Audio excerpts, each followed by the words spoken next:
Dawn arrives, and before the sun even clears the rooftops, you feel spent, as if your heart leaked through 1,000 invisible cracks in the night. Not because life is merciless, but because you've offered fragments of yourself to places where nothing takes root. You've argued with echoes. You've labored beneath opinions that never fed you.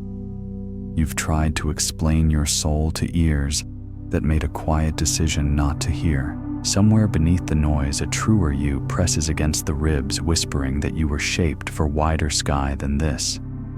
The world is not the enemy, dear one. The thief is subtler, a forgetting of value. When we do not honor our own worth, we tolerate what drains us and call it normal. The Dharma names it clinging hands, wrapped around what cannot nourish. When clinging loosens, suffering loosens too. Imagine your peace as a polished floor within a sacred hall. Would you allow a line of hurried strangers to stomp through with muddy boots, grinding grit into the grain? Yet this is what we do each time we surrender our center to the nearest demand. Today, let this be different. Let this be the first footstep of your return. Begin with the simplest instruction. Stop begging for love. Come home first. Why do we run toward those who do not cherish us, even when a wiser organ inside knows the road ends at a cliff? It happens when the heart mistakes distance for destiny, believing love lives over there in someone's gaze, in someone's approval, in someone's arms that keep loosening. But love that saves is not a finish line. It is a fountain. If you sprint too far from your own spring, you dry up fast. I'll tell you a story. In a coastal town, a lighthouse stood on a black shoulder of rock. For years, its keeper polished the lens until it gleamed like a calm moon. One winter, ships began signaling more often. The keeper, anxious to prove the light's usefulness, carried lanterns down the cliff to the docks, running them along the shoreline for every ship that cried. He slept little. He fed the lamps with oil meant for the beacon. On a fog-soaked night, his handheld flames sputtered out, and the great lamp above, starved, went dark. 2 vessels wandered blind until dawn. An elder sailor found the keeper slumped by the stairs. "Your lanterns were kind," the sailor said, "but the sea needs the lighthouse." The keeper understood the highest service is to keep the central light strong. The rest arranges itself around that radiance. We do the same with attention and affection. We carry small fires for every request and starve the lamp that guides our whole life. Your worth does not need to hustle along the docks.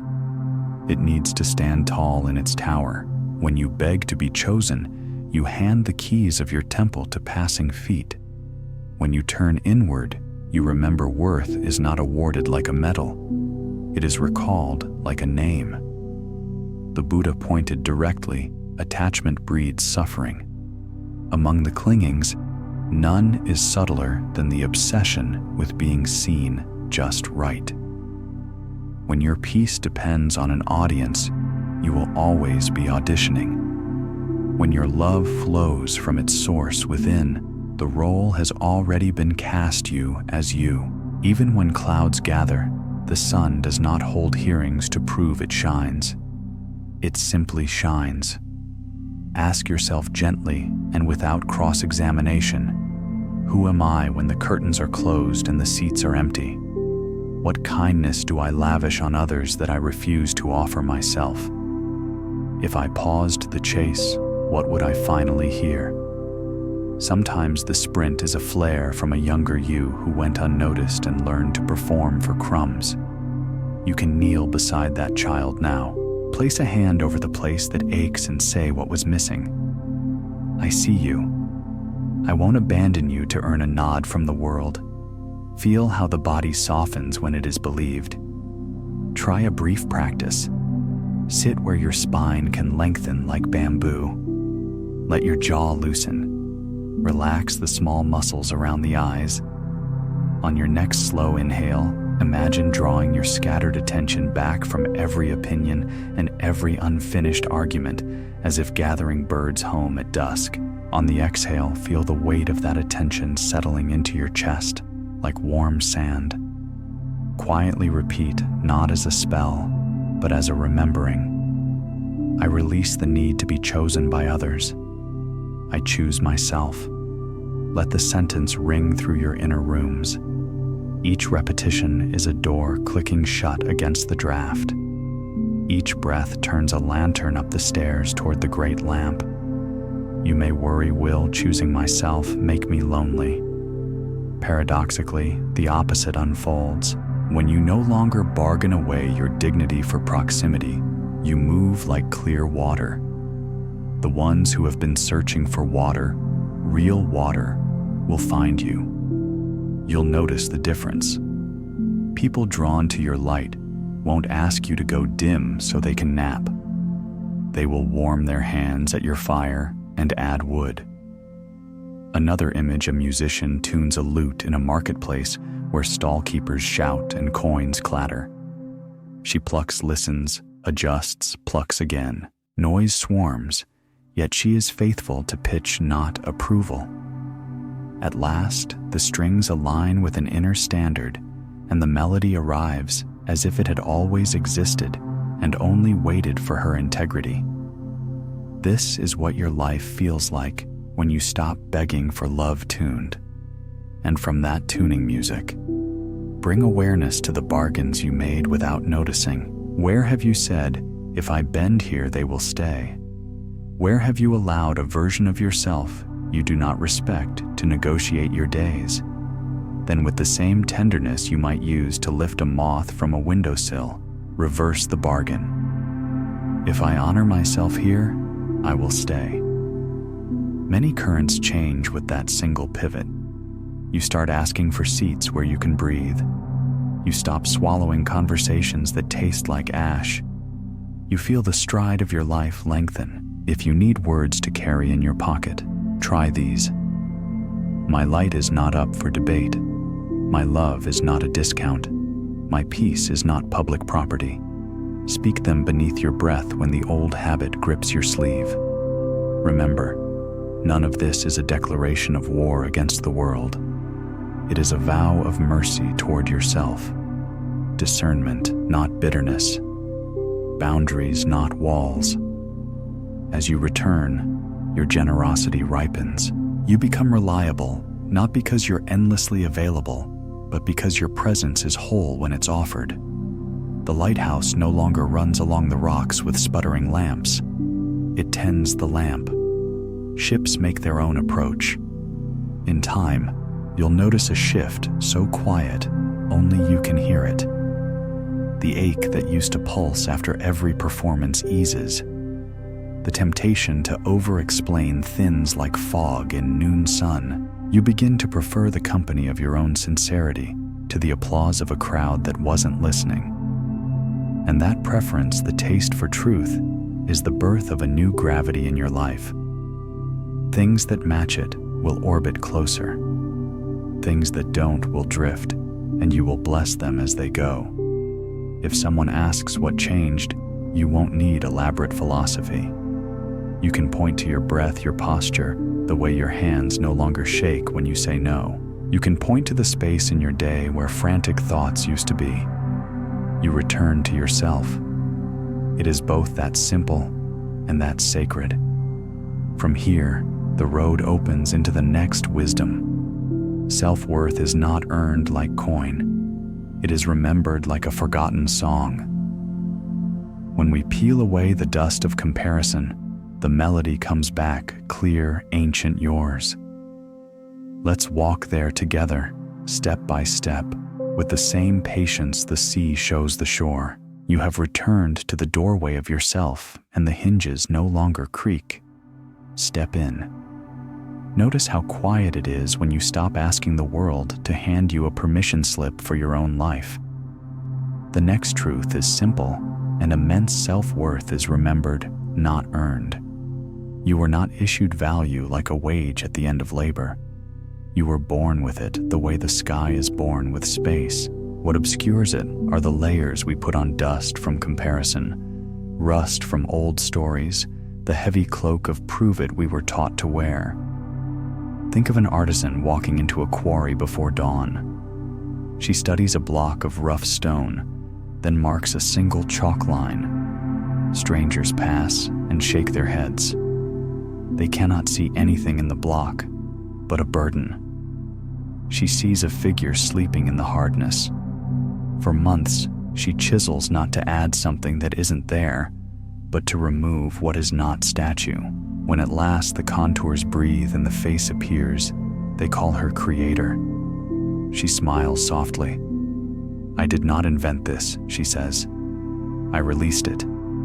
This is the work of remembering your worth, subtraction, not addition. Unveiling, not audition. We learned to do the opposite. We stacked certificates and compliments like bricks, building a house where we hoped to feel safe. Yet the house always felt drafty, because every wall depended on someone else's weather. The Buddha did not ask us to become a better trophy.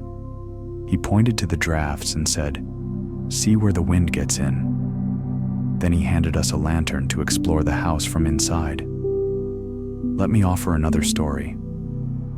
In a mountain valley stood a temple with a bronze bell that had not rung in decades.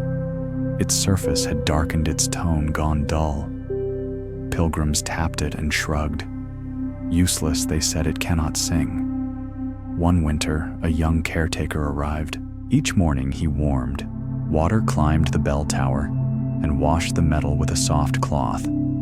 Each evening, he polished in slow circles, not to force music, but to remove the film the years had left. One thawing afternoon, he drew the rope as the sun slid lower. The bell released a sound so deep that birds froze midair, then wheeled as if remembering their own migration routes. People ran from their work and stood in fields weeping without knowing why. The bell had not changed its essence. The world had simply forgotten how bright it could sound when its surface was cleared. That bell is your heart. Your tone does not come from applause. It comes from the clean contact between who you are and the life you are living.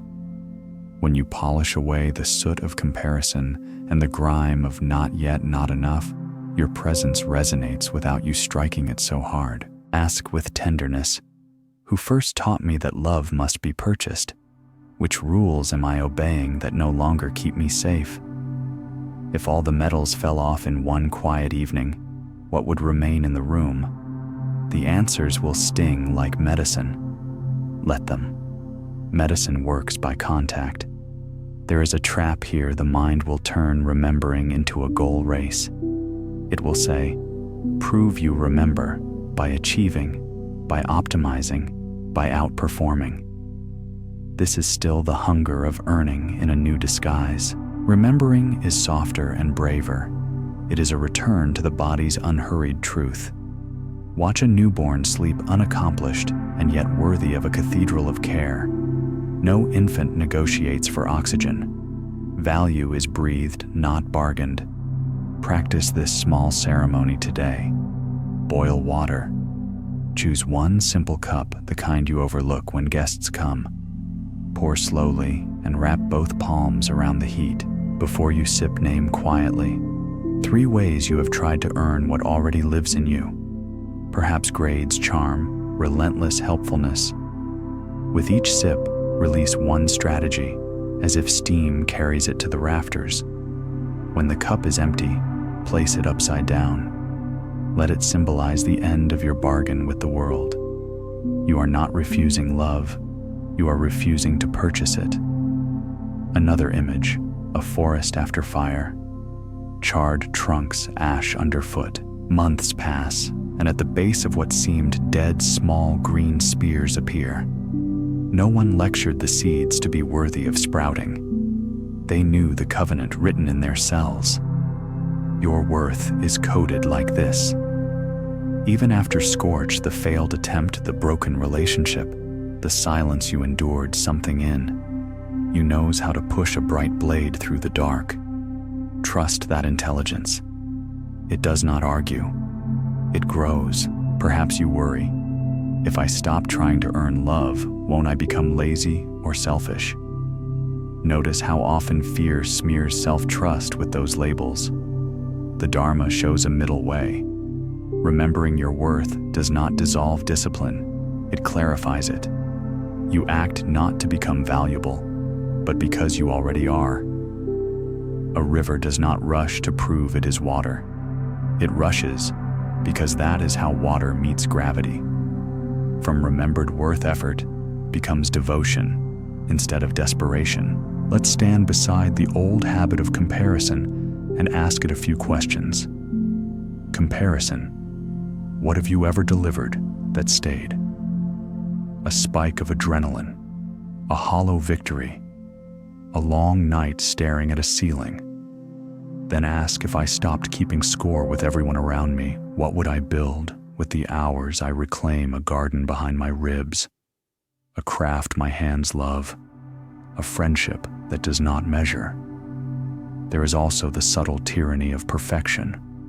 Perfection is just shame wearing glass slippers. It will take you to a ball where no one is eating. Better to be slightly barefoot and fully alive. In practice, this means you publish the poem before your inner critic polishes it into silence. You say, thank you, and no to a request that would cost you sleep. You leave a conversation when the tone dips into scorn. Not to dramatize exit, but to honor music. Here is a breath practice to anchor remembering. Inhale for a count of 4, imagining you are drawing light up the spine like a silk thread. Hold for a gentle 2, letting that light touch the crown. Exhale for 6, allowing the shoulders to drop and the face to soften. At the bottom of the breath, whisper, all ready. Repeat for 7 rounds. The body understands this word. It loosens its armor. You may meet resistance from people who preferred the version of you that over-delivered and under-asked. Let this not frighten you. A lantern turned brighter reveals dust in the room. Some will blame the light. Bow inwardly and continue. Those aligned with your remembered worth will not require you to dim so they can nap. They will pull up a chair and read by your glow. I once watched a potter at a wheel shaping a bowl from a lump of earth. As the clay rose, her hands were wet but unwavering. When the walls trembled, she did not scold the clay.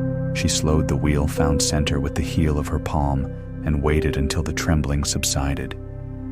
The form is always there, she told me. I just keep returning it to center. This is remembering. You will wobble. Return. The return is the practice. The practice is the proof. Let your language reflect the shift. Instead of, I hope they accept me, try, I hope I express me. Instead of, I need to be chosen, try, I choose the spaces where my soul breathes. Instead of, I must earn rest, try, rest is how I honor the life that works through me. These are not slogans. They are bridge planks over an old ravine. At night, before sleep, place your hand over your heart and ask, where did I treat myself as if I were on trial today? Then replace the verdict with presence. May I be safe. May I be gentle with my becoming. May I remember what I am made of. The nervous system hears kindness, the way parched soil hears rain. You will wake a little less thirsty. And if doubt lingers, as doubt does look up, the moon shines whether anyone schedules an audience. Some nights clouds gather, and the town swears the moon is gone. It does not submit documents to prove itself. It keeps its orbit. Then the wind moves, and there it is again, unimpressed by applause. Be lunar. Keep your gentle orbit. Let the weather of other minds pass. When you live from remembered worth choices, simplify. You stop trading dignity for proximity. You stop forcing doors that stick each time you visit. You start building windows. You find that gratitude rises naturally, not as a performance, but as recognition. This breath, this body, this hour already given. From here, gratitude becomes fuel, not a leash. You have not become someone new. You have taken off what was never you. The bell is ringing again. Let the tone move through your bones until your walk sounds like it. From this resonance, the next teaching unfurls. Your value does not require explanation. Silence can be a sanctuary where your power gathers itself. We will step there next softly with steady feet. There comes a time when silence is the loudest truth you can speak. It's not indifference, it's mastery. A calm refusal to waste the sacred breath of your spirit, convincing those who have already decided not to see you. You have spent too many dawns translating your soul into languages that hearts without empathy will never learn. Every explanation is another drop of water poured into a cracked cup. Nothing remains but exhaustion. The Buddha once taught, suffering begins where attachment begins. And one of the deepest attachments is the hunger to be understood. We ache to be seen clearly, to be recognized, to have someone look into us and say, "I know who you are." Yet the truth is gentler and more liberating. You do not need to be understood to exist in peace.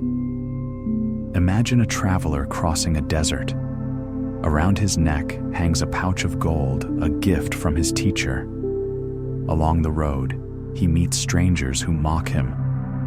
"That's just dust," they say, pointing to the pouch dulled by sand. So he stops, unties the string, empties the gold into his palm, and tries to polish it in front of them, explaining its value again and again.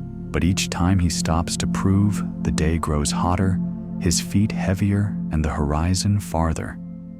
Until one twilight, a monk appears by the path and says, "Child, gold remains gold, even when buried in dust. Why do you delay your journey for those who cannot see?" That night the traveler rests under the stars, still and silent. The gold glows faintly beside him, needing no witness. We are all that traveler at times, forgetting that truth doesn't need applause. Your worth does not depend on recognition. It depends on remembrance. It shines by nature, not by approval. Ask yourself, how many times have I tried to explain my intentions to those committed to misunderstanding me? How often have I traded serenity for the illusion of closure? If you look closely, the moments that drained you most were rarely about cruelty. They were about your refusal to let misunderstanding live without your defense. But there is freedom in allowing silence to carry your side of the story. Try this. Next time your mind burns to defend, pause. Breathe deeply through your nose. Feel the air cool your lungs. Then ask, will explaining this make me freer or only louder? If the answer leans toward noise, bow internally and let it go. The path of awakening isn't paved with explanations. It's paved with awareness. Awareness that your energy is finite, your peace is sacred, and not everyone who enters your life comes to understand you. Some arrive only to test the sturdiness of your boundaries. And that too is grace, for each test reveals where your peace still leaks. There is an old Zen saying, "When the wise point to the moon, the fool looks at the finger." When you explain yourself to fools, you join them in staring at fingers. When you stay still, the moon remains visible. Silence is not weakness. Silence is sovereignty. It is the calm acknowledgement that your worth does not live in someone else's comprehension. When you stop defending yourself, you allow truth to defend you. And truth has never lost a debate. It only waits until the noise ends. Let's revisit the gold in your pocket, the symbol of self-value. Gold never argues with mud about purity. It doesn't shout when others call it stone. It simply waits for light. In the same way, your worth requires no advertisement. You are not a product to be marketed, but a presence to be experienced. The greatest validation comes from your own stillness, the knowing that needs no proof. Practice this discipline of sacred silence. For one full day, resist the pull to over-explain, justify, or clarify. When someone misunderstands, breathe, smile. Stay kind, but do not shrink. When the urge arises to write the perfect message that makes them understand, place your hand over your heart and ask, would explaining this restore peace or steal it? You'll find that stillness holds more power than speech. In meditation, you will discover why. Every thought that demands explanation is a ripple on the water. Only when the ripples rest can the reflection of the sky appear. To know yourself deeply, you must let the waters settle. There was once a hermit who lived by a lake. Travelers would come to test his wisdom. One day, a young man accused him of arrogance. You sit here pretending to be enlightened, but you've never even faced the world. The hermit looked into the lake and said nothing. Hours passed. The young man grew angry. Have you nothing to say? Finally, the hermit pointed to the reflection of the moon on the water. See how it disappears when you strike the surface. The man nodded. Yes, then why should I stir my peace? Said the hermit. Just to prove to you that it exists. Silence can be a mirror sharper than words. It reflects not what others throw at you, but what you have become. To live this truth is to live lightly. You begin to understand that understanding itself is optional. People will misread your motives, misinterpret your kindness, even project their shadows onto your calm. Let them. The sky does not rush to explain why clouds form. It simply clears when the wind shifts. And when you finally master this art of sacred restraint, you'll notice a quiet miracle. The energy you once spent explaining will return to you as clarity. You'll have more room for creativity, compassion, and stillness. You'll write better love, better breathe deeper, because peace no longer leaks through your sentences. Remember this: every explanation you refuse is an act of self-respect. Every silence you choose is a temple where your power gathers strength. At night, whisper this to yourself: I do not owe my light to those who prefer shadows. My truth does not need translation. My peace speaks fluently in silence.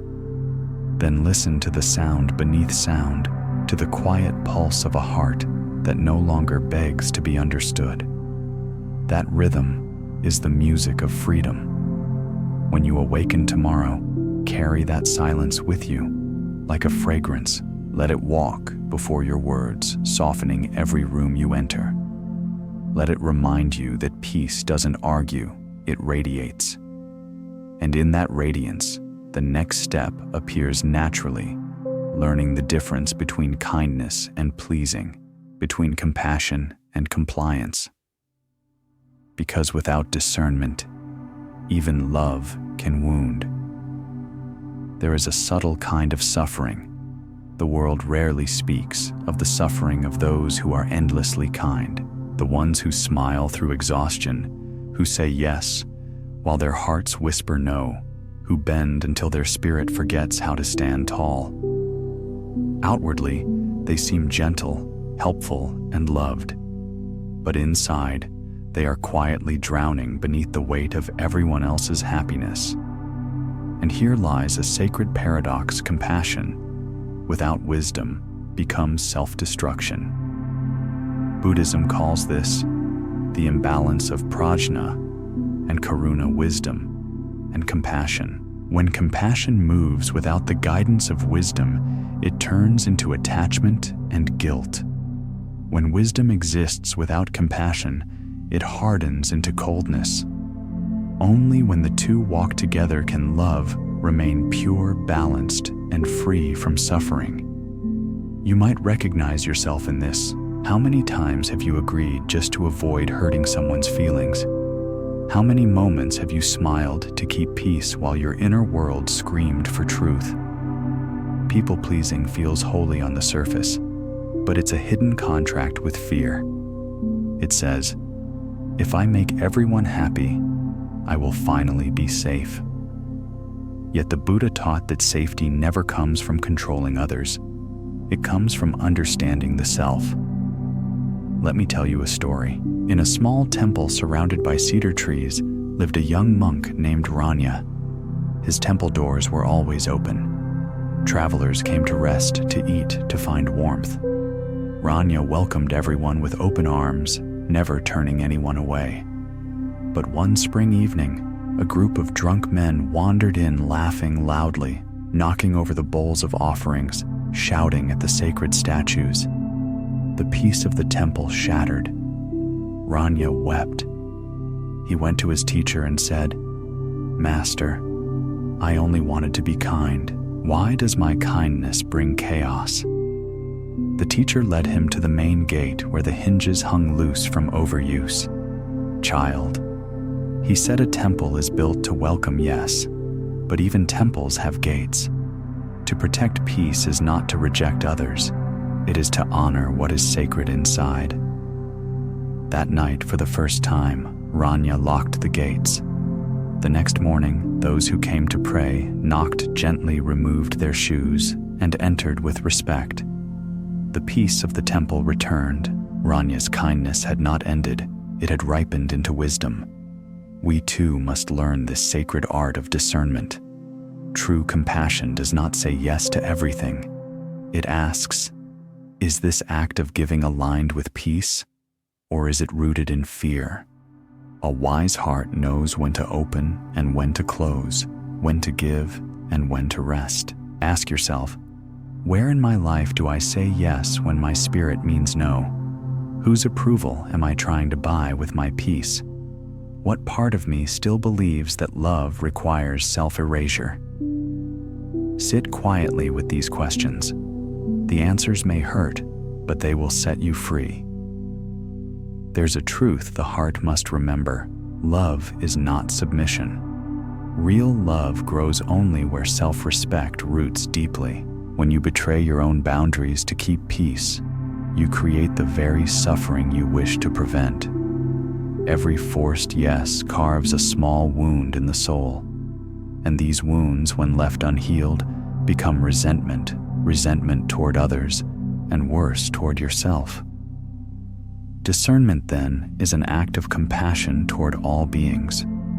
When you honor your energy, you prevent bitterness from growing. You stop offering half-hearted kindness and begin offering love that is genuine, grounded, and luminous. Practice this today before responding to any request. Take one mindful breath and ask, is this kindness from love or from fear? If the answer is fear of being disliked, rejected, or abandoned, pause. Breathe again.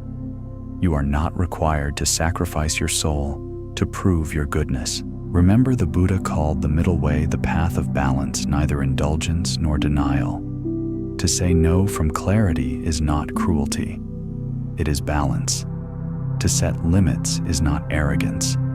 It is wisdom. Picture yourself as a tree. Your roots draw nourishment from the soil. Your branches give shade to others. If you keep giving without resting, your leaves will wither, your bark will crack, and even your roots will dry. To remain generous, you must remain grounded. Another story tells of a healer who tended the wounds of every villager day and night. One evening, exhausted, she visited the river and saw her reflection trembling on the water's surface. "Why do I feel so empty?" she asked the river. The water replied, because you have forgotten to drink. In that moment, she understood healing others while neglecting herself was not compassion. It was neglect wearing a mask of virtue. When your yes is born of truth, it nourishes both giver and receiver. When your yes is born of guilt, it starves both. Discernment means learning to serve without self-violence. It means giving from abundance, not depletion. It means you stop mistaking exhaustion for love. At first, those accustomed to your endless yes may resist your change. They may call you selfish. They may withdraw their approval. But remember, when people benefit from your lack of boundaries, they will call your healing betrayal. Stay still. Breathe through the guilt. It will pass like a storm, and sunlight will follow a light, not borrowed from anyone else. Begin now, with one gentle act of truth. The next time you are asked for something that unsettles your peace, say softly, "Let me think about it." Give yourself space. If it still feels heavy tomorrow, say no. This doesn't align with me. Say it with compassion, not defensiveness. Notice how your chest expands afterward. That expansion is freedom. Kindness without discernment invites chaos. Discernment without kindness invites coldness. Together they form the gate of peace, strong yet welcoming. When you master this balance, you stop pleasing and start serving. You give not because you're afraid to lose love, but because love naturally overflows when it's not coerced. You become like the monk's temple doors open but guarded by wisdom. Only those who bow to peace may enter. So tonight before sleep, whisper to yourself, "My kindness is sacred. My peace is holy. My boundaries are love in form." And in the morning, walk gently into the world, not as one desperate to please, but as one who radiates peace simply by being whole. Because when your yes comes from truth, even your silence becomes compassion. Every morning you awaken with a small reserve of invisible gold, your emotional energy. It is finer than coin, rarer than time. And yet before the day has truly begun, much of it has already been spent on worry, on resentment, on replaying conversations that no longer exist outside your mind. We do not see the leak because it does not clatter like falling money. It seeps quietly through distraction and misplaced attention. The Buddha once said, "Where your attention goes, your life flows." Energy follows attention as faithfully as a river follows gravity. To live without awareness of this law is to pour your life into sand. Imagine a monk each evening walking the temple corridors with a single oil lamp. Its flame, small but steady, lights the way for the novices returning from study. One night, villagers visit and ask to borrow his flame for their own lamps. Out of kindness, he agrees. One by one, they come touching their wicks to his. Soon, his own lamp flickers, its oil nearly gone. Before dawn, it dies, and the temple stairs fall into darkness. The next night, the monk changes his way. He shares light only with those who need it to walk safely through the dark path home. This time, his lamp burns bright until sunrise. From this, he learns generosity, without wisdom, leads to exhaustion, not enlightenment. Your energy is like that flame. It is meant to illuminate, not to be squandered. The question is not whether you will give, but where and why. Pause for a moment and look at your life as if from above. Notice where your energy flows each day, who receives your attention freely and who takes it by force, which thoughts drain you without return, which habits feel like buckets with holes. The mind is skilled at tricking us into believing that constant motion equals meaning, but much of what tires you is not effort, it is friction. Ask yourself quietly, where does my energy leak? Maybe it leaks through anger at what cannot be undone. Maybe through explaining yourself to people determined not to understand. Maybe through the endless checking, scrolling, comparing small acts that seem harmless, but together form a kind of emotional debt.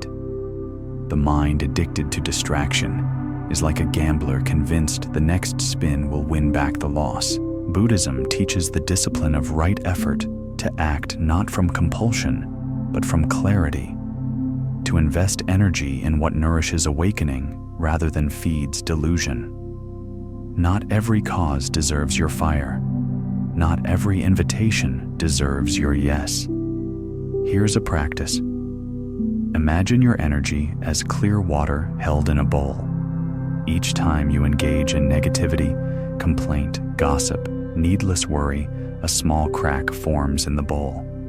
The water drips unseen. By evening, you feel empty, yet cannot name why. The next day, you refill the bowl through sleep, meditation, food, nature. But unless you mend the cracks, the leak continues. Awareness is the goldsmith's solder. Notice the moment energy begins to leave you and pause. Awareness alone begins to seal the bowl. Another image, a musician tuning her instrument. Each string represents a realm of energy, body, speech, mind. Too tight, it snaps. Too loose, it buzzes. Balance produces resonance. So too with your effort. If you spend recklessly, you burn out. If you hoard energy out of fear, you stagnate. The middle way is flow guided by mindfulness, giving without depletion, resting without guilt. Try creating what I call a no-energy list. Write down the people, habits, or worries that leave you weaker after contact. Next to each note, one gentle way to release or redefine it. Maybe it is reducing time spent on shallow arguments. Maybe it is declining invitations that bring noise, not nourishment. Maybe it is forgiving someone not for their sake, but to unhook your energy from that old wound. Forgiveness, in truth, is not about morality. It is energy management. You free yourself from paying rent in someone else's story. Protecting your energy is not selfishness. It is stewardship. Imagine if every temple allowed its sacred flame to burn anywhere wind desired. Soon, no flame would remain. So the keepers place glass around it, not as prison, but as protection. Your boundaries are that glass. Through them, your light becomes steady, not fragile. There was once a teacher who asked his students to hold a glass of water at arm's length. "How heavy is it?" he asked. One said, "Half a pound," another, "A pound." The teacher smiled. The actual weight doesn't matter. The longer you hold it, the heavier it feels. The same is true of the burdens in your mind. If you never set them down, they exhaust you. In that moment, the students understood the issue was not the weight of life, but the duration of clinging. Let go regularly. Set the glass down. When you learn to spend energy wisely, peace follows naturally. You realize some battles were never yours to fight. Some conversations were traps disguised as invitations. Some worries were just habits of motion. Reclaiming energy means reclaiming sovereignty over where your spirit lives. Consider the monk's lamp again. Notice how, when he shared the flame mindfully, his own light did not weaken. It grew stronger, multiplied through intention. True giving replenishes the giver because it flows through clarity, not compulsion. When your actions arise from genuine care, not guilt, they create energy instead of consuming it. This is the alchemy of wise generosity. So begin to treat your energy as sacred currency. Before you spend it on people, tasks, or thoughts, ask, will this purchase peace or anxiety, expansion or depletion? Your intuition will answer quietly but surely. Follow that answer as faithfully as the monk followed his lamp. In practical terms, pause before responding to provocation. Notice how much energy argument demands and how little peace it yields. Pause before doom scrolling through hours of other people's stories, each flick a coin tossed away. Pause before agreeing to commitments that taste of obligation rather than joy. Each pause is a deposit back into your soul's account. As your awareness sharpens, life will simplify. You'll find that fewer things truly need your attention. The right things, however, will flourish under it. The friends who respect your energy will meet you halfway. The work that aligns with your values will no longer feel draining. Even solitude will feel full rather than empty, because energy, when preserved, becomes light. Remember this eternal principle. Presence is the highest currency. A single moment of wholehearted presence is worth more than hours of distracted existence. When you give your full attention to something, you bless it. When you scatter your attention, you curse your own vitality. Choose wisely where you gaze, for that is where your life unfolds. Before you sleep tonight, take one mindful breath and review your day. Where did your energy go? Which moments felt bright and which felt dull? With compassion, acknowledge both. Then whisper, "Tomorrow, may I spend my light with wisdom." In that small vow, you plant the seed of mindful living. Because the truth is simple yet sacred, your energy shapes your destiny. Where you place it becomes your world. Protect it as you would protect a holy flame, for it is the fire of your awakening. There comes a time on the spiritual path when kindness must learn to walk beside clarity. You begin to see that not everyone who enters your life comes with pure intention.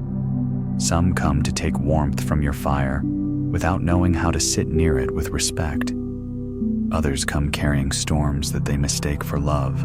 Yet you, out of fear of being unkind, open your doors again and again, until one day you realize your peace has become a public park, trampled by those who do not understand its sacredness.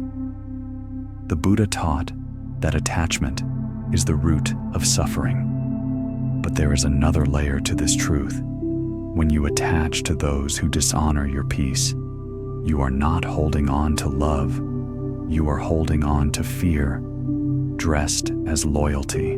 We fear losing people because somewhere deep inside, we have confused losing people with losing love.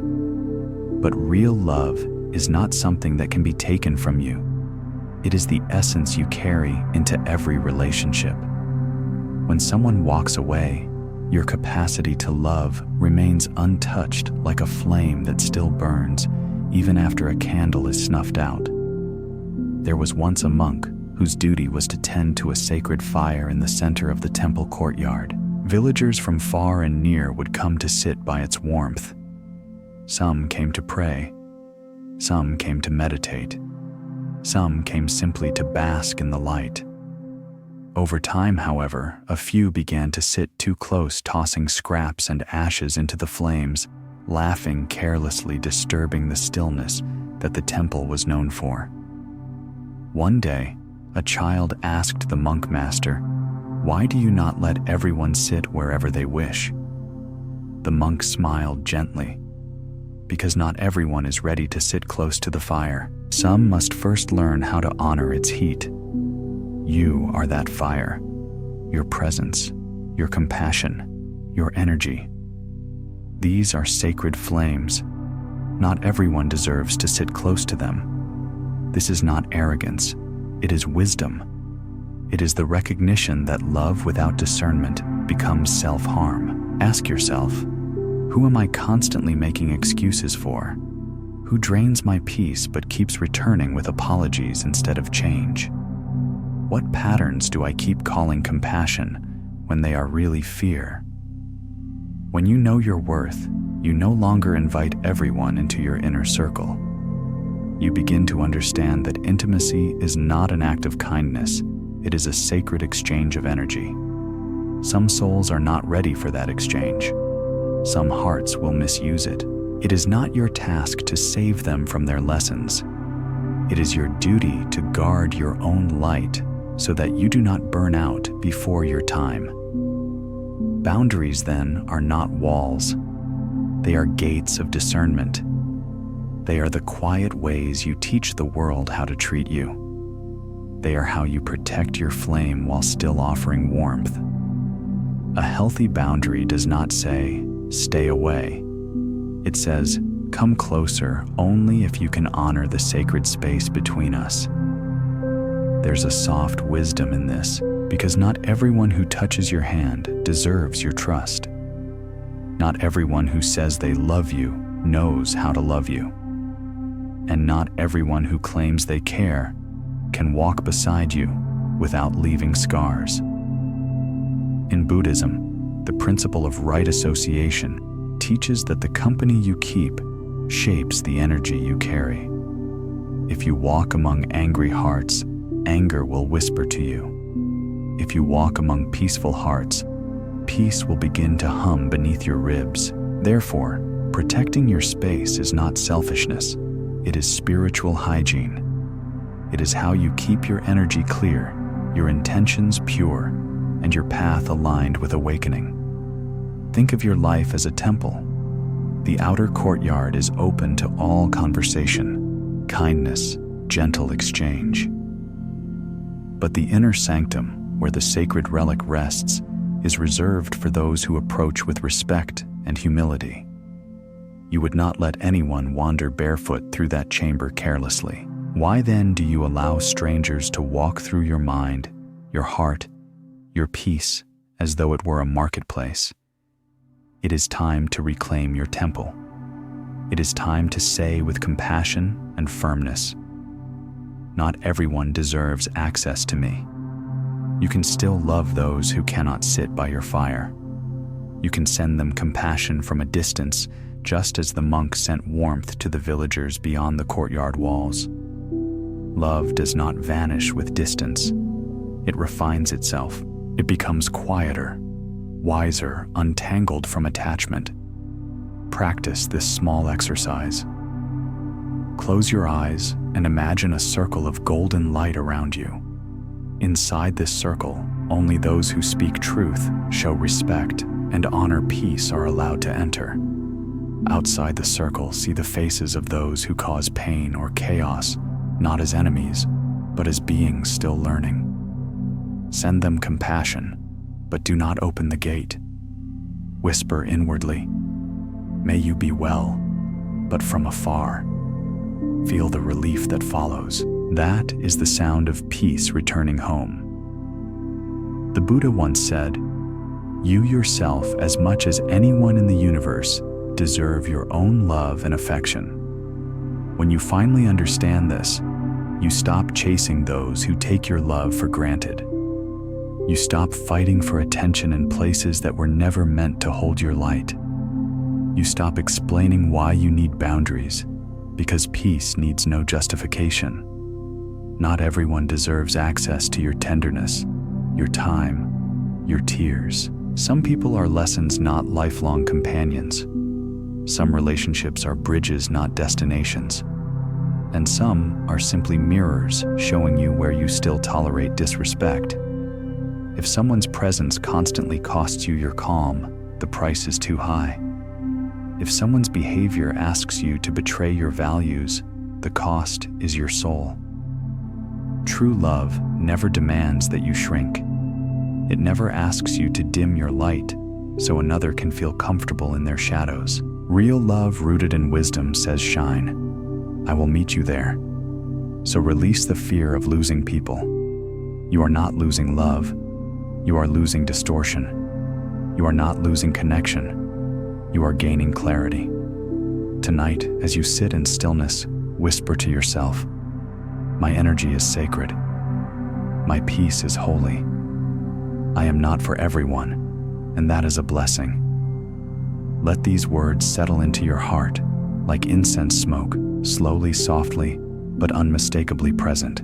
When dawn comes, step into the world, not as a flame begging for shelter, but as a fire that knows its worth.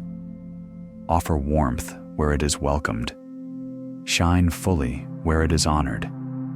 And where your light is mocked or misused, withdraw with quiet grace, for not everyone deserves access to you. There is a kind of quiet strength that does not roar, does not demand, does not defend. It simply stands rooted like an old tree, bending with the wind, but never breaking. That strength is called boundaries. And though the word sounds firm, its essence is tenderness, the tender decision to no longer betray yourself in the name of being good. From childhood, we were taught that love means sacrifice, that kindness means agreement, that peace means compliance.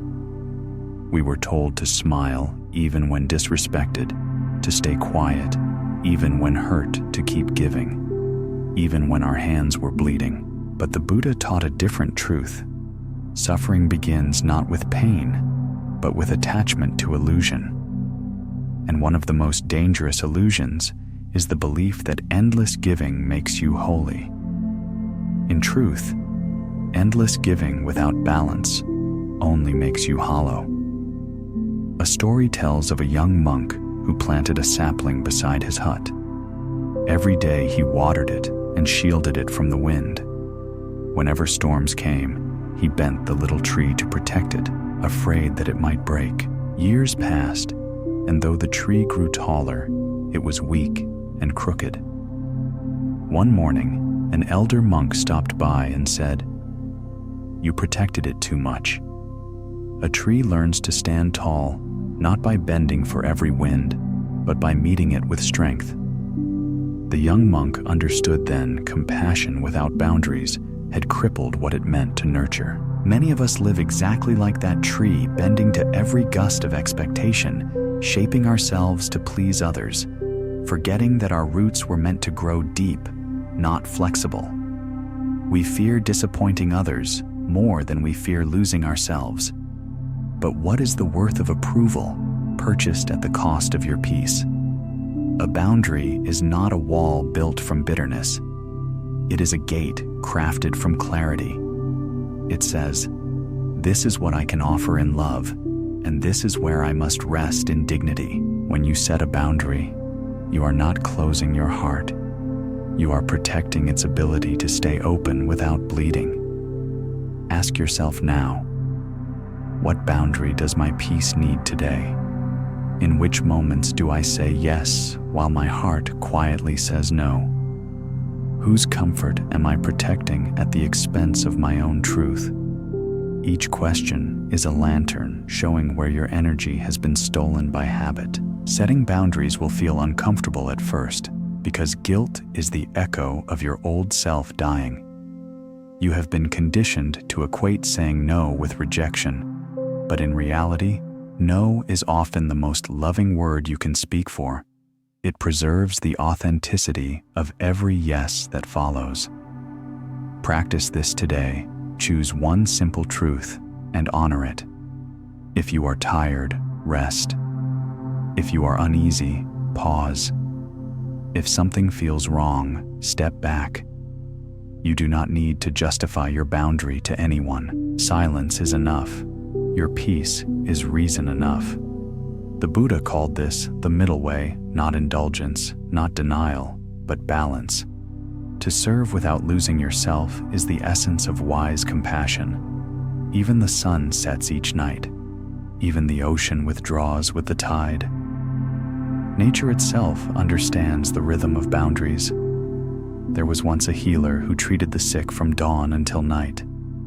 Her house was always filled with visitors, her body always tired. One day, a blind old man entered and said, "Your hands have healed many, but your eyes are dimming. You have forgotten to heal yourself." She wept, for it was true. That evening, she closed her doors for the first time and rested. The next morning, her light returned brighter, gentler, sustainable. From that day on, she healed fewer people, but helped them more deeply. The difference was not skill. It was the presence born from balance. Boundaries are how you reclaim presence. Without them, You scatter your energy, trying to please everyone. With them, your spirit gathers itself and moves like water, strong, flowing clear. People who truly love you will not be offended by your limits. They will be grateful for your honesty. Those who only valued your compliance will fall away, not because you are cruel, but because they can no longer feed on your self-neglect. Let them go. Each departure makes room for relationships rooted in respect, not need. Here is a small ritual. Place your hand on your heart and whisper, "My peace is not a luxury. It is a responsibility." Feel the pulse beneath your palm. That rhythm is the sound of a boundary being born. Each heartbeat says, "I am allowed to protect my light." Boundaries are not punishment. They are wisdom in motion. The Buddha never taught endless giving. He taught compassion, guided by discernment. When you give from emptiness, your kindness becomes suffering. When you give from fullness, it becomes liberation. So begin today by redefining what strength means. Strength is not endurance without end. It is knowing when to stop. Strength is not saying yes to everything. It is saying yes only to what nourishes truth. Strength is not remaining silent in pain. It is speaking kindly from clarity. The next time you feel guilty for saying no, remember this: every sacred temple has walls, and every wall exists to protect what is holy inside. You too are a temple. Your boundaries are your walls of mindfulness, built not from fear, but from love. When you live with clear boundaries, you discover something miraculous: freedom. The winds still blow, but you no longer bend. You sway, you breathe, but your roots remain. Peace ceases to be something you chase. It becomes the air you live in. So tonight, sit in stillness. Breathe in strength. Exhale guilt. Whisper softly, "I no longer apologize for protecting my peace. My boundaries are my devotion to life." And as dawn returns, stand tall like that once bent tree, rooted, graceful, unshakable. For the world does not need you bent. It needs you balanced. There's a strange tenderness in letting go, a kind of soft pain that feels both like breaking and healing at once. The heart trembles as it loosens its grip, because for so long it has confused holding on with loving. But the Buddha taught you, only lose what you cling to. Detachment is not indifference. It is freedom woven with understanding. It is the wisdom to love fully without imprisoning what is loved. We cling not because we are foolish, but because we are human. We cling to relationships that have long expired, to memories polished by nostalgia, to plans that no longer fit the shape of our growth. We cling because we fear emptiness, the silence that comes after something leaves. Yet the silence you fear is the space in which peace is born. Letting go is not rejection. It is reverence and honoring of life's impermanence. The lotus blooms because the mud does not try to keep it. The sky glows because the sun does not resist setting. You too must learn to loosen your hands from what wishes to go. There was once a monk who rescued a small bird during a storm. He fed it, sheltered it, and grew to love its morning songs. When the bird healed, the elder monk said, "It's time to release it." The younger monk hesitated. "But it sings for me every dawn," he said. The elder smiled. "A bird cannot fly if tied to a broken branch." The young monk opened the cage with trembling hands. The bird soared into the golden sky, and for the first time the monk's heart understood love is pure only when it allows freedom. We all have cages. We must open the toxic relationship. We excuse the identity. We overprotect the dream that no longer aligns. We think clinging will keep things alive, but it only suffocates what was meant to evolve. In holding too tightly, we crush the very thing we claim to love. Ask yourself gently, what am I afraid to release? What would truly happen if I let this go? What space might open if I allowed emptiness to exist? Your spirit already knows that release is not loss, it is renewal. When you let go, you do not fall into nothingness, you fall back into yourself. Practice this. Find something small to release today. Maybe it is a resentment that has lived too long, a habit that numbs, or a name that no longer defines you. Write it down on paper. Whisper, "Thank you for what you taught me," and then burn it, bury it, or let the wind carry it away. Watch the ashes lift. This is what it means to bless endings.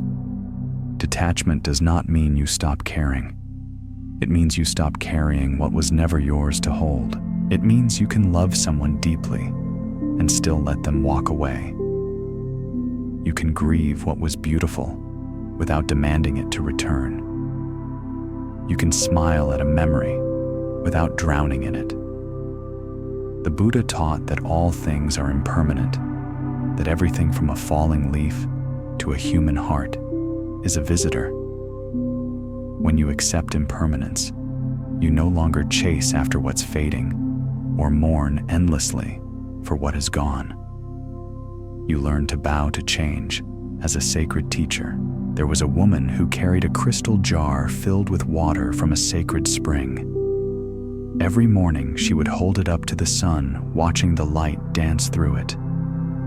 One day she tripped on a stone and the jar shattered. Devastated, she wept until an old wanderer approached and said, "Look." He pointed to the ground where the sunlight still shimmered across the spilled water. "The jar is gone," he said, "but the light remains." In that moment, she saw it was never the jar that was sacred, it was the light within. So it is with life. People, possessions, even identities, they are jars. The love, wisdom, and presence that flow through them are the light. When the jar breaks, grieve gently, then bow to the light that never leaves. Detachment refines love. It transforms it from possession into prayer. Instead of saying, "You are mine," the detached heart says, "May you be free. May you be happy. May you grow." This is the highest form of compassion. It does not chain, it blesses. Many fear detachment because they think it means loneliness. But loneliness is clinging's twin, the echo that follows when we have defined ourselves by what we hold. When you truly let go, you do not become lonely. You become spacious. You create room for new experiences, new peace, new light. The emptiness you once feared becomes the cradle of serenity. Try this meditation. Sit quietly, close your eyes, and visualize the people or situations you are attached to. See cords of light connecting your heart to each one. With every breath, say, "Thank you," and gently loosen the cords, allowing them to float free. Notice that the light remains softer, purer without tension. That light is your spirit unburdened. When you live with detachment, life stops feeling like a struggle against the tide. You flow with it. You allow beginnings and endings to coexist without panic. You trust that what is meant for you will stay effortlessly, and what is not will drift away without resentment. And here lies the quiet miracle. The moment you stop clinging, peace begins to cling to you. Remember, detachment is not about closing your heart. It is about keeping it clean. A detached heart loves without fear, serves without exhaustion, and lets go without bitterness. So tonight, as you lie in stillness, whisper to yourself, "I release what was never mine. I bless what is past. I trust what remains." Let those words sink into the silence. Let the silence become the teacher. And as dawn arrives, you will feel lighter, clearer, freer a soul. untied a spirit, unburdened a fire that burns without consuming. Because to let go is not to lose. It is to return to peace, to clarity, to the still center of your being. Some wounds do not bleed. They whisper. They tell you stories in the quiet hours, that you are not enough, that you have failed too much, that healing is for others, but not for you. They wrap around your thoughts like vines, subtle but suffocating. Yet the Buddha taught that the mind itself can be both prison and path. What you believe shapes the world you see. If you see yourself as broken, every mirror will reflect the crack. But if you see yourself as becoming, every scar will shimmer like gold. We are trained from birth to earn our worth. The world teaches us to chase perfection as if peace were a trophy. And so, when life wounds us, we interpret it as punishment instead of initiation. But Buddhism reveals a softer truth. Pain is not proof of defect. It is evidence of awakening. There was once a young monk who tended to a barren patch of earth outside his monastery. Every day he poured water on it, but nothing grew. Seasons passed. Frustration took root where faith once lived. One night, heavy rain fell for hours, soaking the soil to its core. By dawn, green shoots began to push through the cracks. The elder monk smiled and said, "The earth was never dead. It was waiting for the right rain. You too are that soil. The cracks in your heart are not signs of ruin, but openings through which grace enters. Healing does not mean returning to who you were. It means embracing who you are becoming." Ask yourself gently, what beliefs have I been watering with my fear? Which stories about myself no longer serve my peace? What would my life look like if I stopped seeing pain as a problem and started seeing it as a teacher? The answers may come slowly, but they will come like dawn through mist. In the teachings of the Buddha, suffering dukkha arises from ignorance, not knowing the true nature of things. The greatest ignorance is forgetting your inherent wholeness. Every thought that says, "I am not enough," is a cloud passing across the infinite sky of who you are. The sky never breaks. It simply waits for the cloud to pass. There was once an old sculptor who was asked how he created such lifelike statues. He said, "I see the figure hidden inside the stone. I simply carve away what is not it." Healing is this same sacred art. You are not building yourself from scratch. You are revealing yourself from within the stone of your own doubt. Our belief systems are like temples built from words others gave us. Some bricks were love, others were fear. It is time to walk through those temples and gently dismantle the walls that no longer feel true. You do not need to destroy them in anger. You can thank them for sheltering you when you were small, and step outside into the wider sky. Many people think awakening feels like lightning. In truth, it often feels like gentle rain, slow, patient, persistent. It erodes falsehood quietly until only truth remains. Try this practice whenever a thought arises that says, "I am broken." Pause. Place your hand over your heart and whisper, "I am becoming." When your mind says, "I am weak," respond softly, "I am learning strength." If it says, "I have failed," answer, "I have begun again." Each correction is a thread in the fabric of rebirth. Healing does not demand that you forget your past. It invites you to reinterpret it. The same fire that once burned, you can in time become the light that guides you. Every wound carries wisdom hidden beneath its scar, wisdom about compassion, resilience, and the impermanence of pain. There is a legend told in Zen monasteries. A potter, after years of crafting perfect bowls, accidentally dropped one of his finest creations.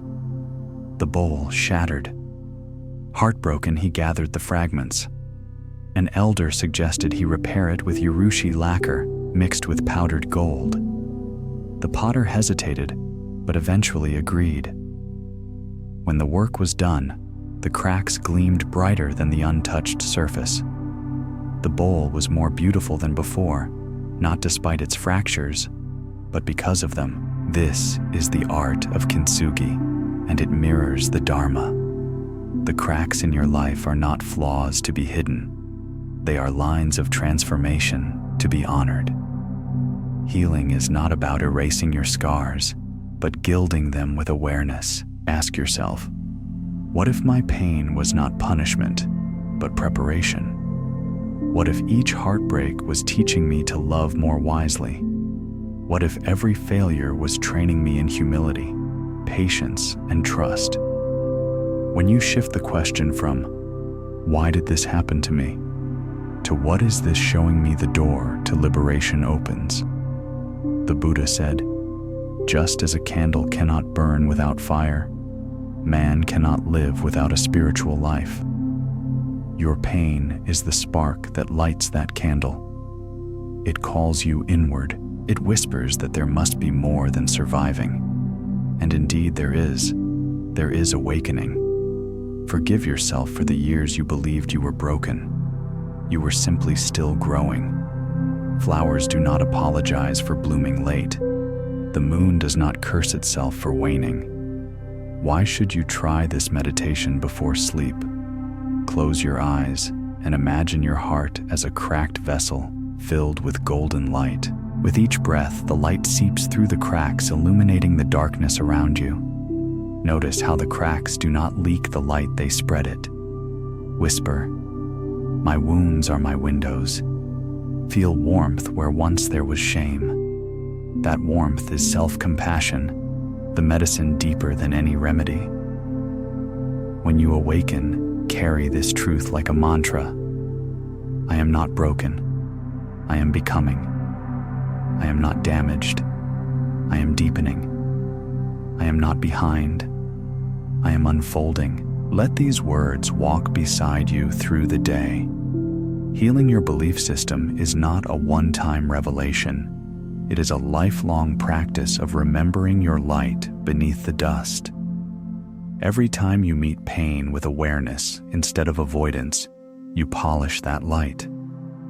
Every time you replace self-criticism with self-understanding, you align closer to truth. One day, you will look back and see that nothing was wasted, not the heartbreaks, not the loneliness, not even the mistakes. Everything conspired to awaken you. Everything was the rain your soil was waiting for. So be gentle, pilgrim. You are not broken. You are the earth after rain, soft, fertile, alive with new growth. Life will never promise calm seas. The winds rise when they wish, and the tides shift without warning. People change, moments end, and circumstances move beyond our grasp. Yet amidst the chaos of this impermanent world, there lies one thing that can be mastered: the mind. The Buddha taught that it is not the world that brings us suffering, but the way the untamed mind reacts to it. To find peace is not to control the storm, but to learn to remain still within it. Imagine the ocean during a tempest. Waves crash, thunder roars, and the surface writhes with fury. Yet deep below, the water remains calm, dark, undisturbed. The depth does not argue with the wind. It simply allows the storm to pass above. The awakened mind is like that depth. Emotional balance is not the absence of waves. It is the art of sinking below them, of touching the quiet that no turbulence can reach. There was once a monk and his student walking along a coastline during a monsoon. The student trembled at the sight of the raging water. "Master," he asked, "how can something so vast be so violent?" The monk smiled and said, "The sea is not violent. Only its surface is. The depths are always tranquil." Then he turned to the student and added, "Be like the deep. Let the surface move. Let the depth remain." Emotional balance begins with awareness. You cannot control the arrival of anger, grief, or fear. They come like weather. But you can choose whether to build your house in the storm or wait beneath the tree until the clouds pass. The mind that reacts instantly becomes the storm. The mind that witnesses becomes the sky. Ask yourself, when anger rises, do I breathe or explode? When fear visits, do I run or stay and listen? When sadness comes, do I drown in it or let it flow through me like rain? Each emotion is not an enemy, but a messenger. Anger asks for boundaries. Fear asks for safety. Sadness asks for release. When you greet these visitors with mindfulness, they reveal their teachings and leave. When you resist them, they linger pounding at the door. The Buddha called this practice equanimity, the serenity that arises from seeing clearly. It is the mind's natural state veiled only by attachment and aversion. Like the sun behind clouds, it has never truly disappeared. There was once a king who asked his wise advisor to inscribe a truth that would comfort him in sorrow and humble him in joy. The advisor wrote only 5 words: "This too shall pass." The king was displeased. At first it seemed too simple, but years later, when his kingdom fell into turmoil, those words saved him. And when victory returned, they reminded him not to cling. This too shall pass. Both storm and sunshine obey this law. Emotional balance is born when you live by it. Try this meditation. Sit comfortably and close your eyes. Imagine your emotions as waves moving across a vast lake. Watch them rise, shimmer, and dissolve. Label them gently: anger, sadness, joy, worry, and then let them drift away. Notice that what observes them is untouched.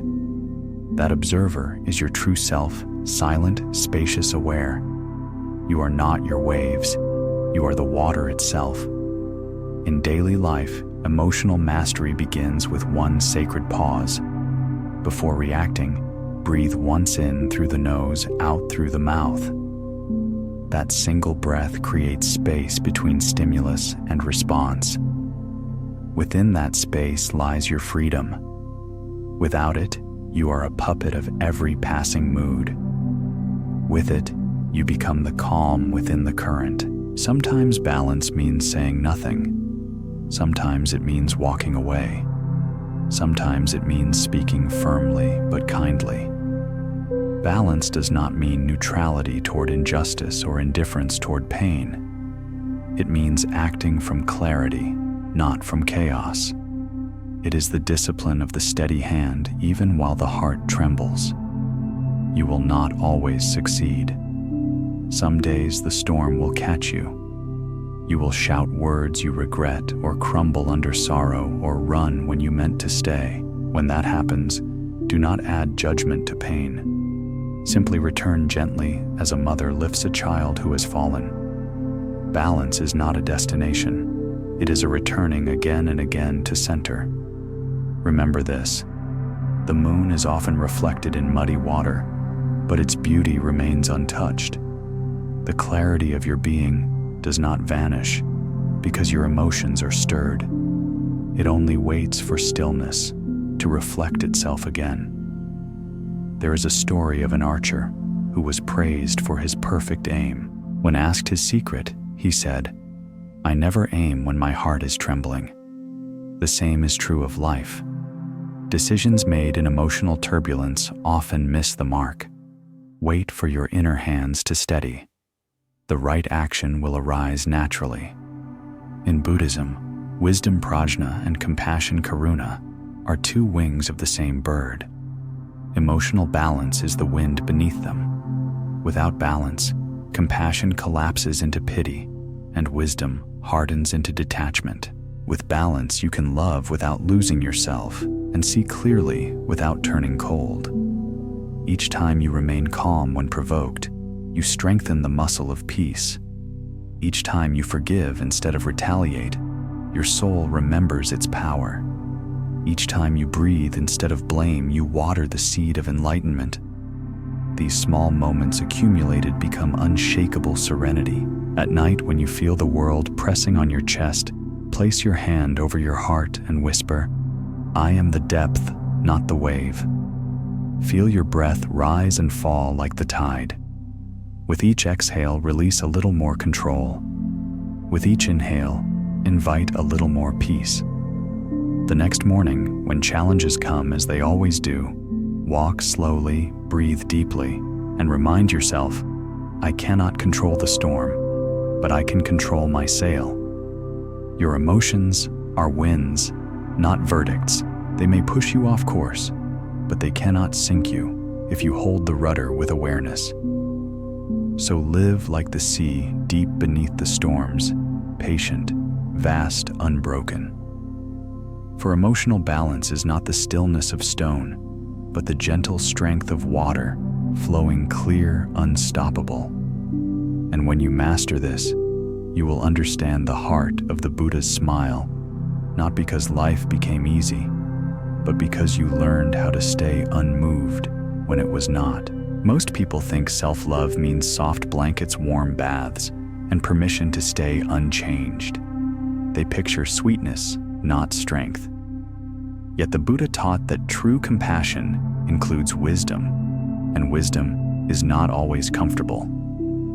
Real self-love asks you to do the difficult thing kindly, to meet the truth without turning away, to face your own habits, as a gardener faces weeds.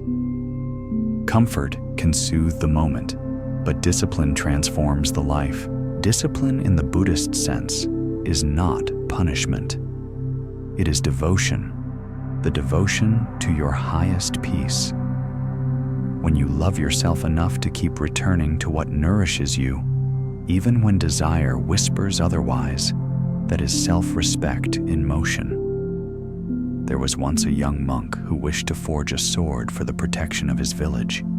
He spent days hammering the metal in a hot furnace. One afternoon, overwhelmed by heat, he complained, "Why must the process hurt so much?" The elder smith replied, "Because the fire that softens the metal also strengthens it." In that moment, the monk understood the same flame that seems to burn is shaping resilience. Your life is that forge. Each honest choice, each boundary, each early morning when you rise to meditate instead of scroll, these are the strikes of the hammer that temper your soul. You do not grow by staying comfortable. You grow by staying conscious. Ask yourself, what do I keep choosing that keeps me small? Which habits numb instead of nourish me? What would my day look like if I were loyal to my peace instead of my excuses? When you love yourself through discipline, you become both sculptor and clay. You stop demanding ease from life and start seeking integrity from yourself. Practice this today. Do one uncomfortable thing that serves your future peace. Sit 5 minutes longer in silence. Speak one truth you usually swallow. Step outside when the mind says, later. Feel the resistance rise and breathe through it. Each breath is you shaping yourself back into alignment. The Buddha's path is called the Eightfold Path: right view, right speech, right effort, right mindfulness, and so on. Notice how many of these words mean discipline. They are not commands from outside. They are commitments from within. Each time you practice them, you polish the mirror of the mind until it reflects clarity instead of craving. Real self-love sometimes looks like saying no to the sweetness that steals your strength. It looks like resting when pride says, keep going, or confronting what you fear instead of postponing it. It looks like putting the phone down, bowing to the mat, breathing into the ache. There was once a woman who visited a hermit, asking how to find peace. He gave her a simple task: sweep the floor of his hut each day. Weeks passed. She grew impatient. "This is not spiritual work," she said. The hermit smiled. Then why do you resist it?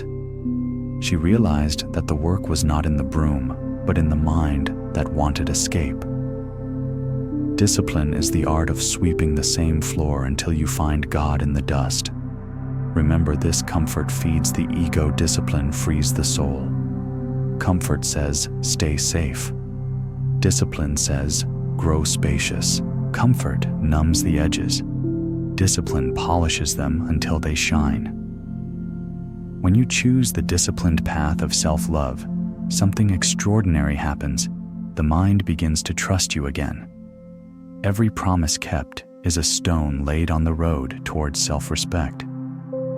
Every time you honor your word to yourself, the inner child that once felt abandoned begins to rest. Peace is built this way, brick by brick, action by action. It is not about harshness.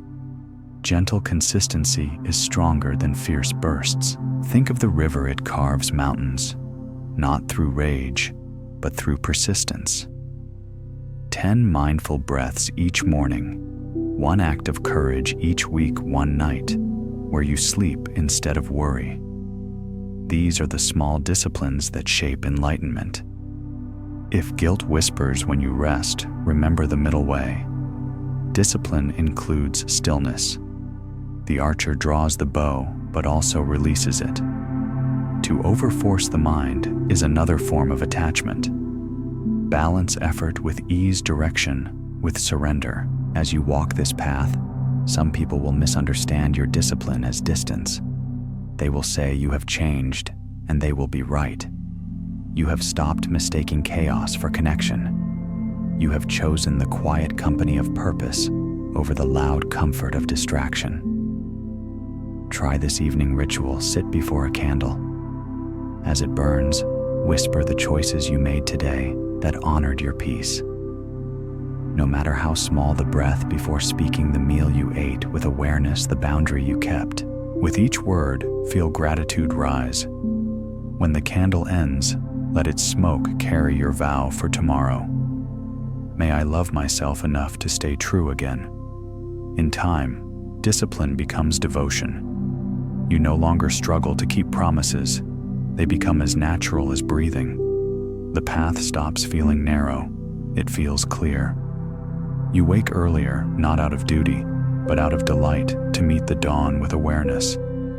You rest earlier, not from fatigue, but from respect for your vessel.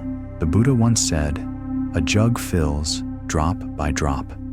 Your strength, your serenity, your self-love, they too fill drop by drop. Keep pouring, keep returning." Remember, self-love is not comfort that leaves you unchanged. It is the steady fire that forges you into peace. It is the discipline of presence, the courage of truth, the patience of practice. So when the world tempts you with ease that costs your clarity, whisper gently, "No, thank you. I am building something sacred." And when doubt asks, "Why must it be so hard?" answer with the wisdom of the monk at the forge.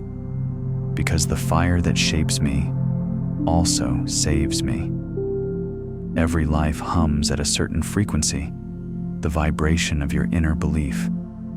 What you truly believe about yourself becomes the quiet architect of your world. You do not attract what you wish for. You attract what you believe you are worthy of receiving. If your heart whispers scarcity, life echoes it. If your heart whispers abundance, the universe harmonizes with that song. The Buddha taught that the mind precedes all things. With our thoughts, we make the world. The energy you carry is a language, and the universe is fluent in it. You may speak of hope, but if you vibrate in fear, life responds to the fear. You may pray for love, but if you secretly believe you do not deserve it, even love that arrives will slip through your fingers like water. Imagine a monk holding a small cup beneath a flowing spring. He complains that the water never stays, it spills out each time. His teacher watches quietly and asks, "Is your cup full?" The monk looks closer. The bottom of the cup is filled with mud, The teacher smiles. If you wish to receive clean water first, empty what no longer belongs. The monk kneels by the river, washes the cup until it gleams, and when he lifts it again, the spring fills it with crystal clarity. You are that cup. Every belief you carry, I am unworthy, I am not enough, I am unlucky, is sediment at the bottom. You cannot fill yourself with abundance while you cling to doubt. The vessel must be cleansed before it can overflow. Ask yourself, what story about my worth have I been rehearsing? Who taught me to shrink before I could bloom? What am I still accepting that contradicts my value? Do not answer with blame, but with awareness. The purpose of seeing the roots of your belief is not to accuse the past, but to free the present. The Buddha's teachings on karma are not only about actions, but about the energetic patterns behind them. When you move through life, believing you must struggle for every drop of peace, struggle becomes your companion. When you learn that peace is your natural state, your choices begin to flow instead of fight. There was once a traveler who carried a magnetized stone believed to draw fortune. Every night he polished it, whispering, "Bring me abundance." But his heart, filled with self-doubt, sent out the opposite current. He met hardship after hardship, until one day, exhausted, he threw the stone away. The next morning, a farmer found it and used it as a weight for his fishing net. The farmer, content and trusting, caught enough fish for his family every day. The stone hadn't changed. The hands that held it had. Your life is that magnet. What you draw toward you is shaped not by the object of desire, but by the energy of belief that holds it. Begin to speak to yourself as you wish life would speak to you. Replace "I hope" with "I am ready." Replace "I'll try" with "I will." Replace "I'm waiting" with "I'm preparing." Language is not mere decoration. It is vibration. And the first world it changes is the one inside your mind. Try this small exercise. Close your eyes and visualize yourself as a cup of clear glass. See any lingering doubts as small grains of sand at the bottom. With each exhale, imagine rinsing one grain away: every fear, every self-criticism, every belief that says "not yet." When the cup is clean, visualize the universe pouring golden light into it. Whisper, "I am ready to receive what matches my worth." Feel the warmth fill you, expanding through your chest and radiating outward. Believing you deserve more does not make you greedy. It makes you honest. You were not born to beg for crumbs of love or moments of peace. You were born to remember the infinite value of consciousness living through you. The Buddha reminded us that all beings possess Buddha nature, the innate potential for awakening. If that is true, how could you ever be unworthy? Be mindful. Worth is not arrogance. It is quiet confidence. The calm knowing that you do not need to chase what aligns with you. When your energy rises, everything meant for you begins to recognize your frequency. Opportunities appear not by miracle, but by resonance. Think of a field of flowers. The bees do not chase every blossom. They are drawn to the one rich with nectar. Likewise, when you embody self-respect, those who vibrate with respect find you naturally. The rest drift away not through drama, but through the natural law of vibration. If you keep meeting the same kind of pain, people who take more than they give, places that diminish your voice patterns, that repeat like echo, it may not be fate, it may be belief. The universe keeps offering mirrors until you finally see the reflection clearly enough to change it. Start today by setting a standard in silence. Decide what is no longer acceptable. You do not need to announce it. Your energy will broadcast it for you. The world will adjust. It always does. Tonight before sleep, whisper, I release every belief that makes me small. I open my hands to what is meant for me. I no longer chase. I attract by being. Let those words travel through your breath like incense smoke through the night. In the stillness, you will feel the subtle shift, a door unlocking inside. That is the sound of worth remembering itself. Tomorrow, walk differently. Lift your head not in pride, but in peace. Treat your time as sacred currency. Speak your truth without rehearsal. The universe listens not to the volume of your voice, but to the vibration behind it. The moment you truly believe you are enough, life will rise to meet you there. And when that day comes, you will look around and realize nothing external changed. First, it was you. You tuned your energy to the frequency of self-worth, and reality responded in kind. Remember, you attract not what you want, but what you believe you deserve. And when belief becomes pure, desire becomes unnecessary because you are already aligned with abundance. So breathe deeply now, as if the entire cosmos is entering your lungs. Whisper, "I am ready." The universe, hearing its own reflection, will answer, "Welcome home." At first, the moment goes unnoticed. It arrives without thunder or applause, a simple morning when you look at yourself differently. The eyes are calmer, the air lighter. You pour your tea, and instead of rushing, you sit. That is how choosing yourself often begins, not with rebellion, but with rest.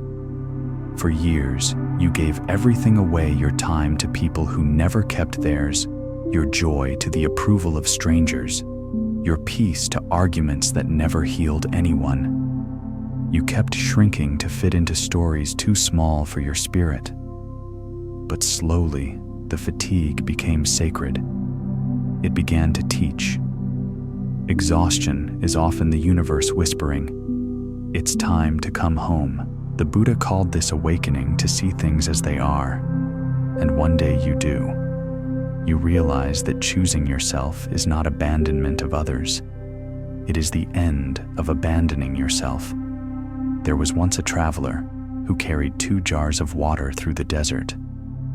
One jar had a small crack and leaked along the way. The traveler tried to fix it with cloth, with wax, with prayer, but every journey the jar still emptied. Eventually tired, he left the cracked jar behind and continued with one. He reached the oasis lighter, freer. But months later, when he returned, he found a trail of flowers blooming along the path where the cracked jar had leaked. He knelt and smiled. Even what couldn't hold water gave life. Sometimes the pieces of you that feel broken have been watering your becoming all along. Choosing yourself doesn't mean rejecting your cracks. It means recognizing their beauty, their lessons, their contribution to the path that brought you here. Ask yourself, what version of me am I still carrying out of habit, not love? Where do I keep betraying my peace for the illusion of belonging? What would it look like to honor my energy as sacred ground? You may fear that choosing yourself will cost you connection, but truthfully, it will refine connection. The ones meant to walk beside your growth will stay. The ones attached to your old exhaustion will drift. Let them. Not all departures are losses. Some are the clearing of space for better arrivals. Choosing yourself is an act of profound humility. It means accepting that your body is a temple, not a battlefield. Your mind, a garden, not a prison. It means feeding yourself peace before feeding anyone else's opinions. It means saying, I am enough, not because you've achieved perfection, but because you've stopped chasing validation like a mirage in the desert. Practice this when you wake tomorrow. Before touching your phone, touch your heart. Feel its rhythm, steady, patient, constant. Whisper, thank you. It has kept you alive through every storm. That simple gratitude is the root of self-choosing. Gratitude for the breath, for the chance to begin again, for the miracle of still being here. The Buddha said, "You yourself, as much as anyone in the entire universe, deserve your love and affection." This teaching is not sentimental. It is survival. A life without self-love is a life lived as a shadow. When you withhold your own compassion, you teach the world to do the same. When you embody it, you show others what love without conditions looks like. Think of a candle lighting another candle. The first flame does not shrink, it doubles the light. Choosing yourself does not dim the world, it brightens it through authenticity. There is a quiet dignity in people who have learned to rest inside themselves. They do not chase attention, yet their presence commands it. They do not beg to be understood, yet they are deeply felt. That is the energy of self-ownership, not loud, but luminous. Try this meditation for 7 days each morning. Say out loud 3 things you will no longer tolerate, and 3 things you will now honor. Speak them clearly, as declarations, not wishes. For example, I no longer chase what drains me. I no longer explain my worth. I no longer ignore my intuition. I now honor my time. I now honor my rest. I now honor my truth. Repeat until your body believes the words. Because transformation is not a single decision, it is a daily remembering. You will notice a shift. People who once crossed your boundaries will pause. Situations that once pulled you in will lose their grip.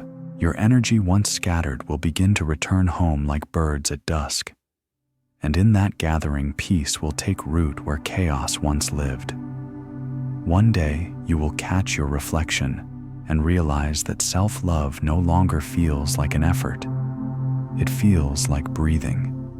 You will laugh more easily, walk slower, sleep deeper. You will notice how flowers bloom without asking permission, and something inside you will say, "Yes, that is how I want to live." And even when life tests you again, because it will, you will respond differently. You will pause before reacting, breathe before deciding, and listen to the quiet guidance rising from within. You will stop looking for answers in others and start trusting the silence of your own awareness. Choosing yourself does not end pain, it transforms it. Pain becomes teacher, not tyrant. Loss becomes liberation, not punishment. Every experience, even the hard ones, becomes material for wisdom. At night, when the world is silent, sit by a candle and ask softly, "Where did I abandon myself today?" Do not answer with shame, but with kindness. Then promise to return tomorrow. Self-love is not perfection. It is persistence, the willingness to come back home to yourself again and again. Remember, the first time you choose yourself, it feels like loss. The second time, it feels like strength. The third time, it feels like peace. And after that, it feels like breathing. So when life pulls you into the noise again, close your eyes and whisper, "I am enough. I am home." Because the truth is, you have always been home. You were simply too busy explaining, pleasing, and clinging to notice. But now the journey has turned inward. The door is open. The light is on. And you are finally walking yourself back to where peace has been waiting all along. There is a moment in every seeker's journey when the search itself becomes the cage. You read, you listen, you meditate, yet peace still feels like something that keeps slipping between your fingers. You begin to wonder if calm is only for saints, not for souls that tremble like yours. But then one morning, you stop. You stop trying so hard to become peaceful, and in that stopping, something miraculous happens. You feel it. The peace that was never lost, only buried beneath striving. The Buddha called this the cessation of craving. It means realizing that peace is not something to acquire, but something to uncover. Like a lake stirred by wind, your mind only needs stillness to reveal its reflection. Stillness is not the absence of movement. It is the presence of awareness within movement. It is the quiet eye of the hurricane, steady, luminous, untouched. To live in stillness is to live from that center, even as life spins around you. There was once a monk who spent years wandering the mountains in search of enlightenment. He prayed at shrines, fasted beneath waterfalls, and climbed to dizzying peaks. Yet his heart remained restless. One winter, exhausted, he stopped by a stream to drink. The water was frozen. He sat beside it, too tired to think, too weary to chase. For the first time in his life, he was simply there, breathing, watching sunlight glint off the ice. In that unguarded stillness, clarity descended like snow. He realized that he had been running in circles around what was already inside him. Peace was not a place to find. It was a presence to remember. Ask yourself, what if I stopped searching for peace and simply stopped disturbing it? What if silence wasn't empty but full of answers I've been too loud to hear? What if rest, not effort, is the doorway to awakening? We live in an age that glorifies noise, constant updates, constant doing, constant becoming. Yet in Buddhism, the greatest power lies in non-doing. Not laziness, but conscious rest, the kind of rest where the mind no longer wrestles with what is. In that surrender, the heart softens, the breath deepens, and life begins to move through you instead of against you. Stillness is not escape. It does not mean leaving the world. It means meeting the world without letting it consume you. Like a lotus rising from muddy water, it grows untouched by what surrounds it. Try this simple practice of stillness. Sit where you are. Close your eyes. Do not force the breath. Let it come and go like waves on the shore. Now listen, not to music, not to words, but to the subtle sounds around you, the hum of the air, the rhythm of your heartbeat, the whisper of your own breathing. Do not chase thought. Do not push it away. Watch it drift like clouds. Notice the gap between each thought, that small space of silence. Rest there. That space is the mind's natural home. The longer you visit it, the larger it becomes. Soon you will discover something subtle. Stillness is not fragile. It can exist amid laughter, chaos, and even grief. You can be fully alive, speaking, walking, loving, and yet anchored in a quiet awareness beneath it all. Like the calm beneath the ocean waves, it never leaves. There was once a story of a man who carried a bowl of water across a busy marketplace. The king had challenged him. Walk from one end to the other without spilling a drop. If you succeed, you will be rewarded with gold. The man moved slowly, eyes fixed on the bowl, unbothered by the shouting, the noise, the distractions. When he reached the end, the king asked, "What did you see along the way?" The man smiled. "Nothing but the water." The king nodded. "Then you have found meditation." Stillness is exactly that, moving through the marketplace of life without spilling your awareness. It is not about avoiding noise, but about not letting noise invade your center. Many fear stillness because they mistake it for loneliness. But stillness is the opposite. It is intimacy with existence itself. In stillness, the separation between you and life dissolves. You stop being the one who looks at the stars and become the night sky itself. The Buddha compared the mind to a lamp inside a windless room. When the air calms, the flame burns steadily, illuminating everything around it. So too, when the winds of craving and aversion cease, your awareness, lights the whole world with clarity. Practice stillness not only in meditation, but in moments between when sipping tea, when walking, when listening to rain. Feel the texture of life unfolding without resistance. These small pauses are gateways to the infinite, and when your thoughts race as they will do, not fight them. Gently remind yourself, I am not my thoughts. I am the space they move through. Each time you remember this, you step out of the storm and back into the sky. As you dwell more often in stillness, you'll notice changes. Reactions slow. Words become deliberate. Emotions rise and fall without pulling you under. You start hearing the world more clearly, not just its noise, but its music. Birds, laughter, wind, all sound like a language you had forgotten, but always knew. Stillness is not a reward at the end of the path.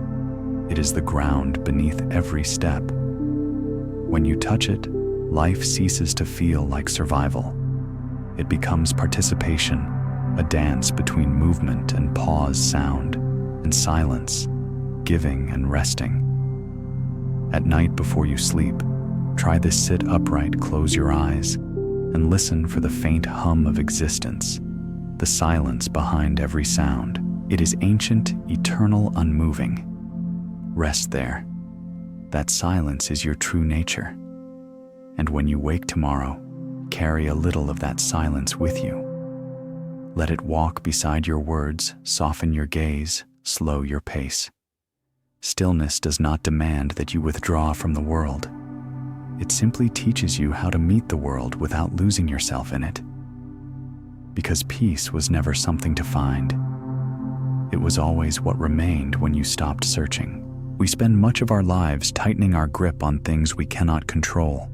People, plans, expectations, outcomes. We call it responsibility, but more often it is fear disguised as care. We fear that if we do not hold on, everything will collapse. Yet the Buddha taught that clinging is the source of all suffering, and surrender is its cure. When you stop forcing life to obey your timeline, life begins to reveal its natural rhythm, a rhythm far wiser than your will. Imagine a river. It does not rush to reach the ocean, nor does it cling to the stones that once shaped it. It moves with grace because it trusts gravity, the unseen law that guides its path. You too have that law within you. It is called Dharma, the natural order of your being. To live in alignment with Dharma is to stop swimming against the current of what is. It is to let go of the illusion that peace lies in control. There was once a farmer whose horse ran away. His neighbors said, "How unlucky," the farmer replied, "Maybe." A week later, the horse returned, bringing with it 3 wild horses. "How fortunate," the neighbors exclaimed. "Maybe," said the farmer again. Soon after, his son tried to tame one of the wild horses and broke his leg. "Such bad luck," they cried. "Maybe," the farmer said. A few weeks later, soldiers came to the village, conscripting every young man for war except his son, whose broken leg spared him. The neighbors praised his luck. The farmer simply smiled. The wisdom of that story is this: you never see the whole picture from where you stand. What feels like loss today may be protection. What feels like delay may be preparation. The mind wants certainty. The heart needs faith. Ask yourself, where am I resisting life's flow right now? Which outcome am I forcing instead of trusting? What would happen if I surrendered control and let grace lead? The practice of surrender is not passivity. It is participation without attachment. It is effort without expectation. The Buddha called it right effort, the middle path between laziness and obsession. You do what you can with mindfulness, then release what you cannot with peace. Try this reflection. Close your eyes and imagine holding a handful of sand. Squeeze it tightly. Notice how the grains slip away faster. Now loosen your grip. See how the sand rests naturally in your palm. Life is like that. The tighter you grasp, the faster it escapes. The more gently you hold, the more it stays. Surrender also means trusting time. In nature, nothing blooms all year. Trees shed their leaves not as loss, but as renewal. Seeds fall into darkness before rising toward light. If the earth itself requires seasons of stillness, why do you demand constant spring from your soul? Rest when it is time to rest. Bloom when it is time to bloom. Trust that both serve your becoming. There was once a sculptor who spent months shaping a statue of the Buddha. Every day he chipped away at the stone, but one morning his chisel slipped and cracked the face. Heartbroken, he left the workshop. Days later, sunlight poured through the roof and hit the broken section perfectly, casting a beam of gold across the statue's eyes. What had seemed like ruin became illumination. Sometimes the crack you fear most becomes the path for light to enter. Surrender is learning to bow to those cracks, to stop asking, "Why did this happen?" and start asking, "What is this showing me?" Each moment, pleasant or painful, carries an invitation to grow in wisdom and humility. The Buddha compared life to a lute. If the string is too tight, it snaps.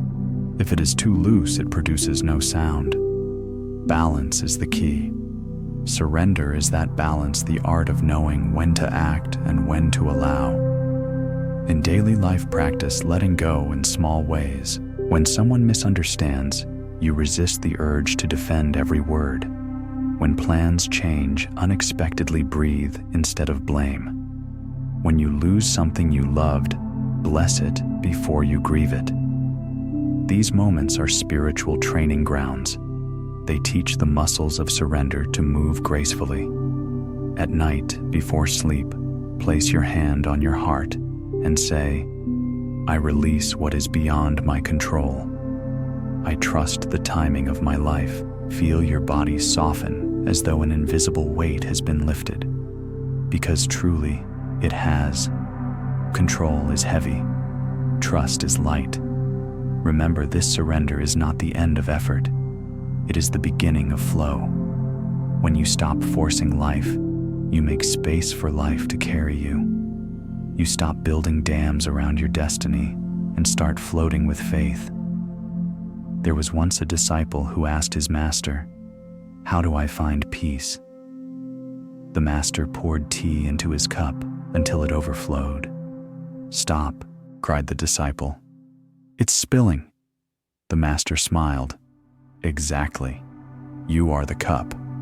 Until you stop overflowing with control, there will be no room for peace. Sometimes life must spill for you to see what you've been carrying unnecessarily. Let it spill. Let it go. Trust that what remains was always meant to stay. The Buddha's final words were simple.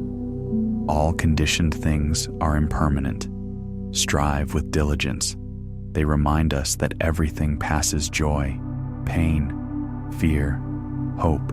So do your best with presence, but do not chain yourself to what must change. Surrender is the highest act of strength.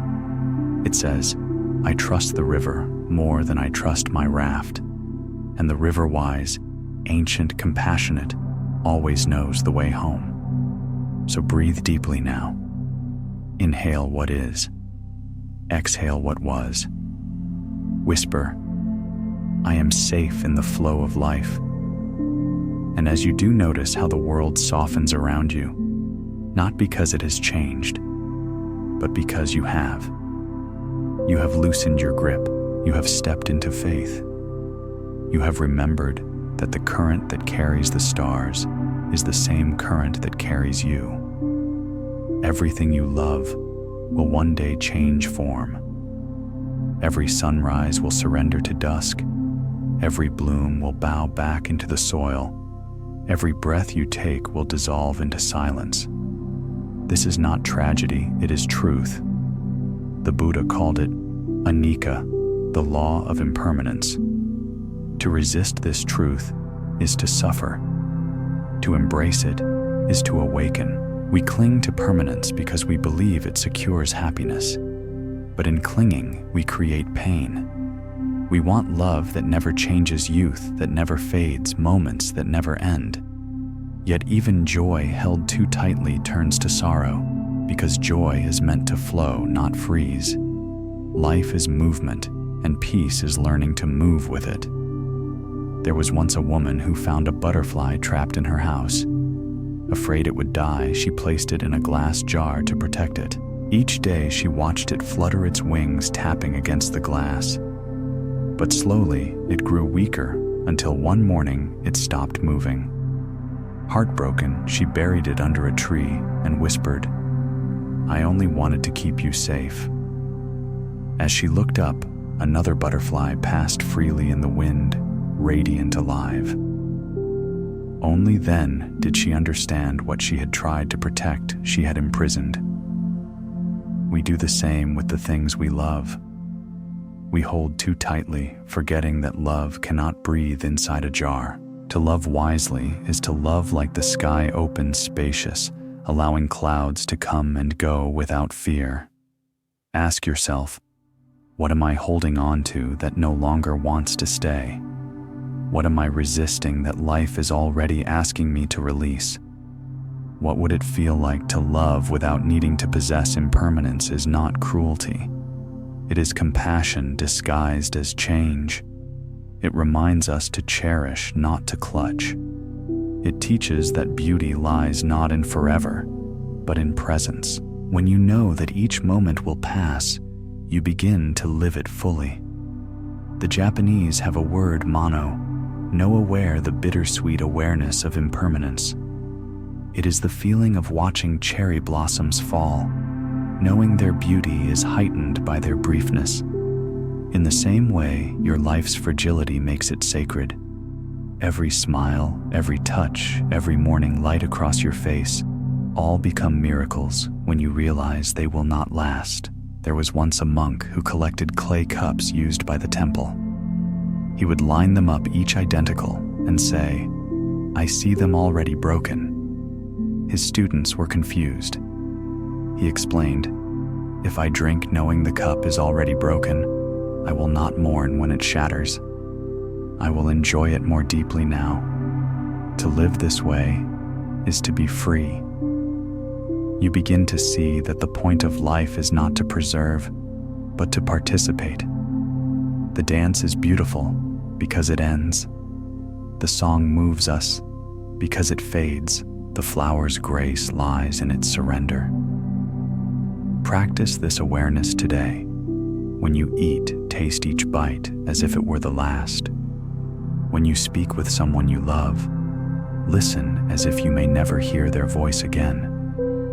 When you see the sunlight on your hands, marvel as though it might never fall there again. This is not sadness. It is sacred attention. It is how the wise live, not in fear of endings, but in intimacy with now. Impermanence also means that suffering too will pass. No storm lasts forever. Even heartbreak softens with time. The Buddha once said, "Just as the rain does not fall on one roof alone, sorrow touches all beings. But so does healing. The wheel of time turns endlessly. Pain becomes wisdom. Endings become beginnings." If you are grieving something lost, let the tears come. They are not signs of weakness, but of reverence. Grief is the final act of love. But after you have cried, look around. Notice how life continues, how the tree outside still bends in the wind, how the bird still sings. The world is quietly teaching you how to begin again. Imagine your heart as a vast sky. Thoughts, feelings, memories. They are clouds passing through. Some are dark, some light, some linger, some dissolve. But the sky remains untouched. You are that sky. Impermanence does not harm you. It reveals you. The fear of loss fades when you realize nothing was ever truly yours to lose. People, moments, even your own body, all are borrowed and trusted to your care for a time. To live fully is to love what visits and let it leave with gratitude. There is a story told of a Zen master who kept a crystal glass on his table. When students admired it, he would say, "This glass is already broken." They thought he was mad. But one day, the glass did fall and shatter. The master smiled. "See, now it's truly fulfilled its destiny." To accept impermanence is to stop fighting life's rhythm. You begin to see that breaking and blooming are not opposites, but partners. So the next time you feel something slipping away, youth, love, certainty, or even hope, bow to it. Whisper, "Thank you for visiting." Let it leave with dignity. Then turn toward what arises next. The hands that release are the same hands that can receive. At night, look at the stars. Some of the light you see left its source thousands of years ago. The stars may be gone, yet their radiance still reaches you. Nothing loved ever truly vanishes. It only changes form. Impermanence is not the end of beauty. It is the reason beauty matters. It teaches us to love harder, forgive faster, and hold lighter. It reminds us that every breath, every smile, every encounter is a sacred loan from eternity. So breathe deeply now, with both reverence and ease. Let go of yesterday's ache, of tomorrow's fear.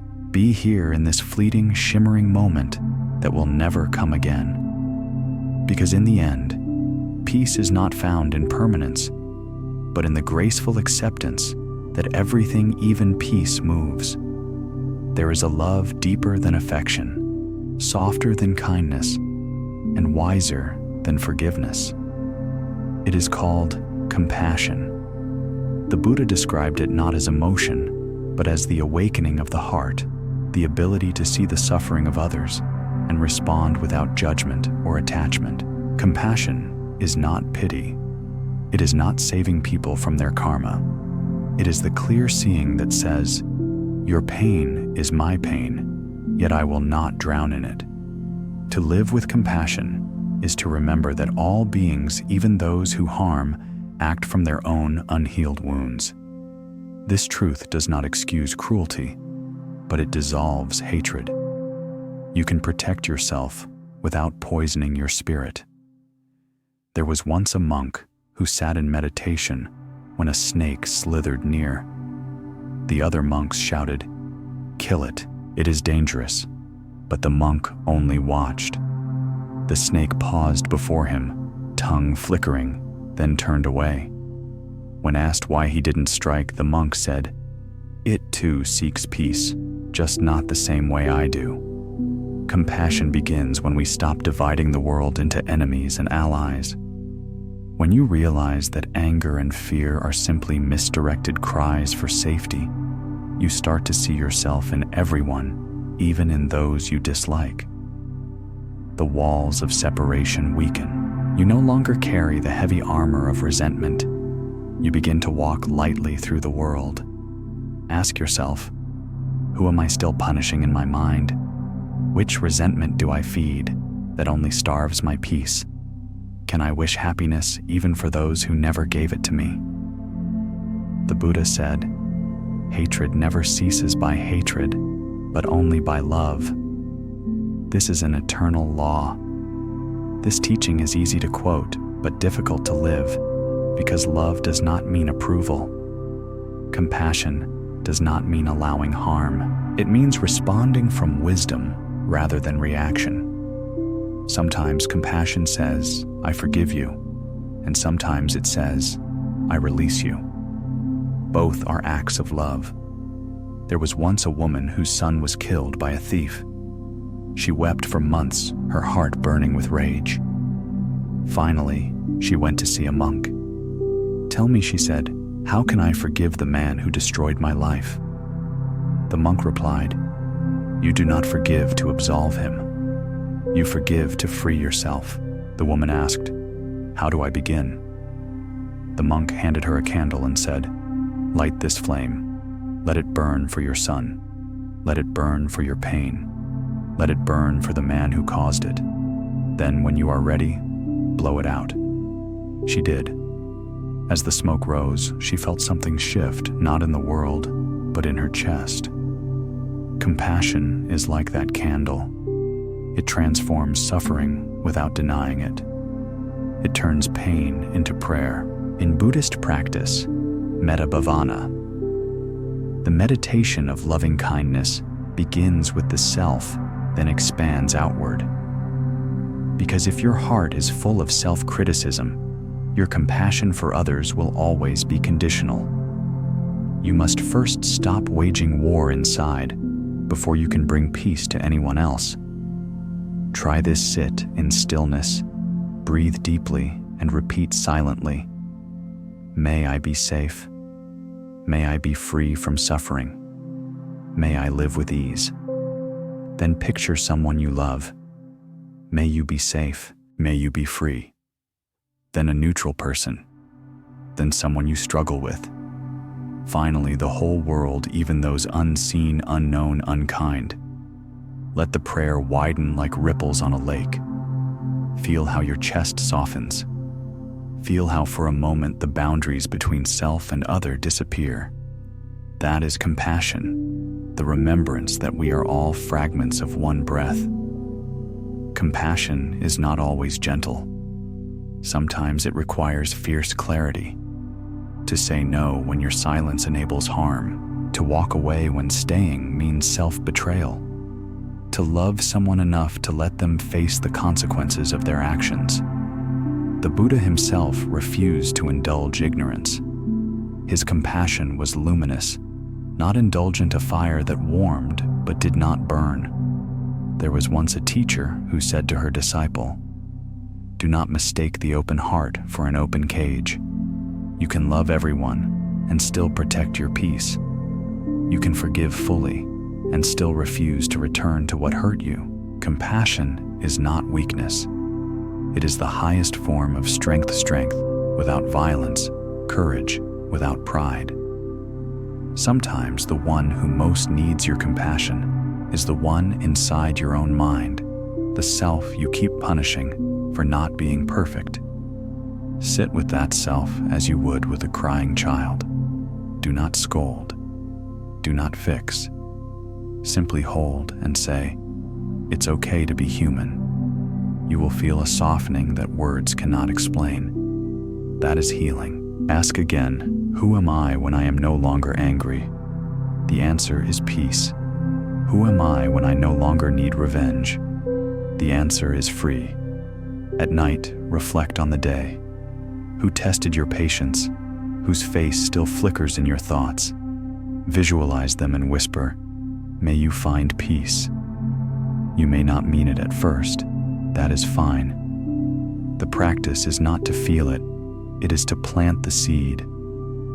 One day the seed blooms into true compassion, and the weight you've carried dissolves. Remember, compassion is not sentimental. It is sacred intelligence. It does not blind you to injustice. It gives you the clarity to act without hate. It turns the battlefield into a garden.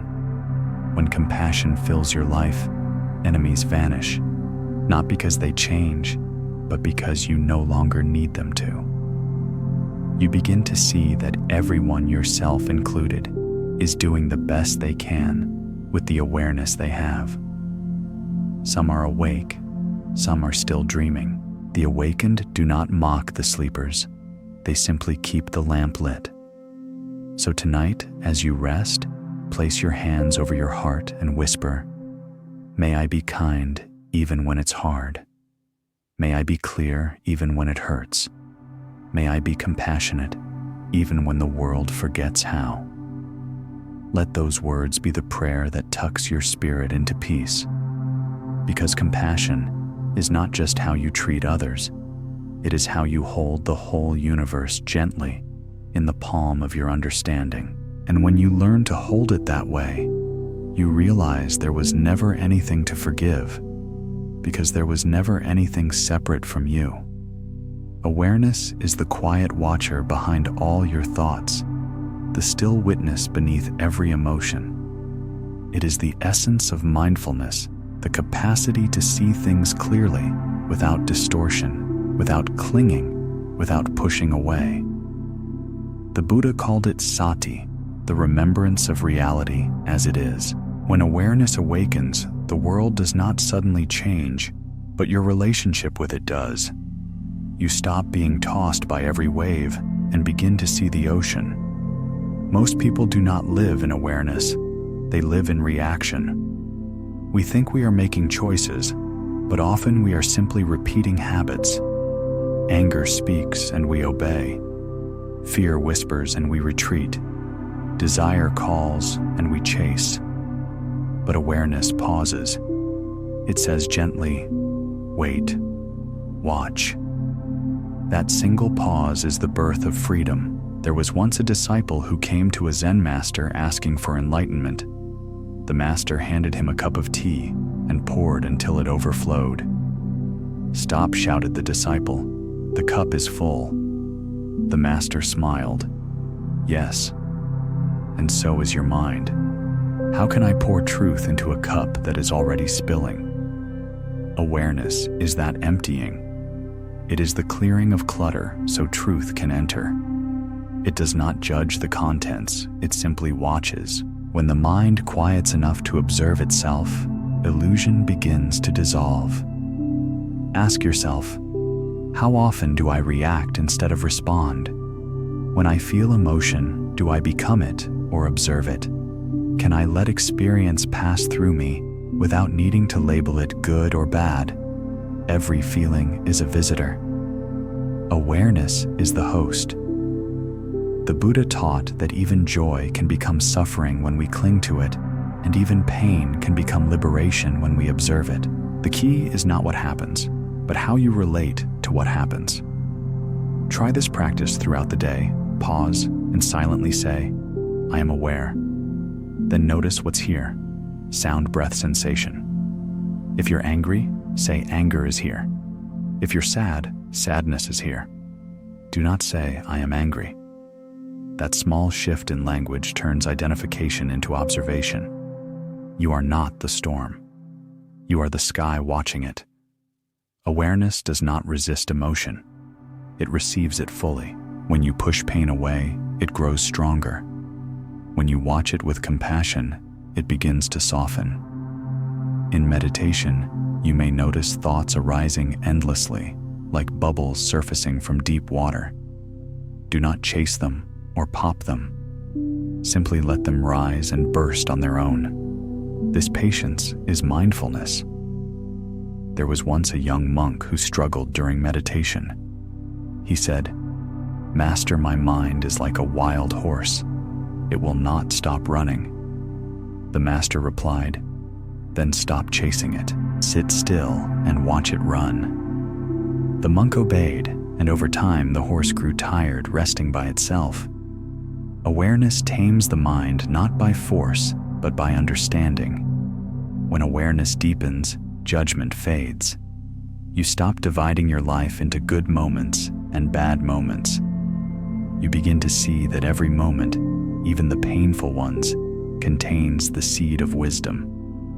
Suffering becomes less personal, more universal. You no longer ask, "Why me?" but rather, "What is this teaching me about being human?" Awareness brings humility. You realize how much of what you believed was true was simply habit. How many of your fears were borrowed from others? How much of your pain came not from events themselves, but from the stories you told about them? Awareness unravels those stories, thread by thread, until what remains is pure presence, simple, silent, alive. In daily life, awareness is your refuge. When someone criticizes you, watch the sting without feeding it. When a craving arises, notice its texture. When joy visits, savor it without clutching. The more you watch, the less controlled you are by what you watch. The Buddha compared awareness to a lamp in a dark room. The lamp does not argue with the shadows, it simply reveals them. When you shine the light of awareness on anger, you see its roots, fear, unmet needs, misunderstanding. When you shine it on desire, you see its origin, loneliness, longing, the illusion of lack. The light does not fix, but in revealing it transforms. Sometimes awareness hurts at first. Seeing yourself clearly means facing truths long ignored, the subtle ways you avoid discomfort, the patterns you repeat, the masks you wear. But this discomfort is sacred. It is the beginning of awakening. Only what is seen can be healed. Try this reflection at day's end. Sit quietly and replay the day like a film. Where were you present? Where were you lost in thought? Notice without scolding. Awareness grows not from perfection, but from patience. Each evening's reflection strengthens tomorrow's clarity. There was once a sage who was asked, "What is enlightenment?" He answered, "When I eat, I eat. When I walk, I walk. When I sleep, I sleep."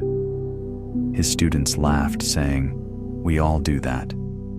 The sage replied, "No, when you eat, you think. When you walk, you hurry. When you sleep, you dream of tomorrow. I am awake. That is awareness, to be fully here, fully alive, fully present in the simplicity of now. As awareness matures, you will notice a shift. The noise of the mind continues, but it no longer disturbs you. The old triggers lose their grip. The judgments fall silent. Even pain, when it comes, feels lighter, not because it is smaller, but because you are larger. You have become the witness, not the wound.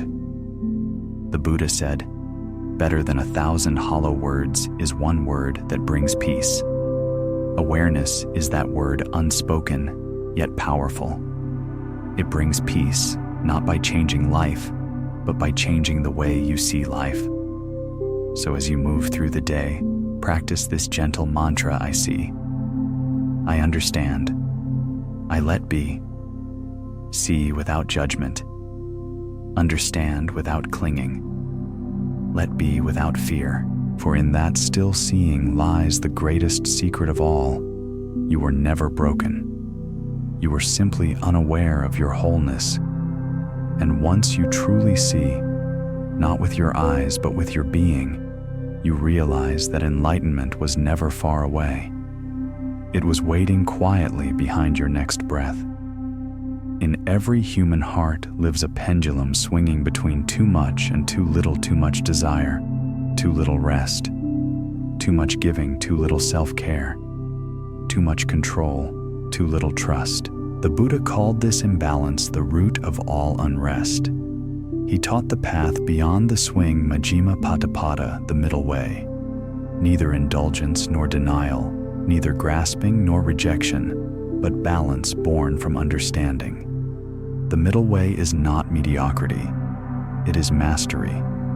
It is not standing still in the center of life, but walking with grace between the extremes that pull at you. It is the art of moving through the world without being ruled by it. Once before enlightenment, Siddhartha Gautama practiced self-denial to the point of collapse. He starved, meditated without rest, and lived on drops of water, believing pain would purify him. One day, while meditating beside a river, he heard a musician teaching a student. If the string is too tight, it breaks. If it's too loose, it will not play. The words entered his heart like lightning. In that moment, he understood neither excess nor deprivation brings freedom. Only harmony does. That realization gave birth to Buddhism itself. Look at your own life and ask, where am I stretching the string too tight? Where have I let it become too loose? What would balance look like if I trusted myself to find it? The world glorifies extremes. Hustle without rest, giving without limit, success without pause. But a life lived at extremes eventually cracks. the mind becomes anxious, the body weary, the heart numb. Balance is not weakness, it is wisdom. It is knowing when to move and when to be still. Imagine a bird in flight. Both wings must move in harmony. One wing is wisdom, the ability to see things as they are. The other is compassion, the ability to love what you see.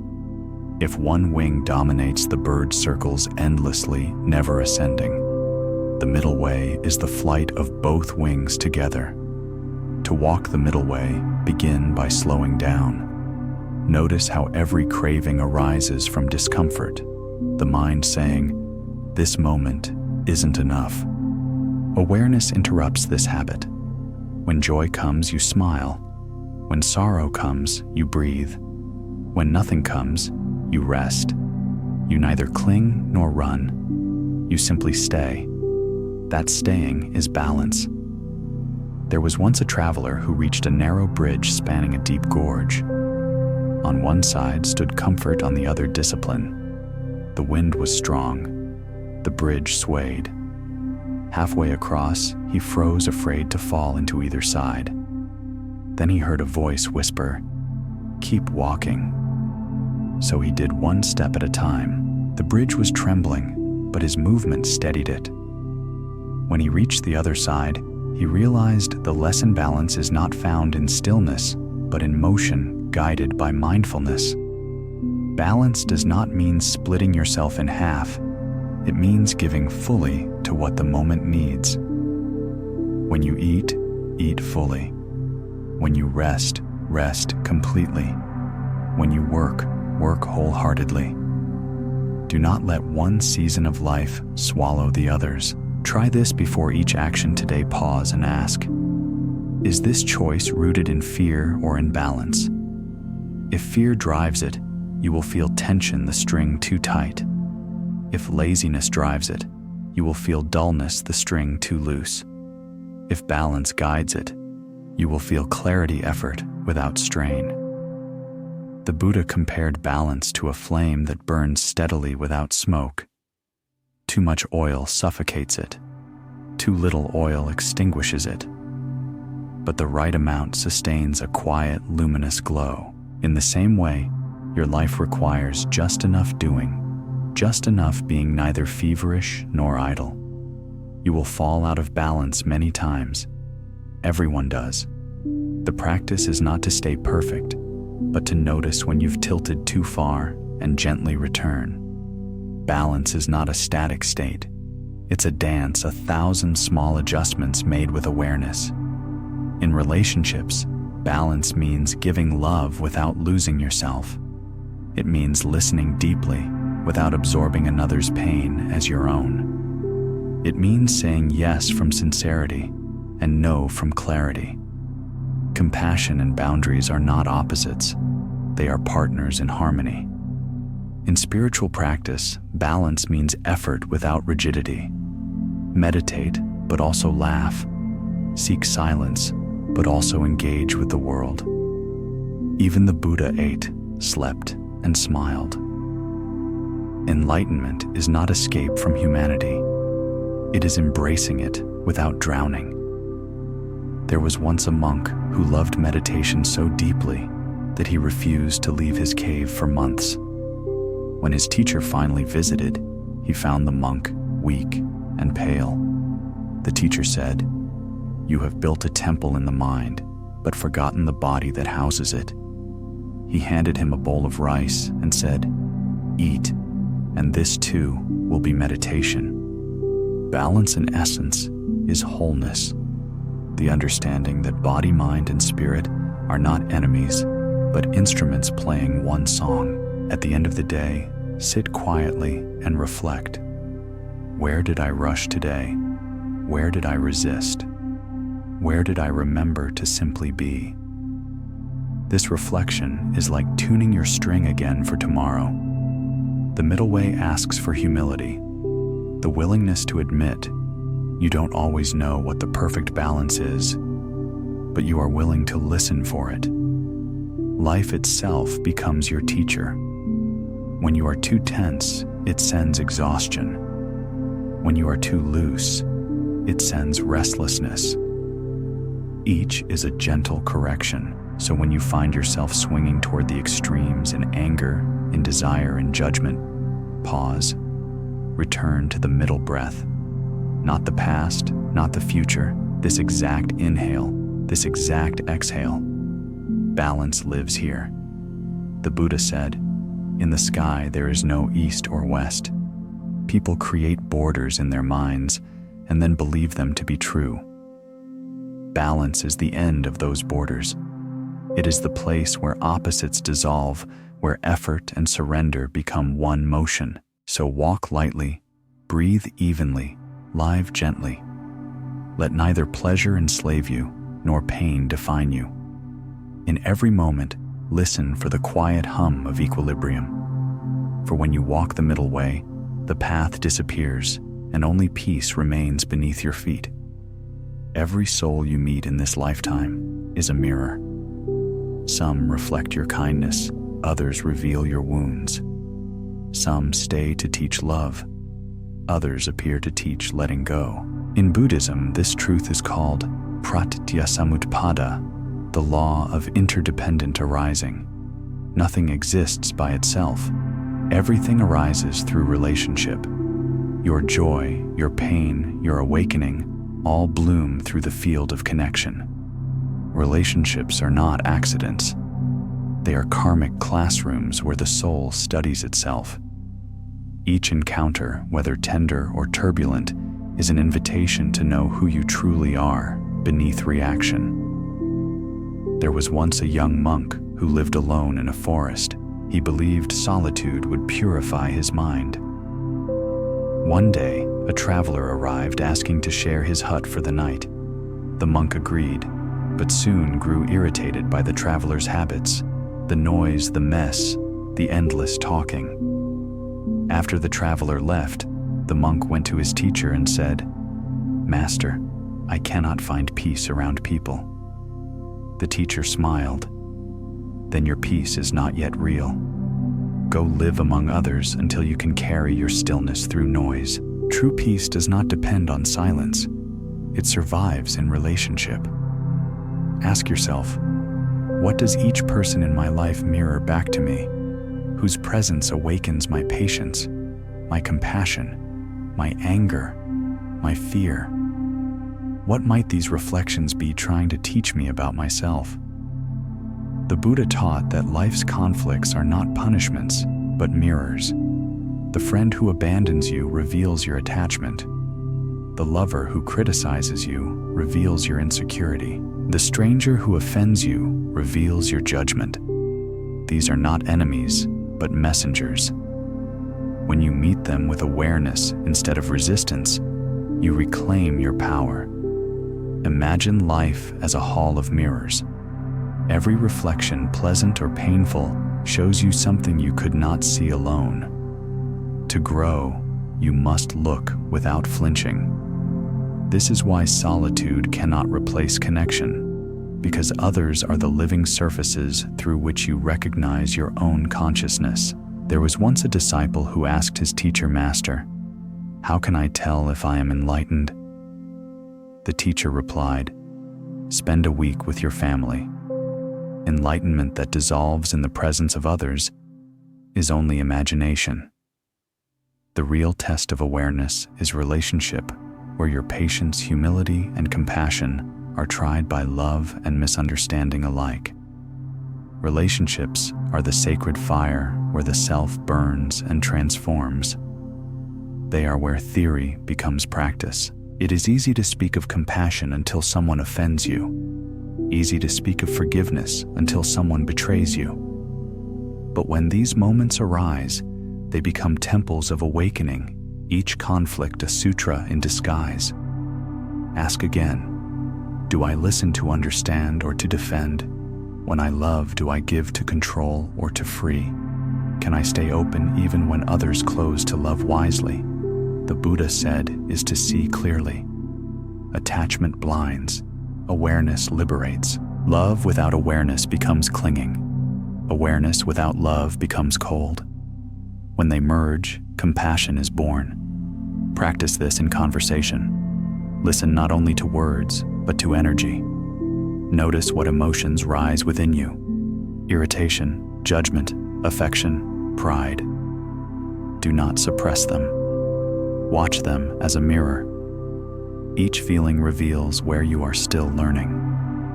When awareness joins presence, every relationship becomes meditation. There was once a woman who blamed everyone for her suffering: her parents, her partner, her boss. One day, she visited a Zen temple, expecting the monks to console her. Instead, the abbot handed her a mirror. "This is your true teacher," he said. "Whenever someone hurts you, look here first." At first, she felt insulted, but over time she realized the anger she saw in others was her own reflection seeking attention. The mirror does not lie, but it does not accuse. It simply shows.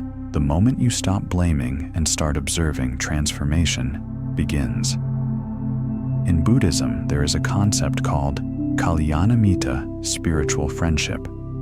It means walking the path with those who mirror your highest self, not those who flatter you, but those who challenge you gently toward wisdom. Seek companions who remind you of your light when you forget it.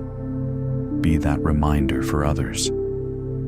But not all mirrors must remain in your life. Some arrive only for a season. When a relationship ends, bless it. It has fulfilled its teaching. Holding on only turns the mirror into a wound. Let go not with bitterness, but with gratitude for what it revealed. Practice this meditation tonight. Visualize someone you struggle with. See them standing before you, both of you holding mirrors. Each mirror reflects not faces, but light. See how that light merges not two beings, but one awareness learning to recognize itself. Whisper, "I see your humanity, and in it, I see mine." This is how enemies dissolve, not through victory, but through understanding. Every relationship you've ever had, lover, friend, stranger, foe, has shaped your awakening.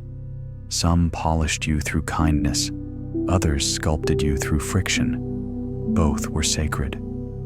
The Buddha said, "If you see wise companions, follow them. If you do not walk alone like the elephant in the forest."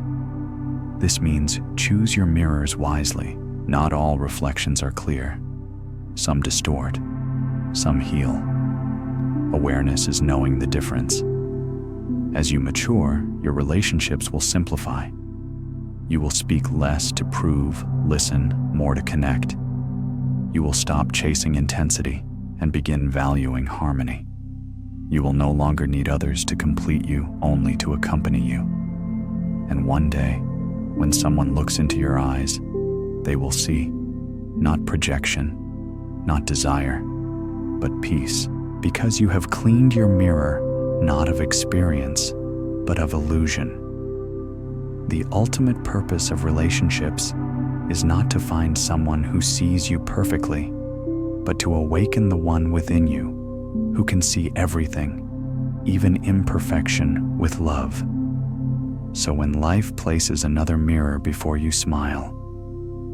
Whether it reflects beauty or pain, it is your reflection reminding you you are still learning to love yourself through everything that meets you.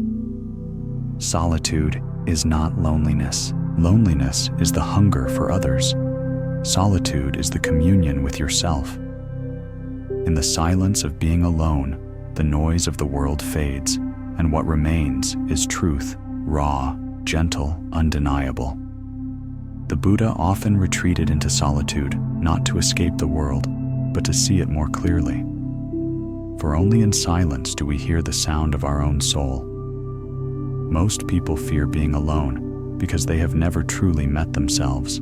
They fill their days with conversations, screens, and noise, anything to avoid the still voice within. Yet that voice, however quiet, carries your deepest wisdom. It whispers truths that cannot be found in books or teachers, only in the vast interior of your own awareness. There was once a young monk who dreaded solitude. Every time his teacher sent him into the forest to meditate, he returned quickly saying, "Master, the silence frightens me." The teacher smiled and handed him a candle. "Go back," he said, "and sit with your fear. When the candle burns out, return." Hours later, the monk came back calm. "The silence was not frightening," he said softly. "It was me I was afraid to meet." Solitude reveals what distraction hides your longing, your restlessness, your wounds, your truth. It shows you where you have been seeking outside what was always within. Ask yourself, when I am alone, what emotions rise first, peace or discomfort? What truths do I keep running from when I surround myself with noise? What might I discover if I allowed myself to simply be without performance or distraction? The Buddha taught that solitude is the soil where wisdom grows, not isolation from life, but withdrawal from illusion. When you step back from constant stimulation, your mind begins to clear like a pond settling after a storm. Thoughts still ripple, but the bottom becomes visible again. Try this practice. Choose 1 hour each week to be completely alone. No phone, no conversation, no plan. Sit by a window or walk in nature. Let the silence surround you. At first, your mind will rebel. It will search for something to do, someone to reach a reason to leave. Smile at it. You are watching detox in motion. Stay. Eventually, beneath the mental noise, you will feel a soft presence your own. That presence is peace. There was once a story of a hermit who lived in the mountains. People would climb for days to seek his wisdom. One visitor asked, "Master, how did you find enlightenment in such loneliness?" The hermit laughed. "Loneliness? I have never been lonely. When I sit, the mountains speak. When I breathe, the trees sway with me. When I am silent, the universe answers." Solitude, when entered with awareness, reveals connection in its purest form. You begin to see that separation was always an illusion. You are not alone. You are surrounded by the quiet intimacy of existence, the hum of the earth, the pulse of the stars, the rhythm of your own breath. Solitude teaches you to stop seeking validation.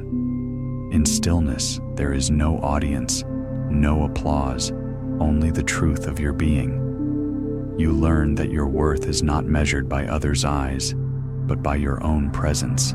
You no longer need constant company to feel alive. You become enough for yourself. There was once a bird who feared flying alone. It always stayed close to the flock, chirping to stay connected.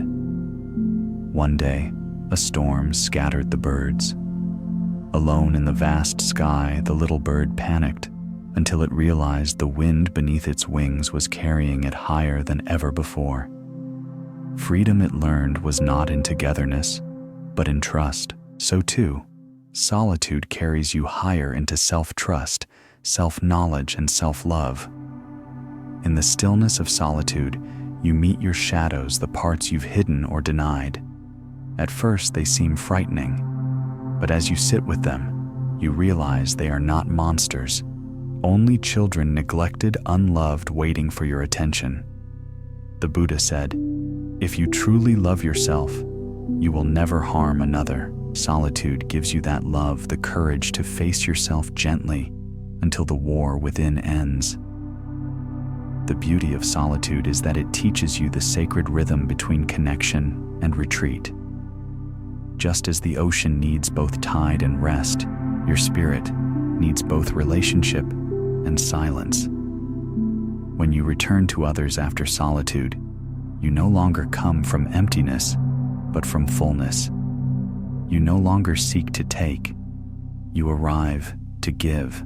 Try this small ritual before meeting others. Sit quietly for 3 breaths. Feel your center. Remember your peace. Carry that stillness into every conversation. Watch how your energy changes. You will notice that silence follows you even into noise. As your relationship with solitude deepens, you will find that your need for external validation fades. You stop chasing attention, for you have already found belonging within. You realize you can walk alone without being lonely, love without clinging, serve without losing yourself. At night, when the world sleeps, sit with your thoughts as you would sit with an old friend. Ask them softly, "What do you need to say before I rest?" Listen without judgment. Sometimes the heart only needs to be heard to heal. There was once a saying in Zen, "When alone, be like the Buddha. When with others, be like the lotus." The Buddha symbolizes awareness, still radiant, self-contained. The lotus symbolizes compassion, rooted in the mud, yet rising to share its beauty. Both are you. When you learn to love solitude, the fear of being left behind disappears. You realize no one can truly abandon you because your own presence never leaves. So if life ever feels too loud, too crowded, too demanding, return to yourself. Sit quietly. Close your eyes. Feel your breath. The peace you seek is not in another's company. It is in the silence that has been waiting for you to come home. And when you do, when you finally meet yourself fully, you will discover that solitude was never empty.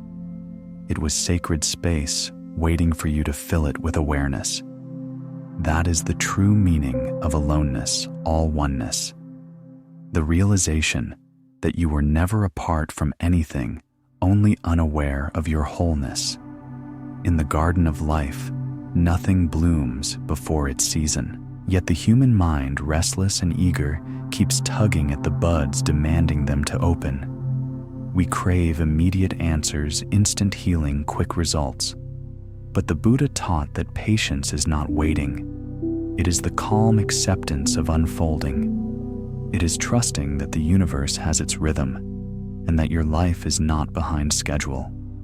Patience is the fragrance of wisdom. It whispers, "What is meant for you will arrive when you are ready to receive it." There was once a farmer who planted bamboo seeds. Every day he watered them faithfully, yet for years nothing grew. His neighbors mocked him, saying, "Why waste your time?" But he continued. In the 5th year, the earth suddenly split open, and the bamboo shot up, growing 90 feet in just 6 weeks. What the farmer didn't see was that all those years, the bamboo was growing roots, deep, invisible, unshakable. So it is with your growth. The seasons of silence, the years that feel stagnant, these are not wasted. They are root years. Beneath the surface, strength is forming. Ask yourself, where in my life am I rushing the process? What am I forcing to happen instead of allowing to unfold? Can I trust that delay is not denial, but divine timing? The Buddha described patience as khanti, one of the highest perfections. It is not passive endurance, but active serenity, the ability to remain still amid uncertainty, to breathe through discomfort without losing faith. It means sitting beside your pain, not as its prisoner, but as its companion, knowing that every moment, even the hard ones, is shaping you into someone wiser. Try this reflection.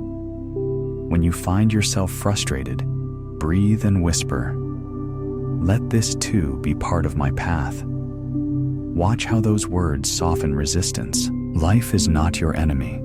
Impatience is. The more you fight time, the more peace slips away. There was once a disciple who grew impatient in meditation. "Master," he said, "I have practiced for years, but enlightenment never comes." The master asked, "If you plant a seed and pull it out each day to check its growth, will it bloom faster?" The disciple smiled in shame. The master continued, "Then stop disturbing your own becoming. Sit. Breathe. Let it grow. Patience is faith in action. Faith that the unseen is still at work even when you cannot measure progress.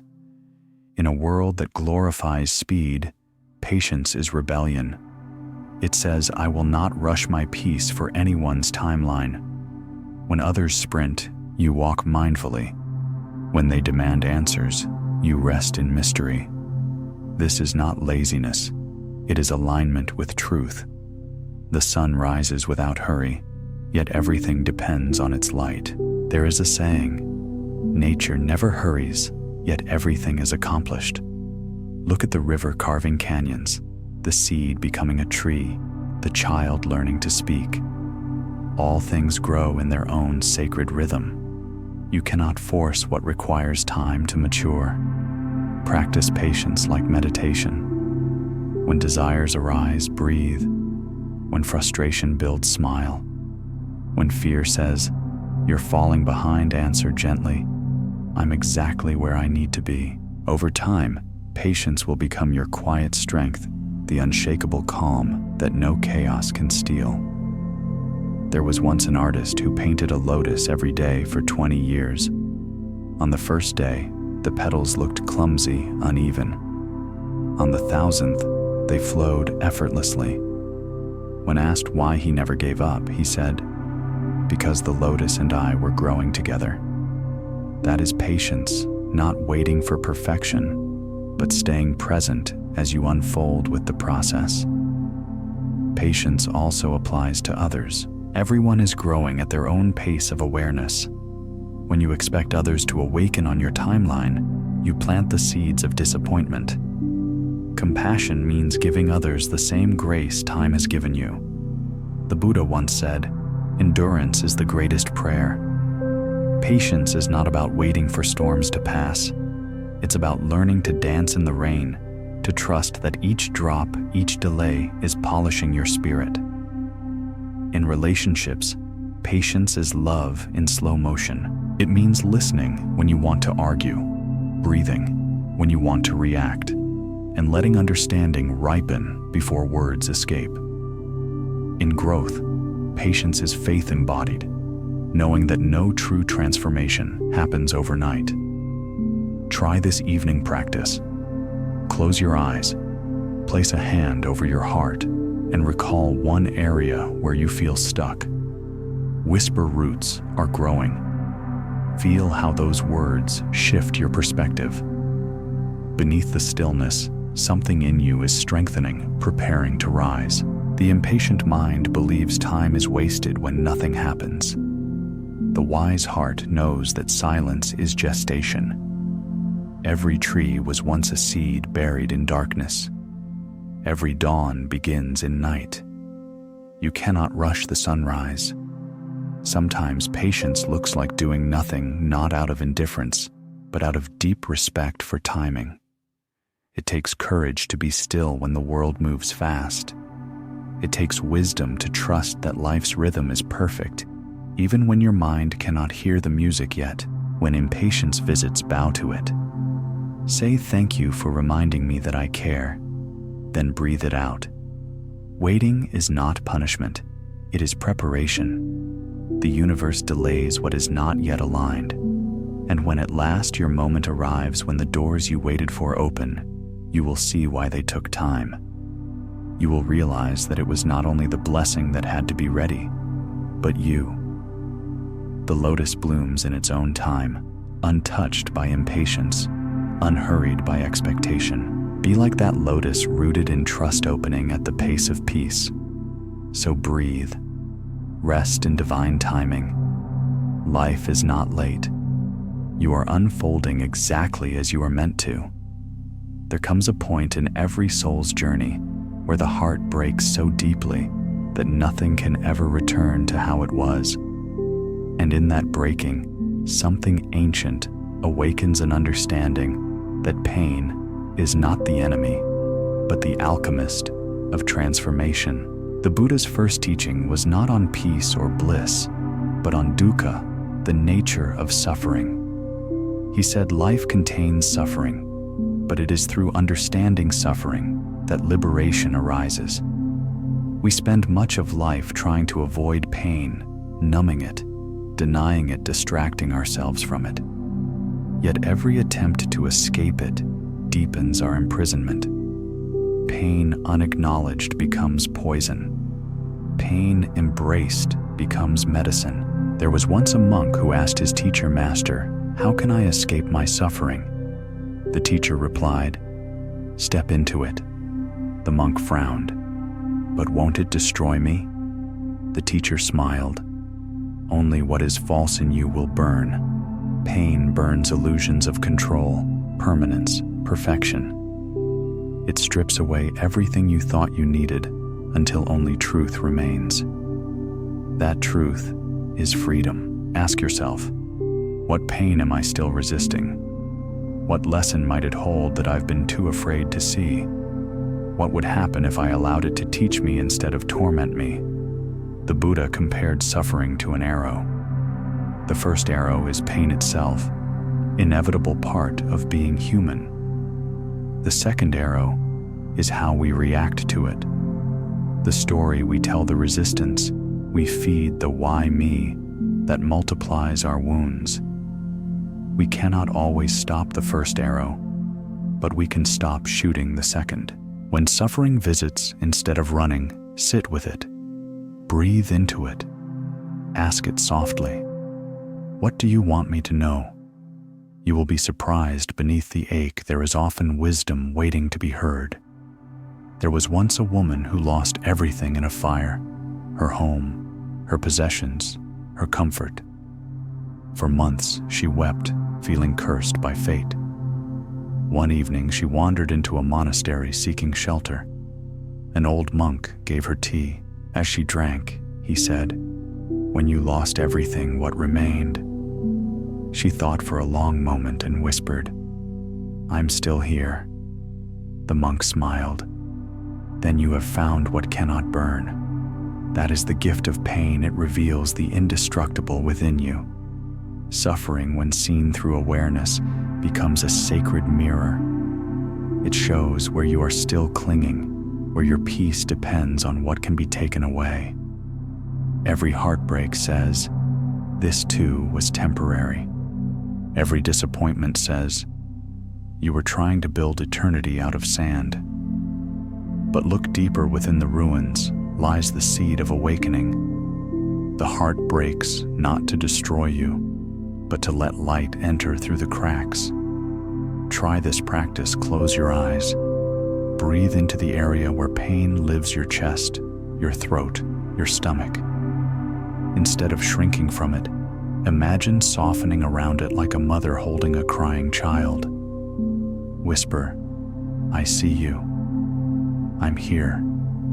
Do not rush it away. Compassion dissolves pain faster than resistance ever could.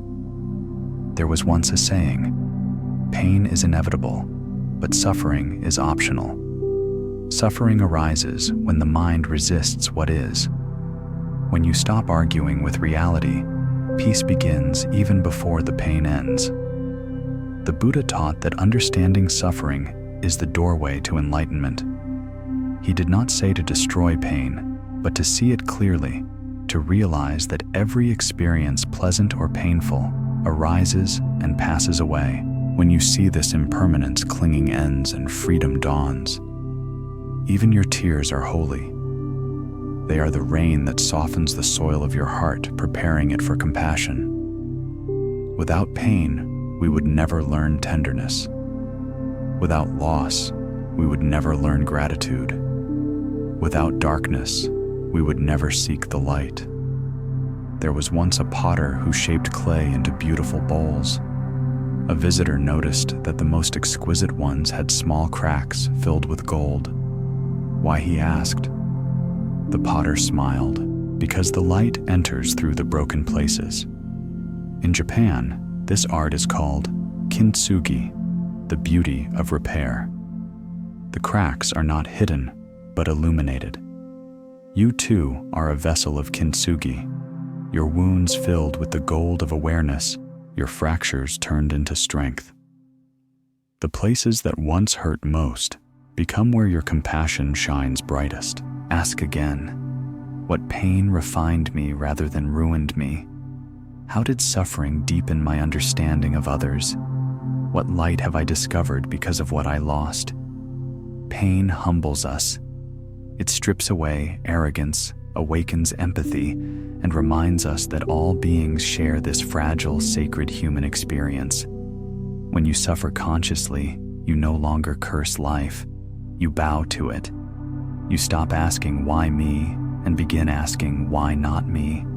Every being feels this ache. In that realization, separation dissolves. Try turning your pain into prayer. When you feel sorrow, breathe out love for all others, feeling the same sorrow in this moment. When you feel fear, wish courage for all who are afraid tonight. This transforms suffering into service. It transforms isolation into unity. The Buddha said, "Out of compassion for all beings I endured." Your endurance can be sacred too, not a punishment, but a participation in the shared heartbeat of existence. One day, you will look back and see that the pain that once shattered you became the doorway to your awakening. You will no longer wish it away. You will whisper, "Thank you for breaking me open." Because pain never came to destroy you. It came to reveal you the part of you that cannot be destroyed, that cannot be taken, that cannot die. So when the next wave of sorrow arrives, do not drown. Float. Trust that beneath the storm, the ocean of awareness is still calm. Whisper to yourself, "I am not the pain. I am the space that holds it." And in that remembering, suffering turns into sacred alchemy, transforming lead into gold, loss into light, and your wounded heart into a vessel wide enough to hold the whole world. In the quiet rhythm of the universe, nothing is lost, and nothing appears without a cause. Every thought, every word, every act ripples outward, and then returns not as punishment, but as reflection. This is the law of karma, the sacred mathematics of consciousness. It is not fate written in stone, but energy returning home. The Buddha once said, "We are what we think." All that we are arises with our thoughts. With our thoughts, we make the world. Karma is not a distant cosmic judge. It is the echo of your own mind. Each moment you choose anger, compassion, greed, or kindness, you are shaping your future, not later, but now. There was once a man who planted thorn bushes along his path to keep others away. Years later, he tried to walk the same road and found it impassable, overgrown with his own thorns. He sat down bleeding, realizing that he had only ever been protecting himself from himself. So too do we often sow seeds of pain unknowingly. We gossip and attract distrust. We judge and feel judged. We cling and become trapped. But when awareness dawns, karma becomes teacher instead of tormentor. Ask yourself, what energy do I release into the world each day? Are my actions driven by fear, pride, or love? What am I harvesting from the seeds I've planted so far? The beauty of karma is that it is always alive, always responding. You are never trapped by your past. You are sculpted by your present. Each conscious breath is a new seed. Each kind thought a new beginning. Karma does not demand perfection, only awareness. The Buddha compared karma to a field. When ignorance rules, the field is wild, full of weeds. But when mindfulness enters, the gardener awakens. With each act of compassion, you pull a weed. With each moment of gratitude, you plant a flower. Over time, the field becomes a garden of peace. Try this reflection when something painful happens. Pause before reacting. Ask, what am I contributing to this moment? You may not have caused every circumstance, but you always have power over the energy you add to it. Karma is not about control, It's about responsibility. It reminds you that every breath is creative, every thought is a brushstroke on the canvas of your life. There was once a disciple who asked his teacher, "Why do good people suffer?" The master replied, "Because the seed does not sprout the same day it is planted. The past may still be unfolding, but so too is the good you plant today. Do not mistake delay for denial. Karma unfolds in its own time, but it is never unjust. The universe is not cruel, it is exact. It reflects what you believe you deserve, what you habitually express, what you continue to choose. Sometimes karma appears as loss, not because you are being punished, but because what you were clinging to could not grow you anymore. Sometimes it appears as silence, a pause meant for reflection. Sometimes it appears as grace, the softening of lessons once harsh, because you've begun to understand. The highest understanding of karma is not fear, but liberation. When you realize you are the source of your experience, you stop blaming and start creating consciously. Life ceases to happen to you and begins to happen through you. Imagine your thoughts as seeds falling into the soil of reality. What are you planting today? Resentment or forgiveness? Fear or trust? Every emotion is a seed, and every moment the field receives it without judgment. What grows tomorrow depends on what you sow today. There was once a wise woman who said, "Before you speak, ask yourself, is it kind? Is it true? Is it necessary?" Each question is a gardener's hand choosing which seeds to plant and which to release into the wind. The Buddha taught hatred does not cease by hatred, but only by love. To end cycles of suffering, you must plant differently. When someone harms you, your instinct may be to respond in kind, but that only waters old weeds. Choose instead to plant something new, silence, compassion, or a clear boundary. This is how karma transforms from cycle to spiral, carrying you upward rather than in circles. Karma also reminds us of humility. Every joy you experience was planted by someone, perhaps even by your own forgotten kindness. Every hardship you endure may be the echo of an old seed asking to be seen. Both are sacred, both necessary. Try this evening ritual as you lie down to rest. Recall 3 seeds you planted today through words, actions, or thoughts. Were they rooted in love? If not, do not condemn yourself. Simply replant. Whisper, "May my next thought be peaceful." In that moment, karma shifts. There was once a river that flowed through villages, calm when treated with respect, destructive when polluted.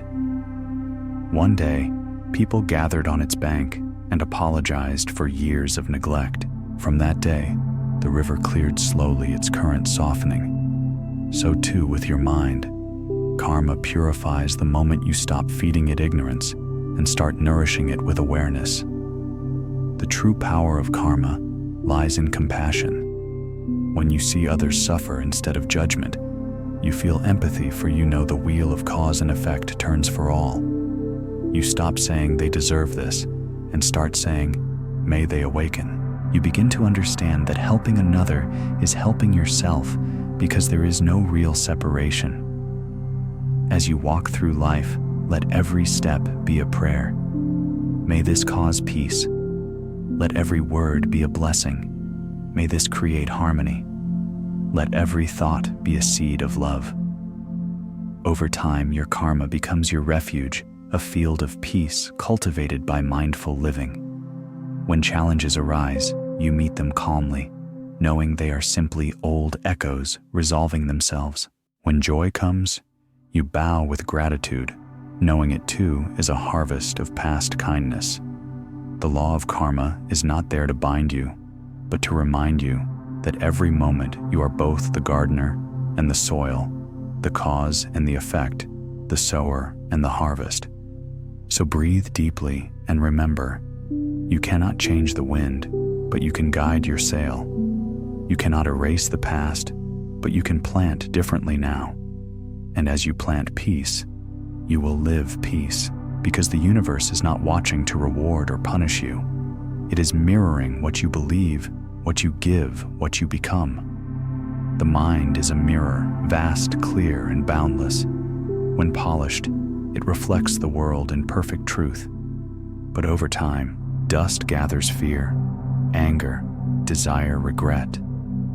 We mistake the dust for the mirror itself, and so we stop seeing clearly. The Buddha taught nothing is more dangerous than an untrained mind, nothing more beneficial than a trained one. Your life is not shaped by the world, but by how your mind perceives it. When the mind is clouded, even beauty feels heavy. When it is still, even sorrow shines with wisdom. Thus, the purpose of practice is not to create peace, but to clear what blocks it, to wipe the mirror until it reflects reality as it is not as we imagine it to be. There was once a monk who meditated beside a lake. One morning, he gazed into the water and saw his reflection distorted by ripples. He thought, the lake is troubled. But when the wind calmed, his face appeared clearly. In that moment, he understood the lake had never lost its clarity, only movement had obscured it. So too with the mind. Peace is not something you must find. It returns naturally when the winds of thought settle.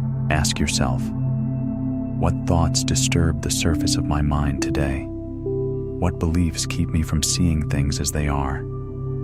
What might I discover if I stopped identifying with every passing emotion? The Buddha compared the untrained mind to a monkey leaping from branch to branch, never still. One moment it clings to joy, the next to pain. But awareness is the keeper of this monkey. You do not cage it. You simply observe until it tires of its own restlessness. Try this practice throughout your day. Pause and take 3 mindful breaths. Watch your thoughts without trying to stop them. Imagine they are clouds passing across a vast sky. You are not the clouds. You are the sky. Thoughts come and go. Awareness remains. There was once a student who told his teacher, "My mind is noisy. I cannot meditate." The teacher poured tea into a cup until it overflowed. "See," he said, "your mind is like this. How can peace enter when it is already full?" The student asked, "Then how do I empty it?" The teacher smiled. "Stop pouring." To stop pouring means to stop feeding the endless stream of distraction, the constant stories, comparisons, and worries. Each time you bring your attention back to breath, you stop pouring. Each time you return to silence, you polish the mirror. Awareness is the cloth that wipes the dust. Each act of mindfulness cleans a layer. One moment of true stillness reveals more clarity than years of running. The dust of illusion often takes the form of self-image, the roles we cling to. I am good, I am bad, I am successful, I am broken. But who were you before these names? The Buddha called this anatta, the teaching of no self. When you stop identifying with labels, you discover the vastness that cannot be defined. The mirror has no fixed reflection. It shows whatever stands before it, yet remains unchanged. There was once a man who spent years sculpting statues of the Buddha. One day, he realized that each statue, though different, was made of the same clay. Laughing, he said, "The forms were many, but the substance was one." Your thoughts and identities are forms. Your awareness is the clay. The mind collects dust, not because of sin, but because of inattention. Every time you judge, you add a layer. Every time you cling, you add another. But each time you forgive, a layer falls away. Each act of presence polishes a little more light through. Try this reflection before bed. Sit quietly and visualize your mind as a mirror covered in dust. With each exhale, imagine wiping one layer away: fear, regret, comparison, guilt. Breathe until you sense clarity returning. End with the affirmation, "I am the sky." Thoughts are passing weather. When the mind clears, the world changes.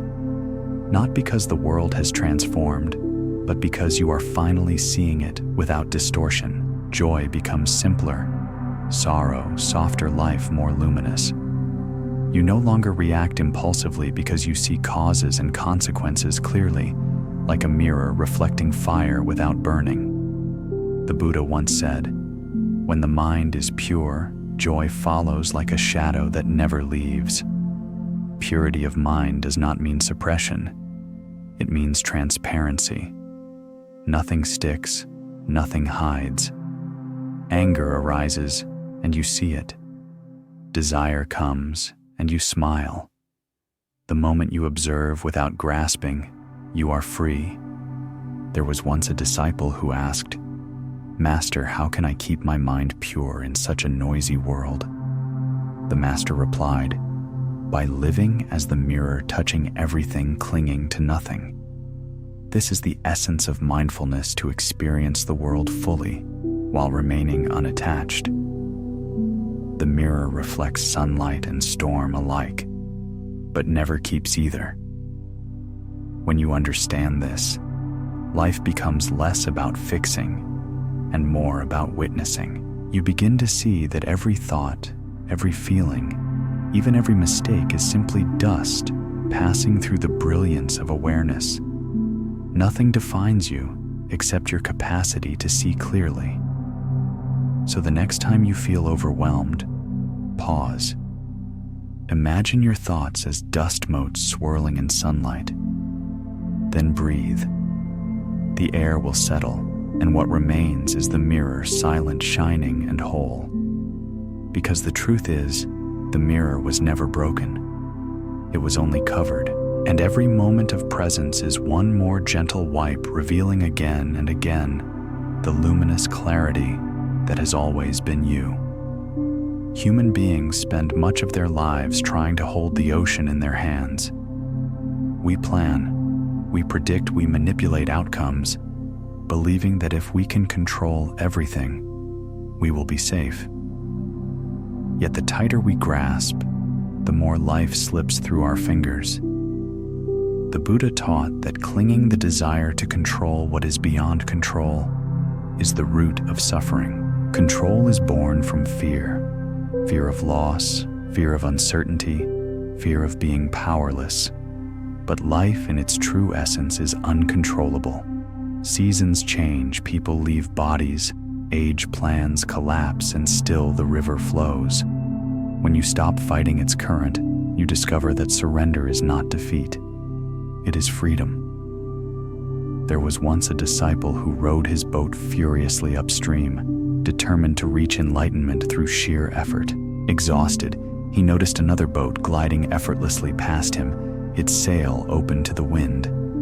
The master on that boat called out, "Stop rowing. Raise your sail." In that moment, the disciple understood control exhausts, surrender carries. Ask yourself, where in my life am I still rowing against the current? What am I trying to force instead of trusting to unfold? What would happen if I let go even for one breath? Surrender does not mean apathy or resignation. It means aligning your energy with reality instead of resisting it. It is saying, I will act with wisdom, but I will not fight what is. The Buddha compared the mind to a river always moving. When we try to dam it with control, it floods and overflows. When we allow it to flow naturally, it finds its way to the sea. You are not here to control the river. You are here to learn how to float. Try this practice when plans fail or uncertainty arises. Pause and whisper, I allow this to be part of my path. Feel how those words soften the body. Control tightens the chest. Surrender opens it. The moment you stop demanding life to obey your will, You begin to feel its rhythm, gentle, vast, and wise. There was once a farmer who prayed daily for sun. When the rain came, he cursed the sky. One day a drought struck, and his crops died. He went to a wise monk, crying, "Why does the universe not listen to me?" The monk smiled. "It listens, but not only to you. The same rain that floods your field nourishes another's." In that instant, the farmer saw the truth. Life serves the whole, not the individual ego. This is the secret of surrender, understanding that your story is part of a larger story, one too vast for your mind to control. Trusting life does not mean giving up responsibility. It means giving up resistance. Control is an illusion because it assumes separation. But you are not separate from life. You are life. The river cannot control its flow because it is the flow. The leaf cannot control the wind because it is carried by it. When you stop identifying as the controller and start identifying as the movement itself, peace returns. There was once a monk who feared death. He asked his teacher, "How can I let go when the end comes?" The teacher held up a leaf and let it fall. "Do you think the leaf suffers as it leaves the tree?" he asked. The monk said, "Perhaps it fears falling." The teacher smiled. "Only until it remembers it has always been part of the wind. So too with you. Every loss, every change, every unknown is simply another form of the wind carrying you back to your source." Try this visualization. Imagine your life as a river. See where the water is flowing freely and where you've built dams through fear, expectation, or attachment. Now gently open one dam. Watch the water move again. Feel the release in your body. That release is surrender. The Buddha said, "Let go of what is not yours." What is not yours? The opinions of others, the outcomes of your efforts, the passage of time. You can influence, but you cannot control. When you stop grasping for certainty, you begin to see the beauty in impermanence. Control believes happiness lies in mastery of conditions. Surrender knows happiness lies in mastery of mind. There was once a bird trapped in a cage. One day, the cage door was left open, but the bird hesitated to fly. Freedom was there, yet fear held it captive. Only when it took the leap did it realize the sky had always been waiting. Many of us live like that bird, the door open, yet our minds clinging to control as if it were safety. But control is the cage. The sky is surrender. When you surrender, you do not lose your power, you redirect it. Your energy, once scattered by resistance, becomes calm and focused. You begin to move with life instead of against it. The right people arrive without force. The right opportunities unfold without panic. What was once struggle becomes flow. Practice this daily. When frustration arises, breathe and ask, "What if this too is helping me?" Even if you cannot see how, assume it is. This assumption transforms fear into curiosity, control into trust. The most peaceful souls are not those who have mastered the world, but those who have mastered the art of letting go. They know storms will come, but they do not curse the rain. They know change will arrive, but they do not resist its lessons. They trust that even endings are forms of beginning. So when life surprises you, bow to it. When it takes what you thought you needed, whisper, "Perhaps it is freeing my hands for something greater."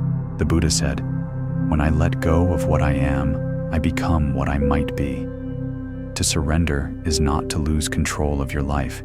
It is to return control to the only place it belongs, the flow of the universe itself. And once you surrender fully, you will feel something profound, not weakness, but ease, not defeat, but belonging. You will realize that life has never been against you. It has always been carrying you patiently, perfectly toward awakening. So breathe deeply. Let go of the oars. The current knows the way. Letting go is perhaps the hardest and holiest act of the human heart. The mind clings to people, to memories, to identities, to dreams that no longer fit. We hold on believing that control equals safety, that permanence equals peace. Yet the Buddha's first insight after awakening was this: all things are impermanent. What you cling to today will change, dissolve, or die tomorrow. But when you understand impermanence, you stop fearing loss and start loving more deeply. To let go is not to reject life. It is to embrace its truth. It is to see that love cannot bloom where attachment suffocates. There was once a monk who carried a heavy bowl wherever he went. One day, his teacher asked, "Why not leave it behind?" The monk replied, "It's mine, master." The teacher smiled, took the bowl, and dropped it, shattering it on the ground. "Now it's free," he said, "and so are you." That night, as the monk walked without his bowl, he realized how light his steps felt. The bowl had never been the burden his attachment was. Ask yourself, what am I still carrying that weighs down my peace? What fear keeps me from releasing what no longer serves me? Who would I be if I stopped clinging to what is gone? Letting go is not an event. It is a practice. Each day, the mind gathers new attachments like dust. The art of letting go is the art of cleaning the heart gently, patiently, without judgment. The Buddha compared attachment to holding a burning coal while blaming the fire for the pain. The moment you open your hand, the suffering ends not because the fire disappears, but because you stop clutching it. Try this meditation. Close your eyes and visualize what you cling to: a memory, a person, an expectation. See yourself holding it tightly. Feel the tension. Now breathe out slowly, open your hand, and let it drift away. Watch it dissolve into light. Whisper, "Thank you for what you taught me." That whisper turns loss into liberation. There was once a traveler crossing a river with a raft. After reaching the other shore, he lifted the raft onto his back, saying, "This carried me. I must keep it." But as he climbed the mountain, the weight grew unbearable. Finally, he realized the raft was useful once, but now it hindered him. Smiling, he placed it by the path and walked freely onward. Everything in life is like that raft, meant to carry you for a while, not forever. Relationships, roles, even beliefs, each has a season. Wisdom is knowing when to hold and when to release. Attachment comes not from love, but from fear. The fear that without this thing or person, you will be incomplete. But the Buddha taught that you were never lacking. What you seek from others already lives within you. True love allows freedom. It says, "I love you enough not to imprison you." Letting go does not mean you stop caring. It means you stop suffering over what you cannot control. You love without clinging, remember without dwelling, grieve without despairing. There was once a woman who wept for her dying child, unable to accept his death. The Buddha gave her a simple task: bring me a mustard seed from a home untouched by death. She searched every house in the village but found none. In her sorrow, she awakened, realizing that loss is the thread binding all beings. From that day, her grief softened into compassion. To let go is to see that nothing truly belongs to you, not even your own body. And yet that realization does not make life empty. It makes it sacred. Because when nothing is guaranteed, every moment becomes precious. Ask again, what am I gripping too tightly out of fear? What might I gain if I trusted impermanence? What would love look like without attachment? Try this reflection each night. Visualize your day as a handful of sand. Watch as it slips gently through your fingers. Do not try to stop it. This is life, soft, fleeting, beautiful. Letting go does not erase the sand. It honors its passing.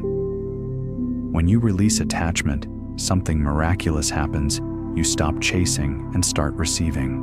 The right people stay, not because you cling, but because they are aligned. The right opportunities arrive not because you control, but because you are open. There was once a monk who lived beside a cherry tree. Each spring he watched its blossoms bloom and fall. "Why do you not weep when they die?" a traveler asked. The monk smiled. "Because their falling is part of their beauty." That is the heart of letting go. Understanding that endings are not failures, but fulfillment. Every petal must fall for the fruit to grow. Every death clears space for rebirth. Sometimes letting go feels like breaking, but what breaks is only illusion. The true self cannot be lost. It is the space in which everything arises and passes. Letting go is not a single act. It is the rhythm of spiritual maturity.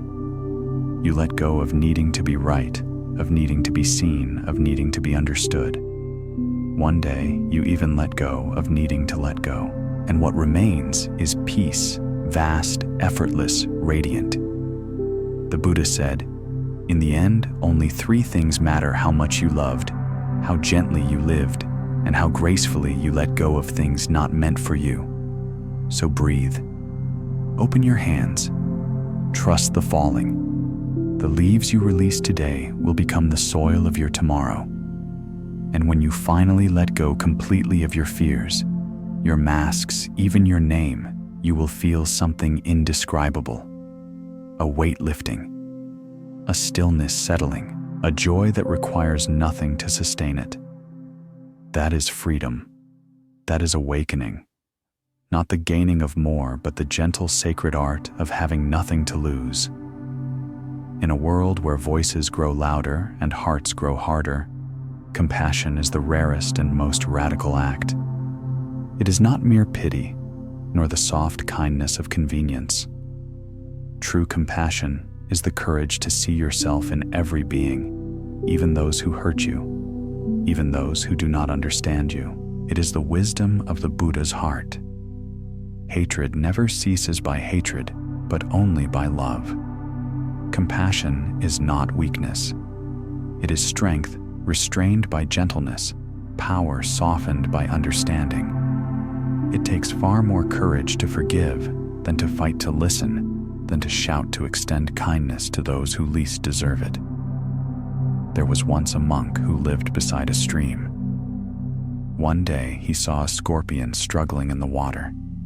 He reached out to save it, but the scorpion stung him. Instinctively, he dropped it. Moments later, he reached again, and again it stung him. A passerby shouted, "Why do you keep saving what hurts you?" The monk smiled and said, "Because it is a scorpion's nature to sting, and it is my nature to save." Compassion does not depend on another's behavior. It arises from your own understanding. It is not about condoning harm, but about refusing to let hate live in your heart. Ask yourself, when I encounter cruelty, do I respond with reaction or reflection? Do I allow others' behavior to dictate who I become? What would compassion look like here, right now, in this moment? The Buddha once told a story of a man shot by an arrow. Instead of pulling it out, the man demanded to know who shot it, why, from what direction, and with what kind of bow. The Buddha said, "You would die before finding those answers." So too, when we are hurt, we cling to why instead of healing how. Compassion is the pulling of the arrow, the act of freeing yourself before your pain becomes your identity. There was once a disciple who said, "Master, I want to learn love." The teacher handed him a bowl of salt. "Put this into the river and drink." The disciple did, and the water tasted fresh. "Now," said the teacher, "put the same salt into a cup and drink again." The disciple coughed. "It's bitter." The master smiled. "Life is like salt. Suffering is inevitable. But the size of your heart determines whether it feels bitter or sweet. Compassion widens the heart until even suffering dissolves into understanding. When you practice compassion, you stop taking others' pain personally. You see that every act of harm comes from ignorance, a mind blind to its own suffering. The angry person is not evil. They are in pain. The unkind one is not cruel by nature. They are lost. Compassion is not excusing but seeing clearly. It says, you too are part of the same human storm I have walked through. Try this practice each morning before you rise. Whisper, "May I bring less harm into the world today." Throughout the day, when irritation or judgment arises, pause and breathe. Ask, "Can I soften here?" That question alone can shift an entire conversation, an entire day, perhaps even an entire life. Compassion begins with yourself. You cannot pour from an empty cup, nor forgive others while condemning yourself. The Buddha said, "You yourself, as much as anybody in the universe, deserve your love and affection." Self-compassion is not indulgence. It is maintenance of the soul. It means speaking to yourself with the same patience you offer a child, the same care you would show a dear friend. There was once a woman who went to a monk in despair. "I hate myself," she said. The monk handed her a candle and said, "Walk into the temple and light all the lamps with this flame." She did. When she returned, the monk asked, "Has your flame diminished?" "No," she said, "it's the same." The monk smiled. "So too is your love. Share it freely, and it will not lessen, it will grow." Compassion does not require agreement, only awareness. It asks you to step beyond right and wrong into understanding. It says, "This person's pain is mine too. Their ignorance is one I've known in another form." This does not mean you allow harm. True compassion sometimes means walking away, setting boundaries, or saying no, but always without hatred. The Dalai Lama once said, "If you want others to be happy, practice compassion. If you want to be happy, practice compassion." The wisdom of this is simple. Compassion heals both giver and receiver. When you forgive, you release the burden of carrying resentment. When you show kindness, you strengthen your own peace. Try this visualization. Close your eyes and imagine someone who has hurt you. See them as a child, afraid, confused, shaped by pain they could not name. Whisper, "May you be free from suffering." Even if your heart resists, say it anyway. Each repetition melts a little more ice around your heart. There was once a Zen teacher who said, "Before enlightenment, I saw others as enemies. After enlightenment, I saw only teachers." Everyone who crosses your path teaches you something: patience, courage, humility, or letting go. When you see them as teachers instead of threats, compassion naturally blooms. Compassion is not found in grand gestures, but in small, consistent acts: listening without interrupting, smiling at a stranger, forgiving without being asked. Every drop of kindness ripples through the unseen fabric of the world. Ask again, who in my life needs compassion right now? How can I show it without words?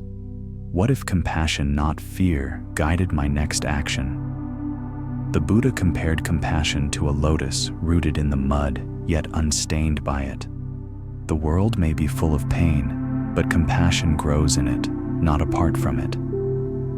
In the end, compassion is not something you give. It is what you become when you realize there is no other. The one who suffers and the one who heals are the same. The one who forgives and the one forgiven share one heart. So wherever you go, May your presence be a balm. May you be the gentle voice in the storm, the calm in the conflict, the light that reminds others of their own. Because the greatest revolution is not fought with weapons, but with compassion, the silent strength that turns even enemies into mirrors and pain into awakening. Silence is not the absence of sound, it is the presence of awareness. Beneath the constant chatter of thoughts, beneath the noise of the world, there lies a stillness that has been with you since before you were born. The Buddha called it noble silence, not simply refraining from speech, but resting in a state where truth can finally be heard. In the modern world, silence feels foreign. We fill every pause with noise, every gap with distraction, every breath with the hum of doing. Yet the soul speaks only in silence. When you lose silence, you lose connection to yourself. When you rediscover it, wisdom begins to whisper again. There was once a monk who practiced silence for many years. One day, his teacher asked, "What have you learned?" The monk bowed and said nothing. The teacher smiled. "Then you have learned everything." True silence does not mean absence of words. It means the end of unnecessary words. It is the space between thoughts, the breath before speech, where peace lives quietly, waiting for your attention. Ask yourself, how often do I speak just to fill the air? What truth have I drowned beneath the noise of my own voice? What might I hear if I became still enough to listen? The Buddha taught that speech can either heal or harm. Before speaking, he advised asking 3 questions. Is it true? Is it kind? Is it necessary? Most words dissolve when held up to this light. Silence, however, always passes the test. Try this practice. Take 1 hour each day to be completely silent. No talking, no music, no digital noise. At first, discomfort will arise. The mind will protest, grasping for distraction. But if you stay, something extraordinary happens. The noise begins to settle, and an inner current of awareness emerges. That current is you, the real you, untouched by noise. There was once a student who asked his Zen master, "What is truth?" The master held up his finger and said nothing. The student waited, growing impatient.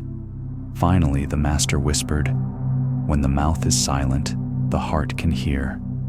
In silence, the mind becomes a mirror.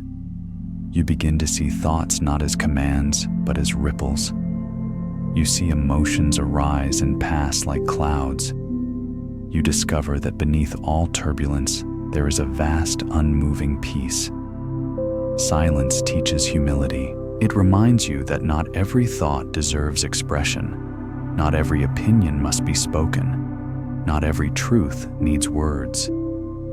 In silence, you learn the difference between reacting and responding, between speaking from ego and speaking from wisdom. There was once a wise woman known for her serenity. When asked the secret to her peace, she said, "I learned to let silence speak before I do." Often silence answers more deeply than words ever could. Try this before responding to conflict. Take 1 mindful breath. Feel the impulse to speak, then wait. Ask, will this add peace or noise? Most of the time, silence will say everything that needs to be said. Silence is also an act of compassion. When someone suffers, you don't always need to fix them with words. Sit with them. Breathe with them. Let your presence speak. The Buddha said, "Better than 1,000 hollow words is 1 word that brings peace." Sometimes that 1 word is no word at all. There was once a teacher who sat in meditation beside a grieving student. Hours passed in silence. Finally, the student whispered, "Thank you for saying nothing." The teacher replied, "There was nothing to add to your truth." Silence is the bridge between worlds, between mind and spirit, between you and the infinite. Every great realization arises from it. The Buddha found enlightenment not through argument, but through silent observation beneath the Bodhi tree.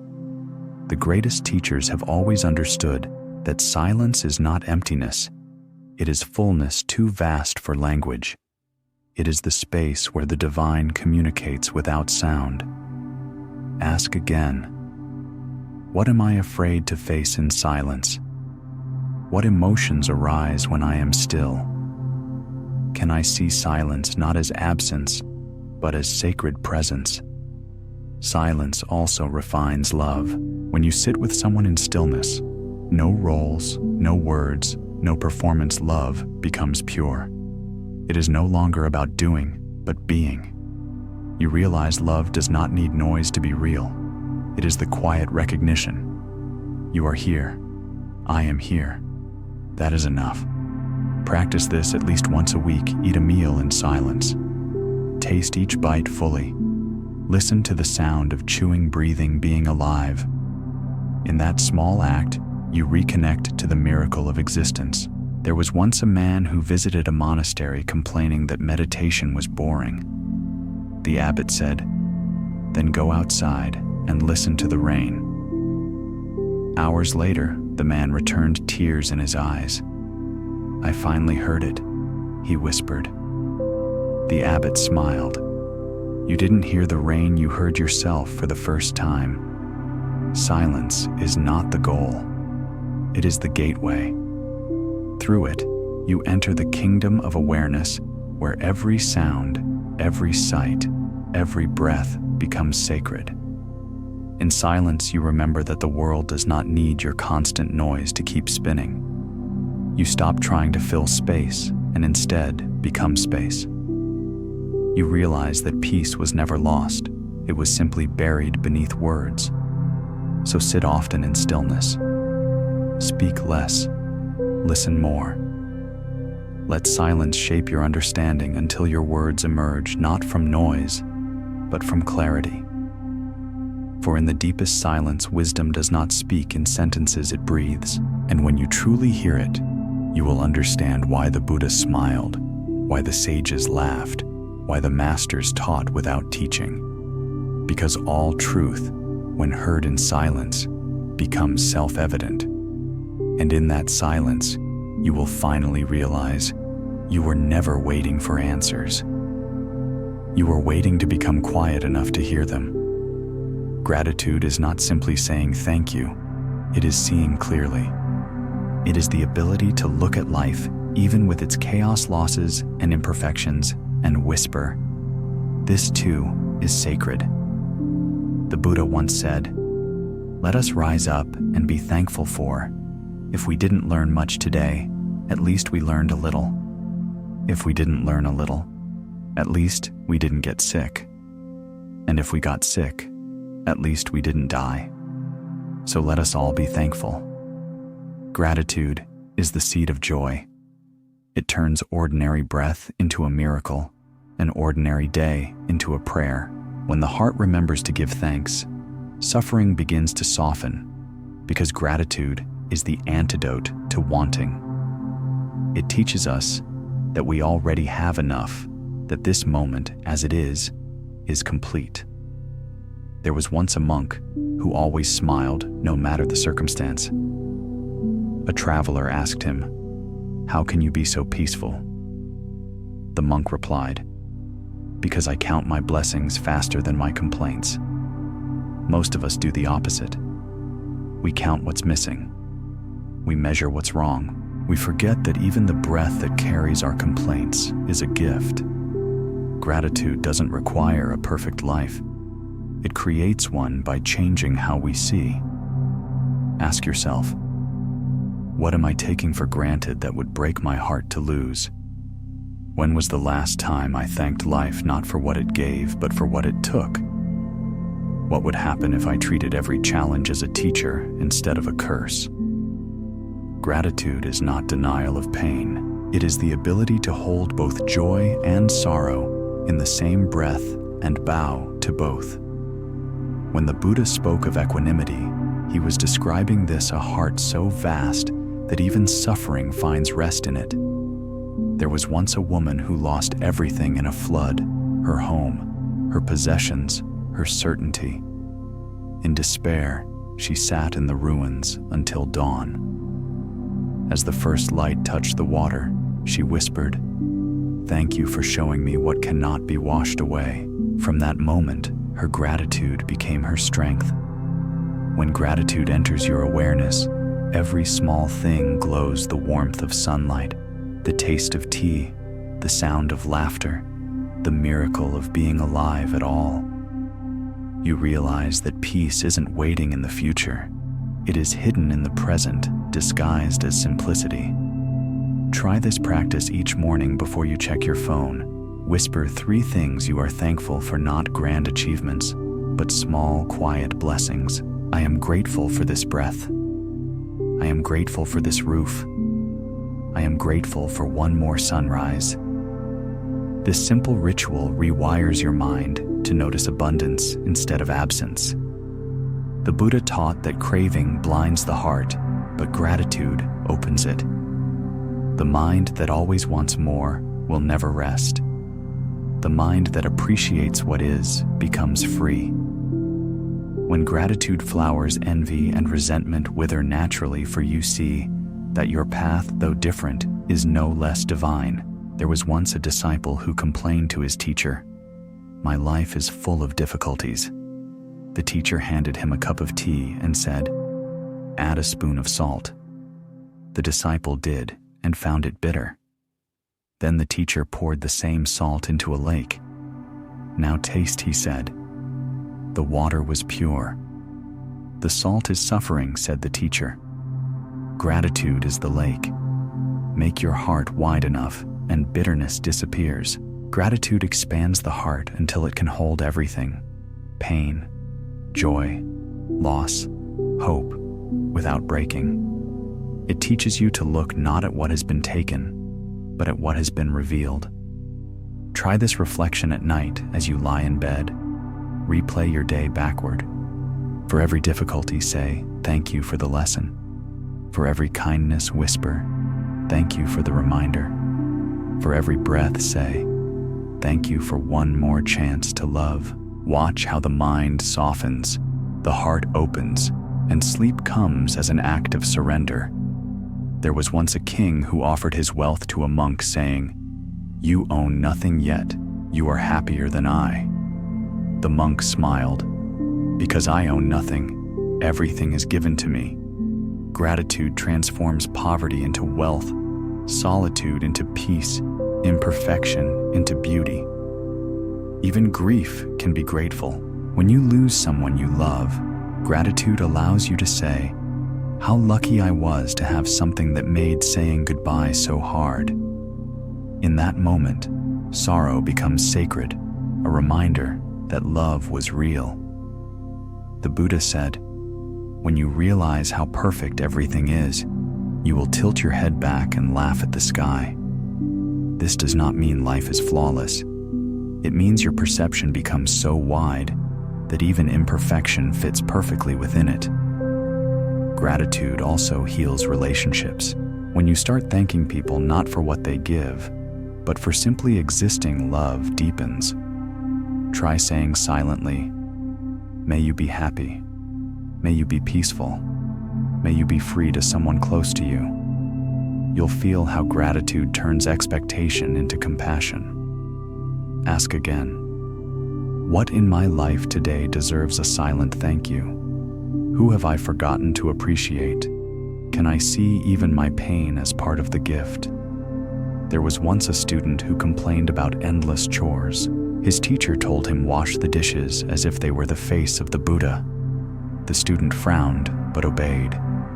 With each plate, his movements grew slower, gentler, more mindful. Soon, he found joy in the rhythm. Gratitude transforms duty into devotion. Gratitude is the practice of bowing to life, to impermanence, to the mystery that gives and takes with the same grace. It turns each breath into a sacred exchange. Inhale acceptance, Exhale, appreciation. When gratitude becomes your lens, even pain becomes precious, for it reveals how deeply you can feel. Every crack in your heart becomes an opening for light. So bow often to the sunrise, to the stranger, to your failures, to your breath. Each bow says, I see the gift beneath it all. And one day, when gratitude becomes effortless, you will realize that life was never about getting what you wanted. It was about waking up to what you already have.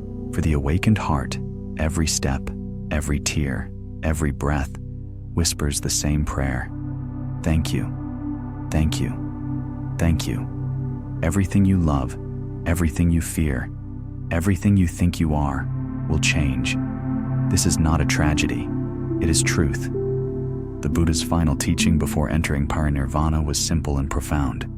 All conditioned things are impermanent.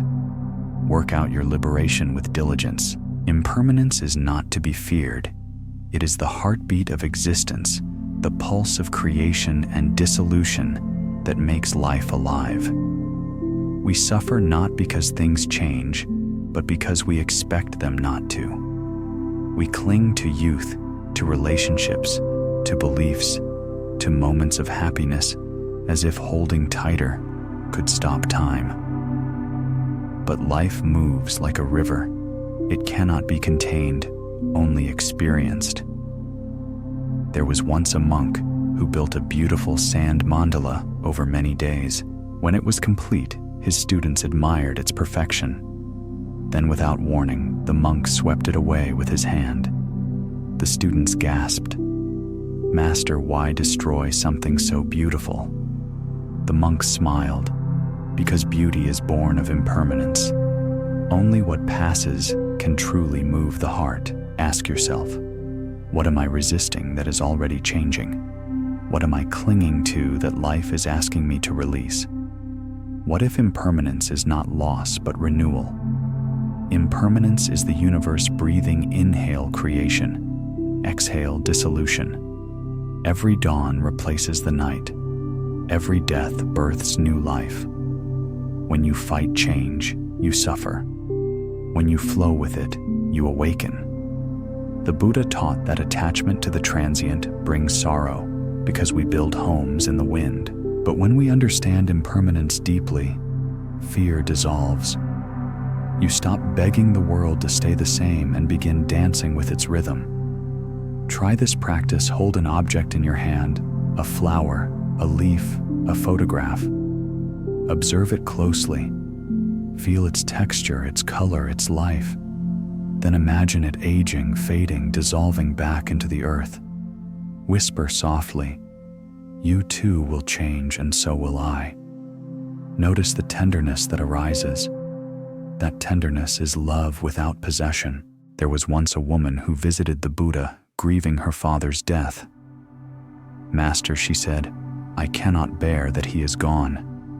The Buddha handed her a cup of water and asked her to drink it.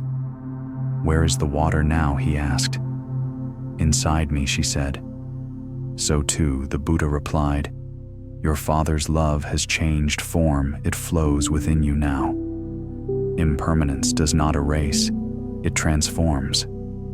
Every person you have ever loved still lives within you, not as memory, but as energy. Every joy you've lost has become wisdom. Every sorrow you've endured has become compassion. When you understand impermanence, gratitude deepens. You stop waiting for the future to be happy, because you see the fragility of this very moment. You realize this breath, this sunrise, this heartbeat will never come again. What a miracle it is then to be here at all.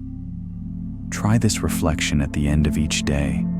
Imagine your life as a sand mandala. Bow to the experiences that appeared today, both pleasant and painful, and visualize them being gently swept away. Whisper, "Thank you for your impermanence." Watch how this softens your heart and lightens your grasp. There was once a disciple who clung desperately to his teacher, saying, "I cannot imagine life without you." The teacher smiled and pointed to the sky. "Do you see the moon?" he asked. "When I am gone, do not look for me in my body. Look in your stillness, that is where I will be." Impermanence teaches presence. It reminds you that love is not about keeping, but about witnessing. You do not own the sunrise, yet you can stand in awe of it. You do not control the seasons, yet you can celebrate each one.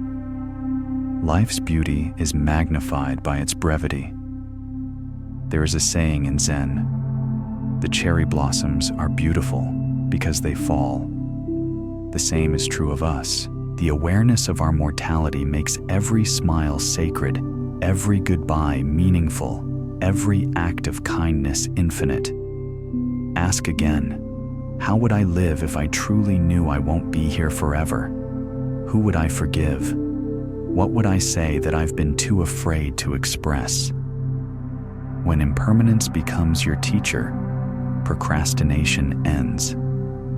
You stop postponing peace. Stop waiting for the right time to love, to create, to rest.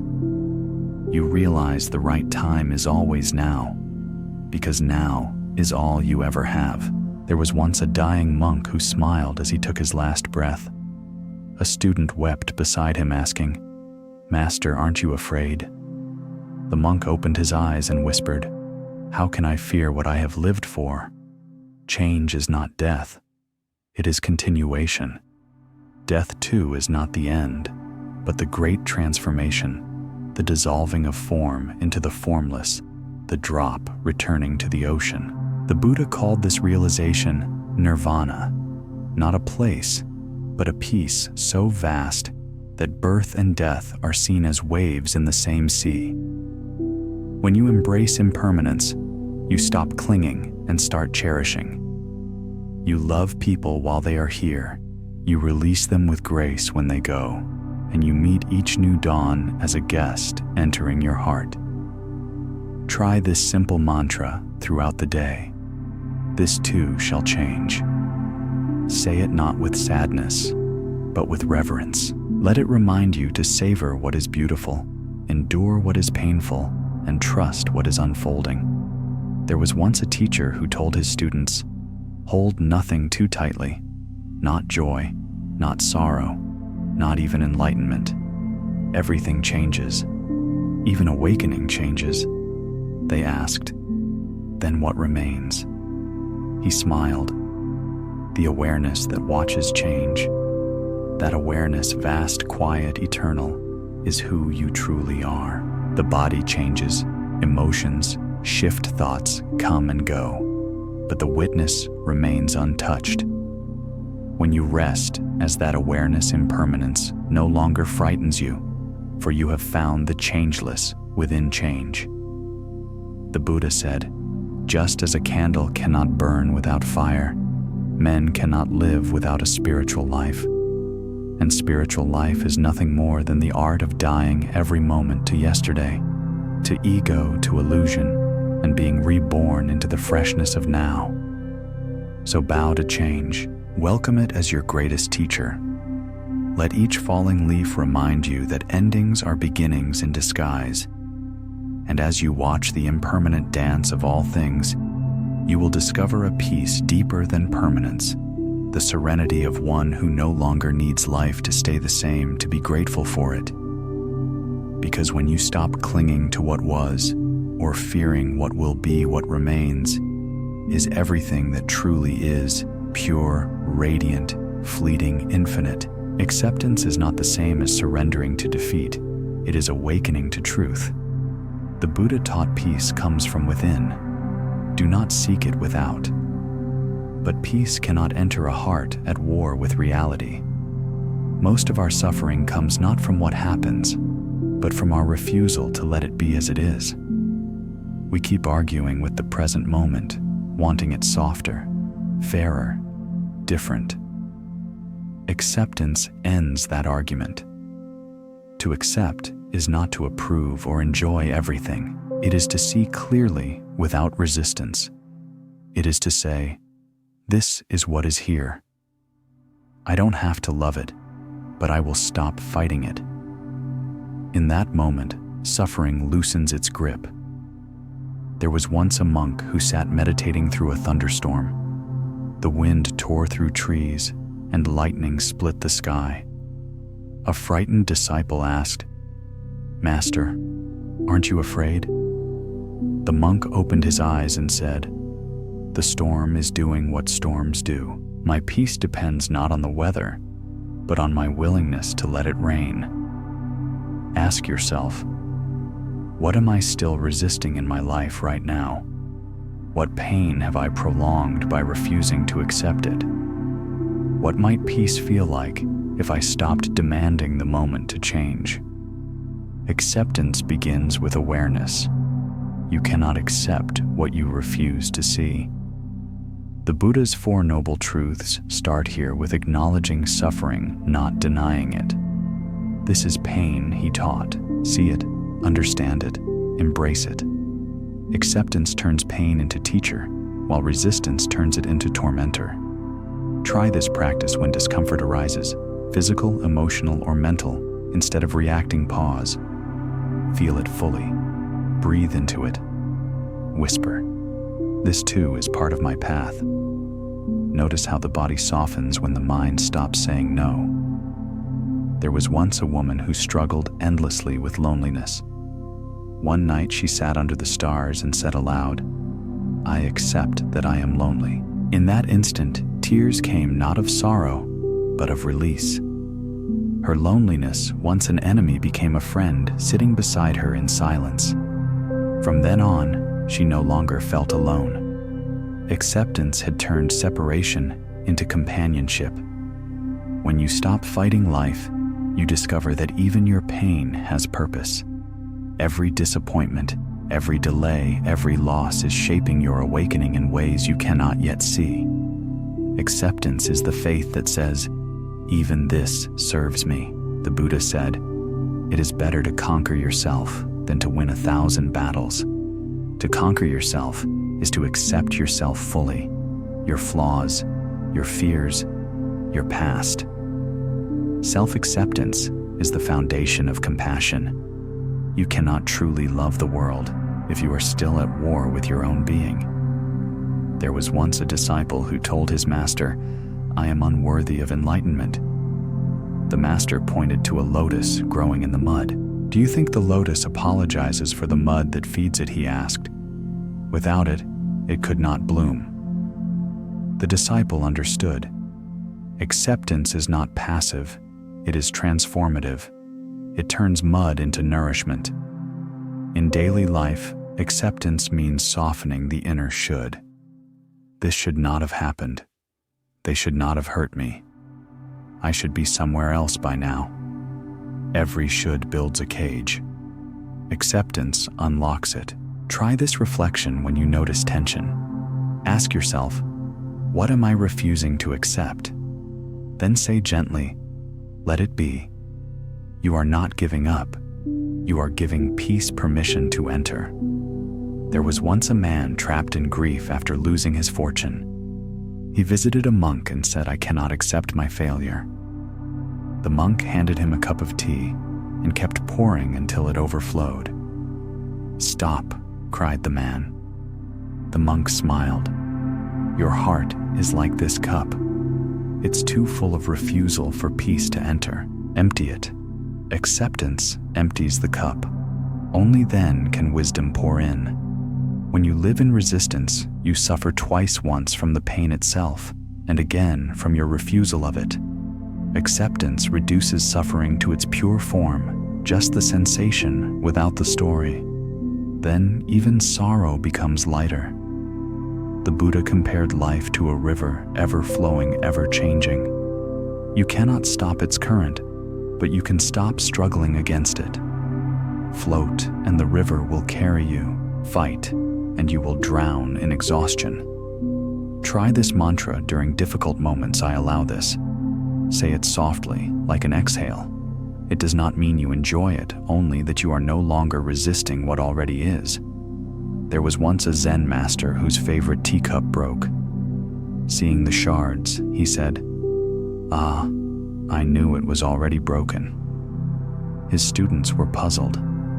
He explained, "When I first received the cup, I cherished it, knowing one day it would shatter.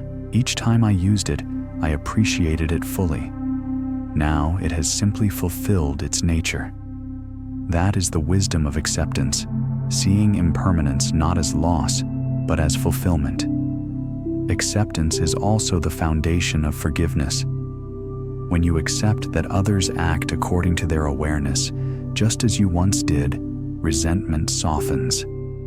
You realize that expecting perfection from the imperfect is a recipe for endless pain. Acceptance frees not just others, but you. Ask again, what part of my past still needs my acceptance? What flaw in myself do I keep judging? What situation am I still trying to rewrite? Sit quietly and whisper, "I forgive this moment for not being what I wanted. I accept it for what it is." Feel the shift, a small, quiet surrender that opens the heart. The Buddha said, "When you realize how perfect everything is, you will tilt your head back and laugh at the sky." Acceptance is that laughter not of mockery, but of understanding. It's the moment you stop demanding that life be easier and instead become strong enough to live it as it is. When you practice acceptance, you begin to see that reality is always kinder than your resistance. Life's storms lose their threat when you stop pretending you can control the wind. You find serenity not in changing the world, but in seeing it clearly. So breathe deeply and whisper, "This is what is. This is enough." And as you do, peace, long exiled, will return quietly, like a bird landing on an open palm. Because in the end, acceptance is not about giving up control. It is about remembering that you never needed control to be free. The Buddha's wisdom was not a path of extremes, but of balance, a way that avoids both indulgence and denial, both excess and deprivation.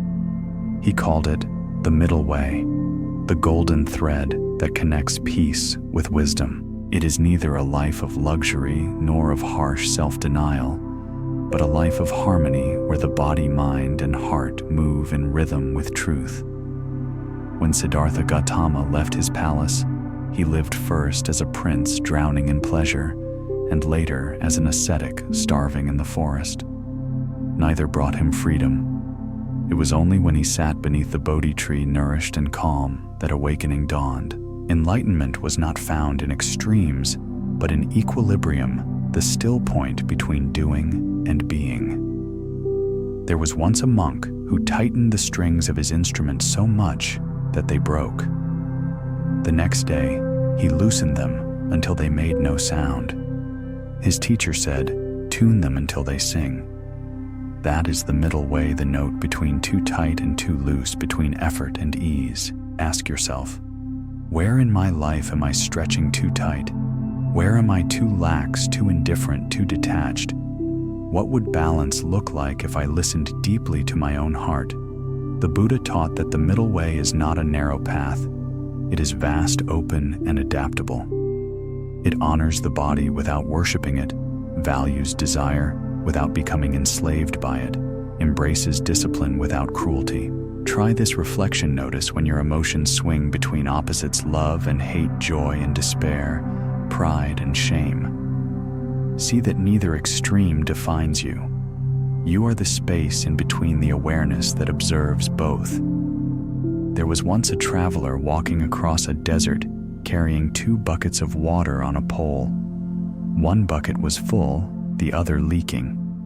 Along the way, he cursed the leaking bucket until he noticed flowers growing along its side of the path. The leak, he realized, is the balance between giving and keeping. The middle way is that kind of understanding that even imperfections have their purpose. In a world obsessed with more balance, feels radical. We chase excitement, power, validation, swinging from craving to exhaustion. But balance whispers, enough. It does not mean mediocrity. It means wholeness. The Buddha said, When the mind is balanced, it neither clings to pleasure nor rejects pain. This balance is not emotional numbness, it is emotional wisdom. It means allowing joy without grasping sorrow without drowning. Try this practice when something pleasant happens. Say quietly, "This too will pass." When something painful arises, say the same. You will begin to see that peace does not depend on pleasure or pain, but on awareness. There was once a monk who was praised for his calm demeanor. A disciple asked, "Master, do you never feel joy or sadness?" The monk replied, "Of course I do, but I no longer mistake them for me." Balance does not eliminate emotion. It simply stops emotion from controlling you. To walk the middle way is to live consciously. It means eating when hungry, resting when tired, speaking when needed, being silent when not. It is the art of listening to life's rhythm instead of imposing your own. Ask again, do I treat my body as a temple or a battlefield? Do I mistake busyness for purpose? Can I practice balance even in small choices in food, rest, speech, thought? There was once a young monk who refused to eat sweets, believing self-denial led to enlightenment. His teacher offered him a small piece of fruit and said, "Taste the middle." When the monk bit it, tears filled his eyes. "It's so sweet," he whispered. The teacher smiled. Pleasure is not the problem. Attachment is. The middle way does not reject the world. It redeems it. It allows you to enjoy beauty without losing awareness, to feel desire without being enslaved by it, to serve others without forgetting yourself. Try this exercise when you find yourself pulled by extremes, too much work, too much rest, too much control, too much apathy. Pause. Place a hand on your heart and say, "I choose balance." Then breathe deeply and let the body find its natural rhythm again. Balance also applies to the spiritual path. Too much effort leads to strain. Too little leads to stagnation. Meditation should be steady, not forced. Wisdom should be lived, not displayed. Compassion should flow naturally, not from guilt. There was once a man who asked the Buddha, "How do I walk the path without falling?" The Buddha replied, "Walk as if on a narrow bridge, one step, mindful, one breath aware." The middle way invites you to walk lightly with awareness through life's opposites. It teaches that perfection is not balance. Presence is. When you are fully present, even imbalance becomes part of harmony. To live in balance is to see that opposites are not enemies, but partners. Without darkness, light has no meaning. Without sorrow, joy has no depth. The middle way is not about choosing one over the other, but embracing both with wisdom. There was once a Zen master who poured tea until the cup overflowed. "Too much," said the student. The master nodded, "And too little leaves it empty." The art of life is knowing when to stop pouring. Ask once more, what am I overfilling in my life? What have I been neglecting? Where is the still point in my storm? Balance is dynamic, not static. Like a bird in flight, it adjusts each moment. It is not something you achieve once and keep. It is something you practice with every breath. When you walk the middle way, you stop swinging between extremes of guilt and pride, control and chaos. You move through the world like a river, flexible, steady, clear. The Buddha said, "Just as the string too tight will snap and the string too loose will not play, so too the mind must be tuned." When your life becomes that well-tuned string, harmony arises not because you mastered balance, but because you became balance itself. And in that harmony, you find freedom not from the world, but within it. The mind is a traveler. It wanders endlessly through past regrets and future worries, rarely resting in the sacredness of now. The Buddha once said, "Do not dwell in the past, do not dream of the future, concentrate the mind on the present moment." This is the heart of mindfulness, the art of being here fully with what is. Presence is not about forcing stillness, it is about remembering. Remembering that the only real moment is this one. Everything else, the past you grieve, the future you fear, exists only as thought. The present is the only place life truly happens. There was once a monk who carried a bowl of water across a courtyard. The abbot said, "Walk slowly, but do not spill a drop." As he reached the other side, trembling but successful, the abbot asked, "Did you notice the garden?" The monk shook his head. "Then go again," said the abbot, "and this time, walk not to avoid spilling, but to enjoy the walk." The monk returned, smiling his bowl, steady his heart calm. That is presence, relaxed attention. Ask yourself, how many moments of my life have I missed by being elsewhere in my mind? How often do I eat without tasting, walk without seeing, breathe without noticing? What if the miracle I've been waiting for is already here, quietly unfolding? Presence is not a skill to achieve, but a home to return to. You were born present. Watch a child how they marvel at a butterfly, laugh at sunlight, cry without shame. The child is not planning or remembering. They are living. Somewhere along the way, we left that home. Mindfulness is simply the journey back. Try this practice throughout your day. Choose one ordinary action: washing hands, drinking tea, walking to work. Do it with complete attention. Feel the sensations, the textures, the temperature, the rhythm. When your mind drifts, gently bring it back. Over time, every action becomes meditation. There was once a student who asked his master, "What is enlightenment?" The master replied, "When hungry, eat, when tired, sleep." The student frowned. "But everyone does that."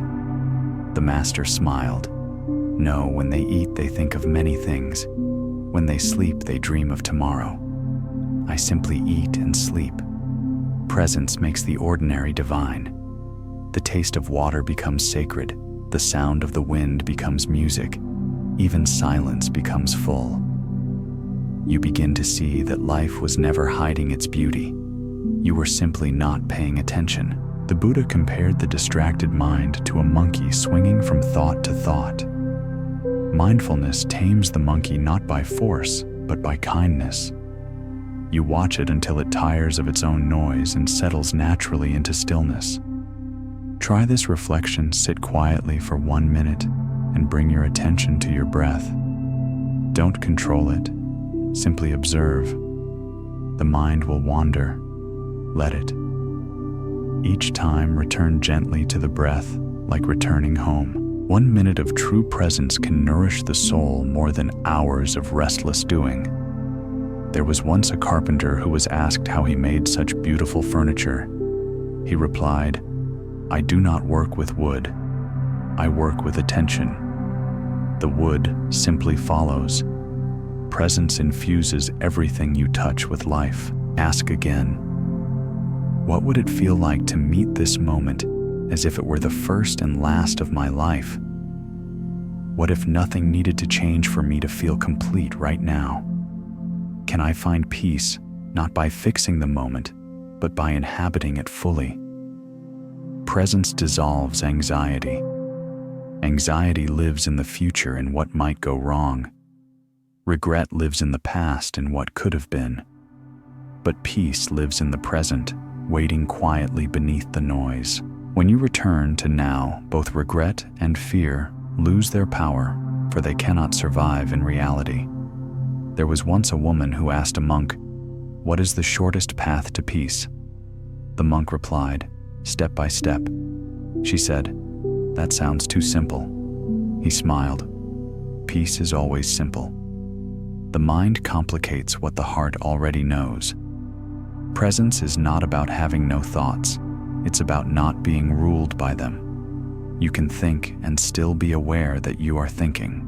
You can feel and still know you are more than you're feeling. That small gap between experience and awareness, that is freedom. Try this mantra: here, now, enough. Say it when your mind drifts. Here grounds you in place. Now anchors you in time. Enough ends the endless striving. There was once a man racing through a forest, desperate to reach the end. He tripped and fell. Lying on the ground, he noticed the sunlight filtering through the leaves, the hum of insects, the scent of earth. Tears filled his eyes. "I was already there," he whispered. The destination was the moment he stopped running. Presence also deepens relationships. When you truly listen without planning your reply or judging the other love blossoms. People do not crave advice as much as they crave presence.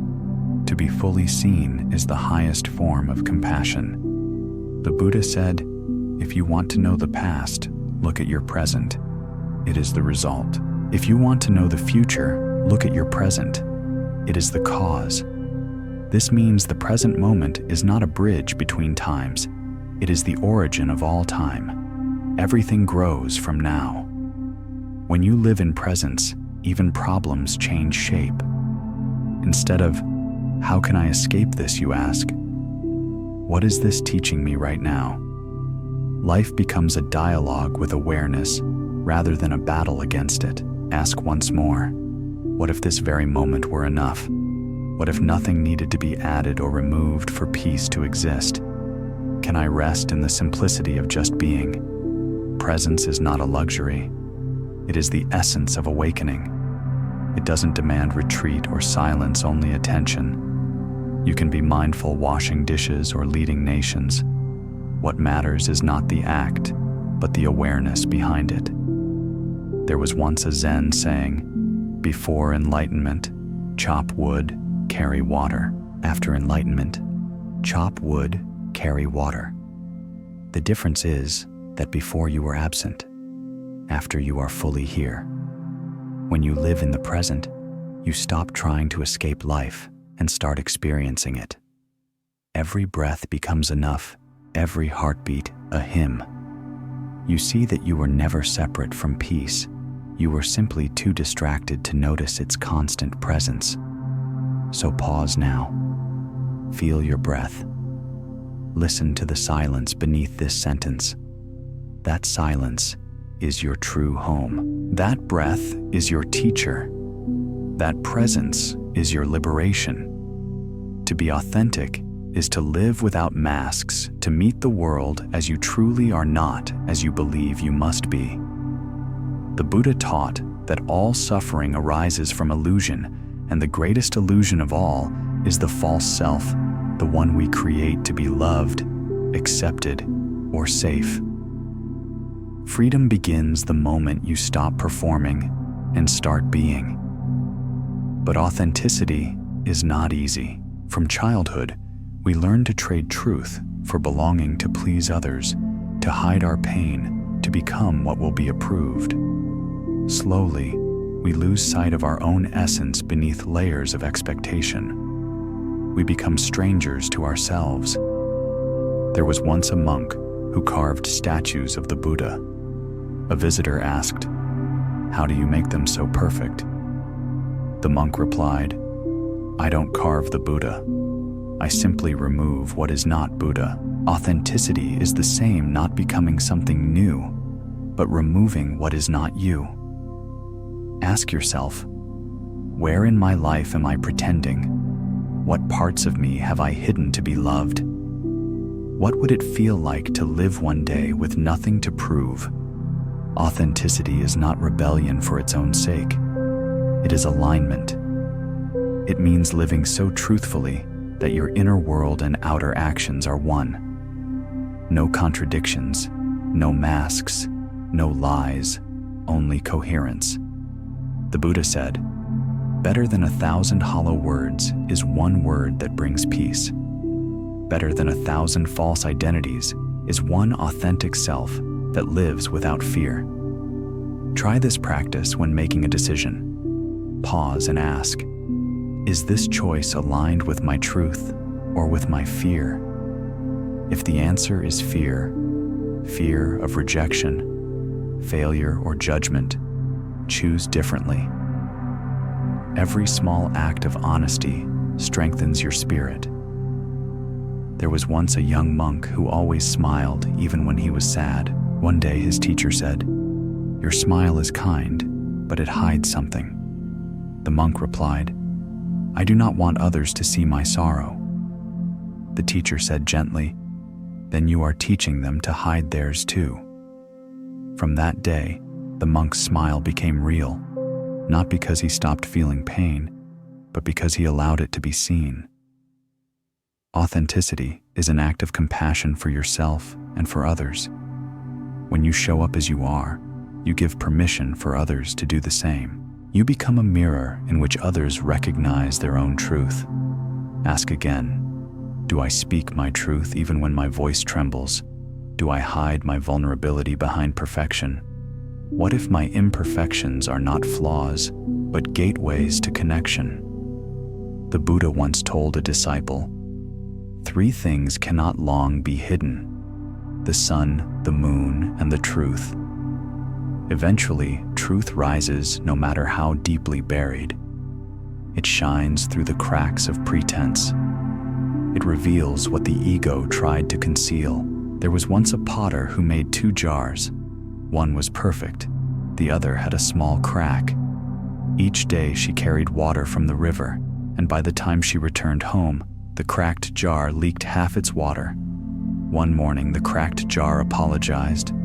"I am useless." The potter smiled. "Look along your path, the flowers bloom only on your side." What we call flaw may be our gift to the world. Authenticity is courage, the courage to stand in your truth, even when misunderstood. Not everyone will like your light. Some will be blinded by it.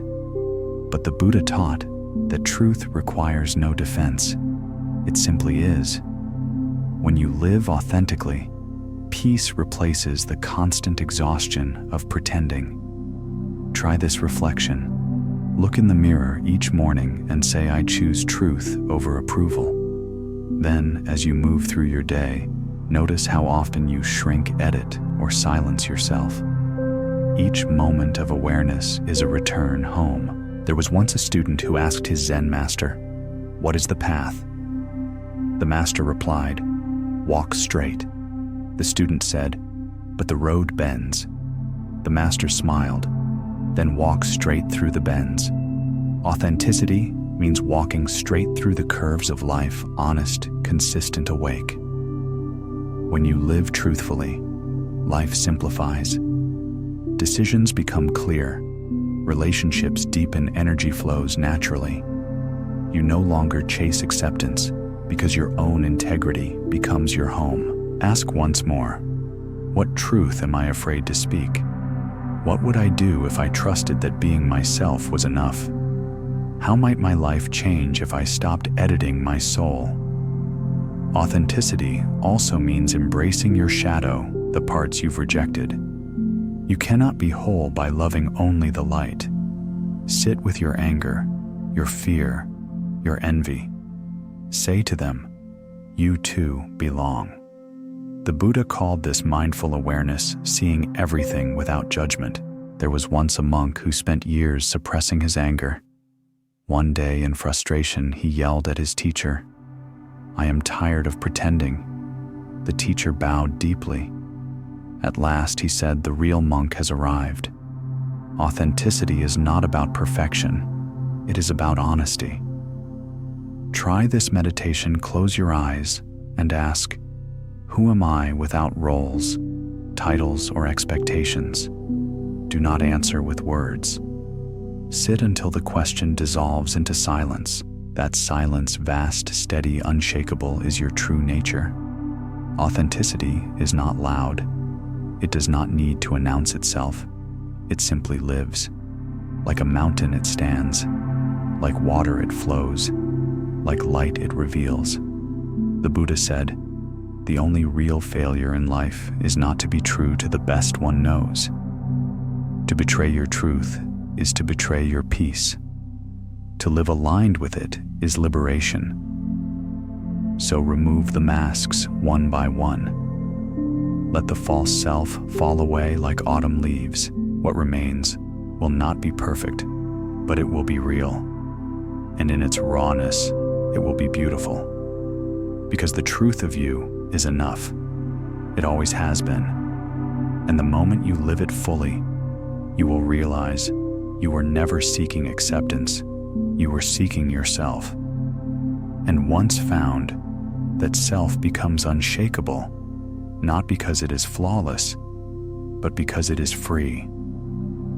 Forgiveness is one of the highest forms of freedom. It is not forgetting, and it is not weakness. It is the liberation of the heart from the chains of bitterness. The Buddha taught, holding on to anger is like grasping a hot coal with the intent of throwing it at someone else. You are the one who gets burned. To forgive does not mean the harm was right. It means you have decided that your peace is more valuable than your pain. It means you are ready to stop carrying the weight of what cannot be undone. There was once a monk who carried a woman across a river, though their vows forbade contact with the opposite sex. Hours later, his companion said, "I can't believe you broke your rule." The monk replied, "Brother, I set her down at the riverbank. Why are you still carrying her? Forgiveness is exactly that, setting down what the mind insists on carrying. The act may have happened long ago, but your suffering continues each time you replay it. Ask yourself, what resentment still lives in me? Who have I chained myself to through my unwillingness to forgive? Am I ready to free them and myself by letting go? The path of forgiveness begins with understanding. Everyone who has hurt you has done so out of ignorance, fear, or pain, just as you have hurt others from your own. Seeing this truth does not excuse wrongdoing, but it dissolves hatred. You begin to see not a villain, but a human being caught in their own storm. Try this practice. Close your eyes and visualize someone who has caused you pain. See their face. Imagine the conditions that shaped their actions, their wounds, their fears, their blindness. Then whisper, "May you be free from suffering." You are not condoning what they did. You are choosing not to let it poison you anymore. There was once a man who carried a heavy bag of stones everywhere he went. When asked why, he said, "Each stone is someone who wronged me." An elder replied, "Your burden is not their punishment, it is your prison." The man wept and began dropping stones one by one. With each release, he felt lighter. By the end, he could finally walk freely. Forgiveness is the art of dropping stones. The Buddha said, "Hatred does not cease by hatred, but only by love." Love here does not mean affection. It means the wish for peace. When you forgive, you stop feeding the fire of resentment that burns both hearts. Ask again, can I wish peace even for those who never apologized? Can I forgive not because they deserve it, but because I deserve peace? Can I see that forgiveness is a gift I give to myself? There was once a woman whose son was killed in war. She visited the monk who had counseled many grieving parents. "I can't forgive," she cried. The monk handed her a candle and said, "Light it for your son." As she did, he lit another and placed it beside hers. "This one is for the mother of the soldier who took his life," he said. Both flames rise to the same sky. Her tears fell silently and her heart softened. Forgiveness does not erase the past. It redefines your relationship to it. It transforms pain into wisdom and wounds into compassion. Try this reflection. Recall a time when someone forgave you. Remember how relief and grace filled your heart. Then ask, can I offer this same grace to others? What you give, you keep. What you withhold, withholds you. Forgiveness also means forgiving yourself. The Buddha taught, you can search throughout the entire universe for someone who is more deserving of your love and compassion than yourself, and that person is not to be found. Self-forgiveness is not indulgence. It is humility. It is the courage to see your mistakes, to learn from them, and to release shame. There was once a monk who wept before his teacher, saying, "I have failed too many times." The teacher replied, "Then you are closer to wisdom than you think. Every failure seen clearly becomes part of awakening." To forgive yourself is to recognize that growth is messy, but still sacred. Try this: place your hand on your heart and whisper, "I forgive myself for not knowing then what I know now."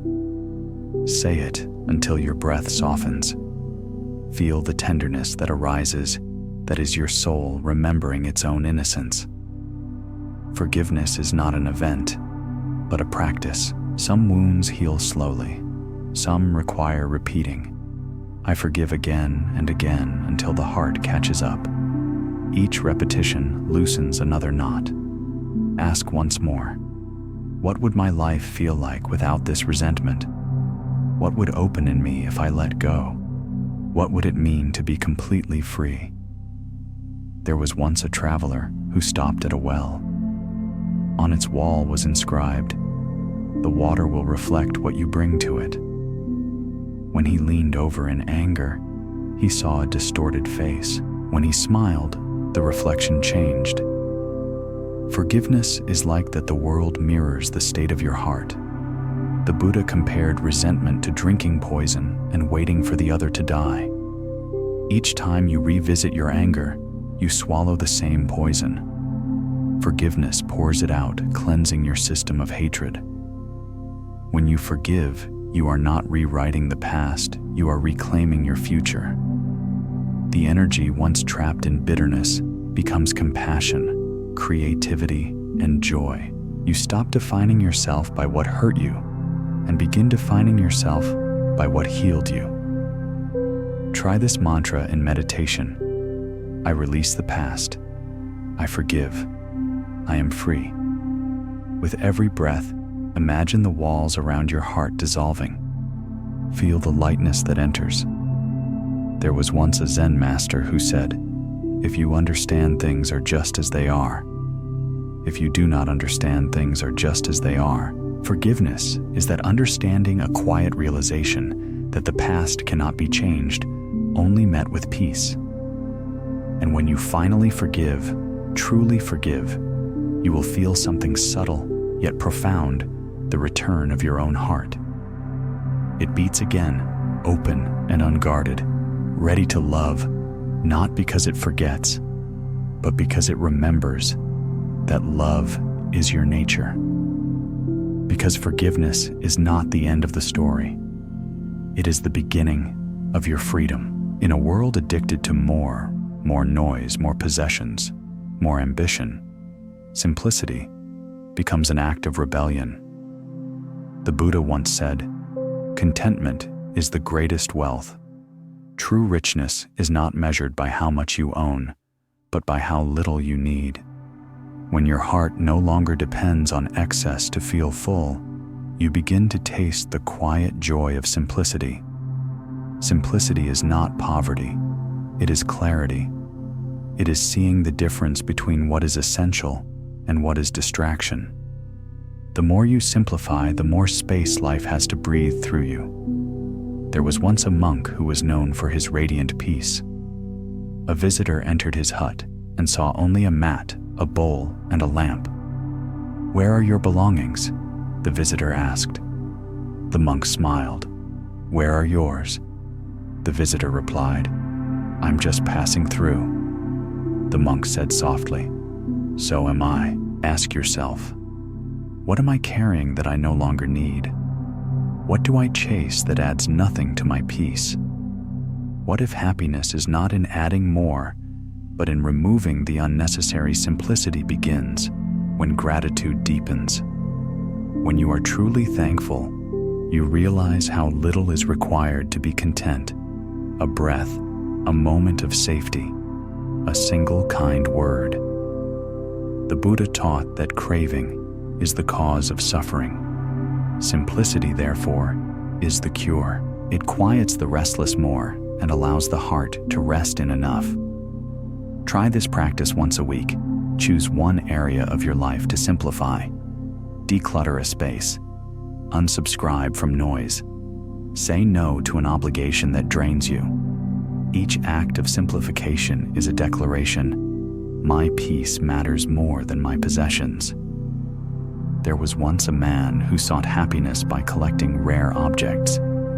His home became a museum, but his heart remained empty.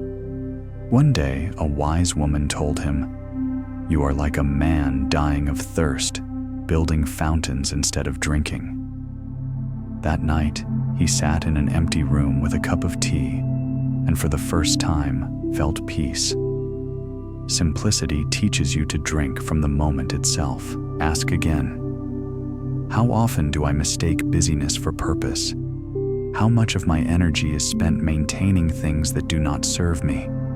What would remain if I stripped my life down to what truly nourishes me? There was once a farmer who complained that his field was too small. The monk who lived nearby said, "Then make your mind smaller." When the farmer asked how the monk replied, "Want less." Simplicity is not about shrinking your life, but expanding your contentment. The Buddha described the awakened mind as uncomplicated and free. Complexity creates confusion. Simplicity reveals clarity. It allows wisdom to flow naturally like a stream, unblocked by debris. Try this reflection. Sit quietly for 5 minutes and observe your surroundings. Notice how little you need to feel peaceful, perhaps only silence, air, and awareness. Feel the relief of not needing more. There was once a monk who ate the same simple meal every day. When asked if he ever grew bored, he said, "Hunger makes everything delicious." Gratitude transforms simplicity into abundance. Simplicity also extends to relationships. Many conflicts arise from unnecessary expectations, needing people to act, speak, or think in certain ways. When you release these conditions, love becomes simpler, purer, freer. You no longer love to possess or change. You love to understand. Ask once more, what relationships in my life need simplicity instead of control? Can I love someone for who they are, not who I want them to be? Can I let silence replace explanation and presence replace performance? The Buddha said, "Few among men are those who cross to the farther shore. The rest run up and down along this bank." Simplicity is that farther shore, the place where you stop running and begin being. There was once a young monk who asked his teacher, "How will I know when I'm free?" The teacher pointed to a bird gliding effortlessly through the sky and said, "When your heart feels like that." Simplicity gives you wings. Every unnecessary attachment you release becomes a feather of lightness. Try this exercise for one day. Practice minimal speech. Say only what is kind, true, and necessary. Notice how silence sharpens your awareness and makes your words meaningful. Simplicity is not just about outer possessions. It is about inner noise. The clutter of thoughts, comparison, regret, anxiety burdens the heart. Mindfulness clears that space. Each breath you take consciously is a return to simplicity. There was once a traveler who carried 2 bags, one filled with regrets, the other with plans. Both were heavy. A sage met him and said, "Leave them. The path is under your feet." When the man dropped both bags, he realized the ground had been beautiful all along. Simplicity is living empty-handed, not in lack, but in liberation. It allows you to receive life fully because your hands are not grasping. Try this mantra: I have enough. I am enough. Whisper it when greed or anxiety arise. Let it remind you that abundance is not what you gather, but what you release. The joy of simplicity is the joy of presence. When you no longer chase, you begin to notice the taste of fruit, the warmth of sunlight, the sound of laughter. These small moments are the jewels hidden in the folds of an ordinary day. There was once a Zen master who said, "When I eat, I eat. When I sleep, I sleep. When I walk, I walk." His students asked, "But isn't that what everyone does?" The master smiled. "No, most eat while thinking, sleep while worrying, walk while chasing." Simplicity is not about doing less. It is about doing one thing at a time with full awareness. When you return to simplicity, you rediscover freedom not from the world, but from the endless craving that keeps you restless. You see that peace is not something to reach. It is something revealed when everything else falls away. So simplify, breathe, release.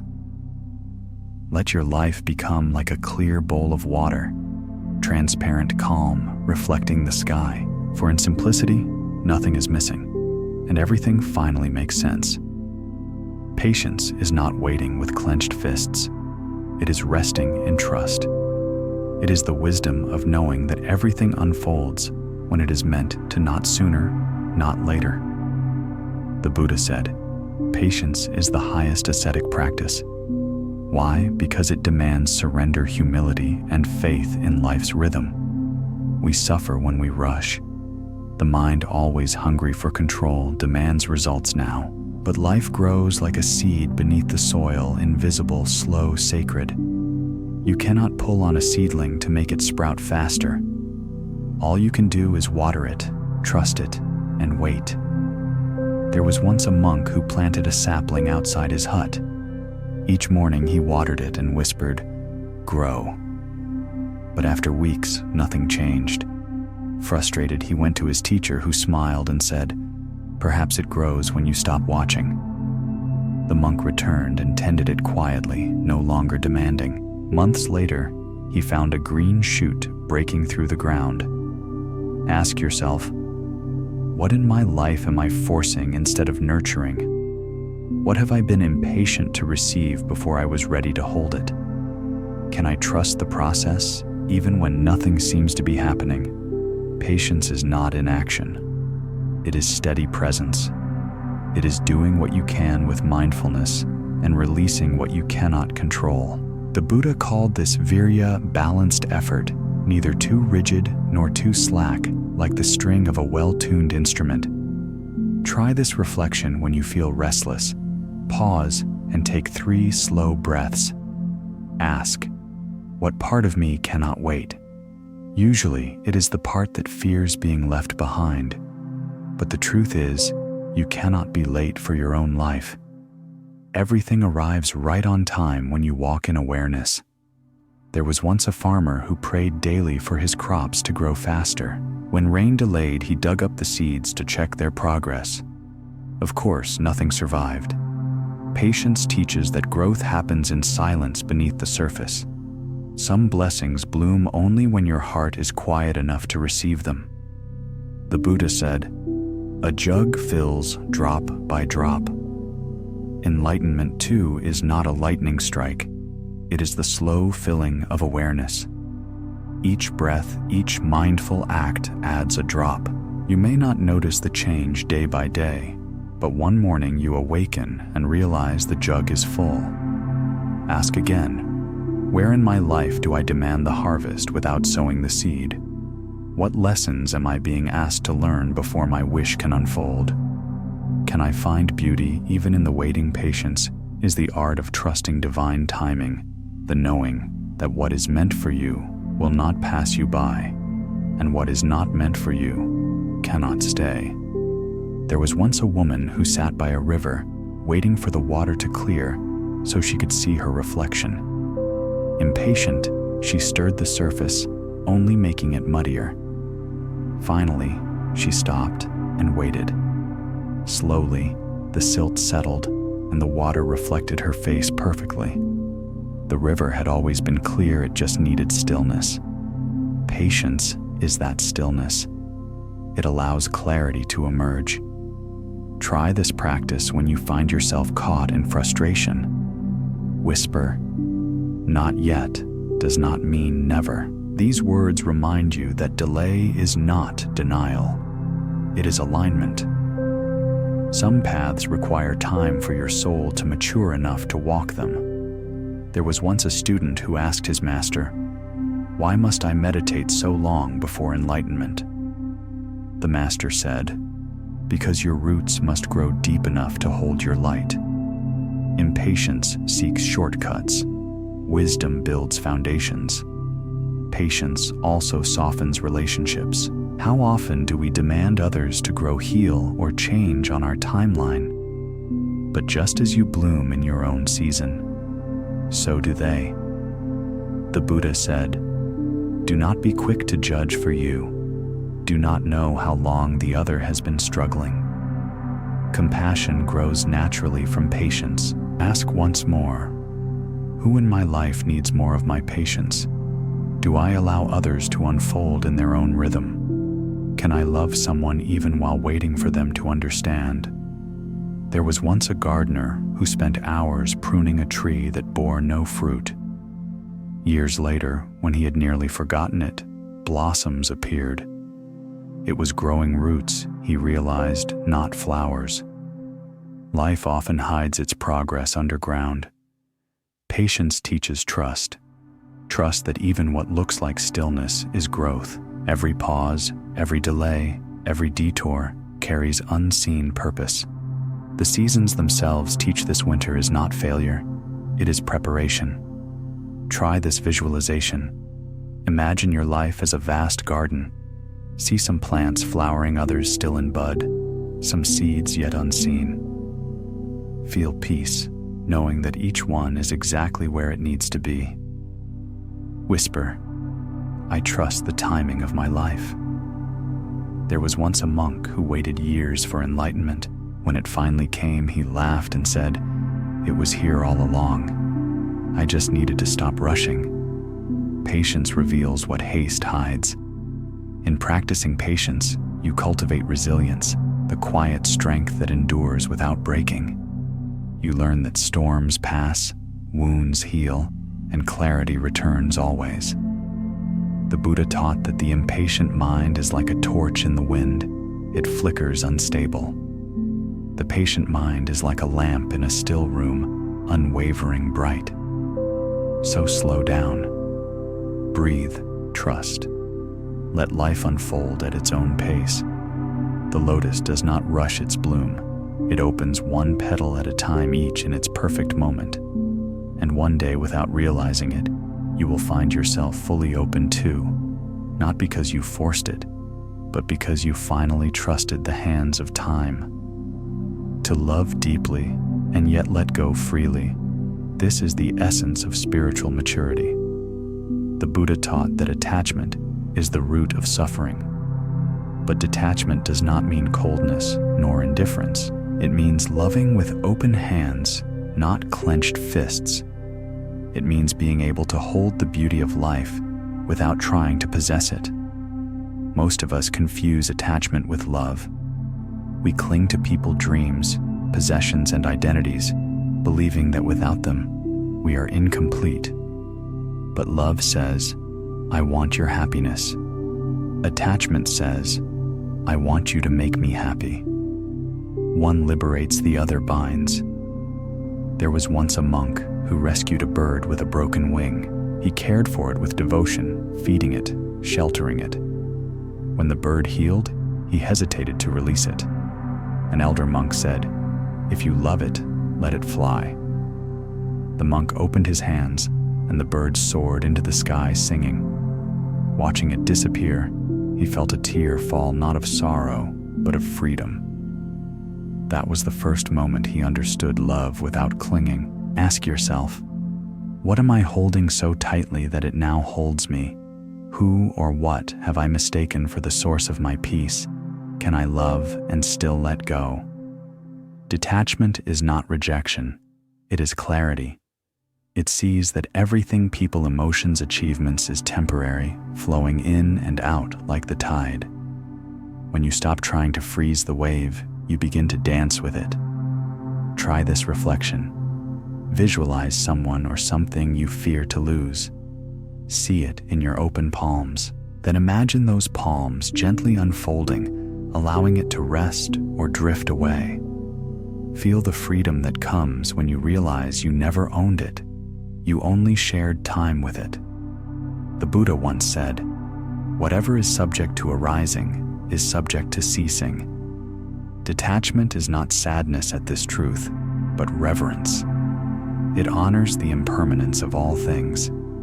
Because it is fleeting, it is precious. There was once a young monk who asked his master, "How can I stop losing what I love?"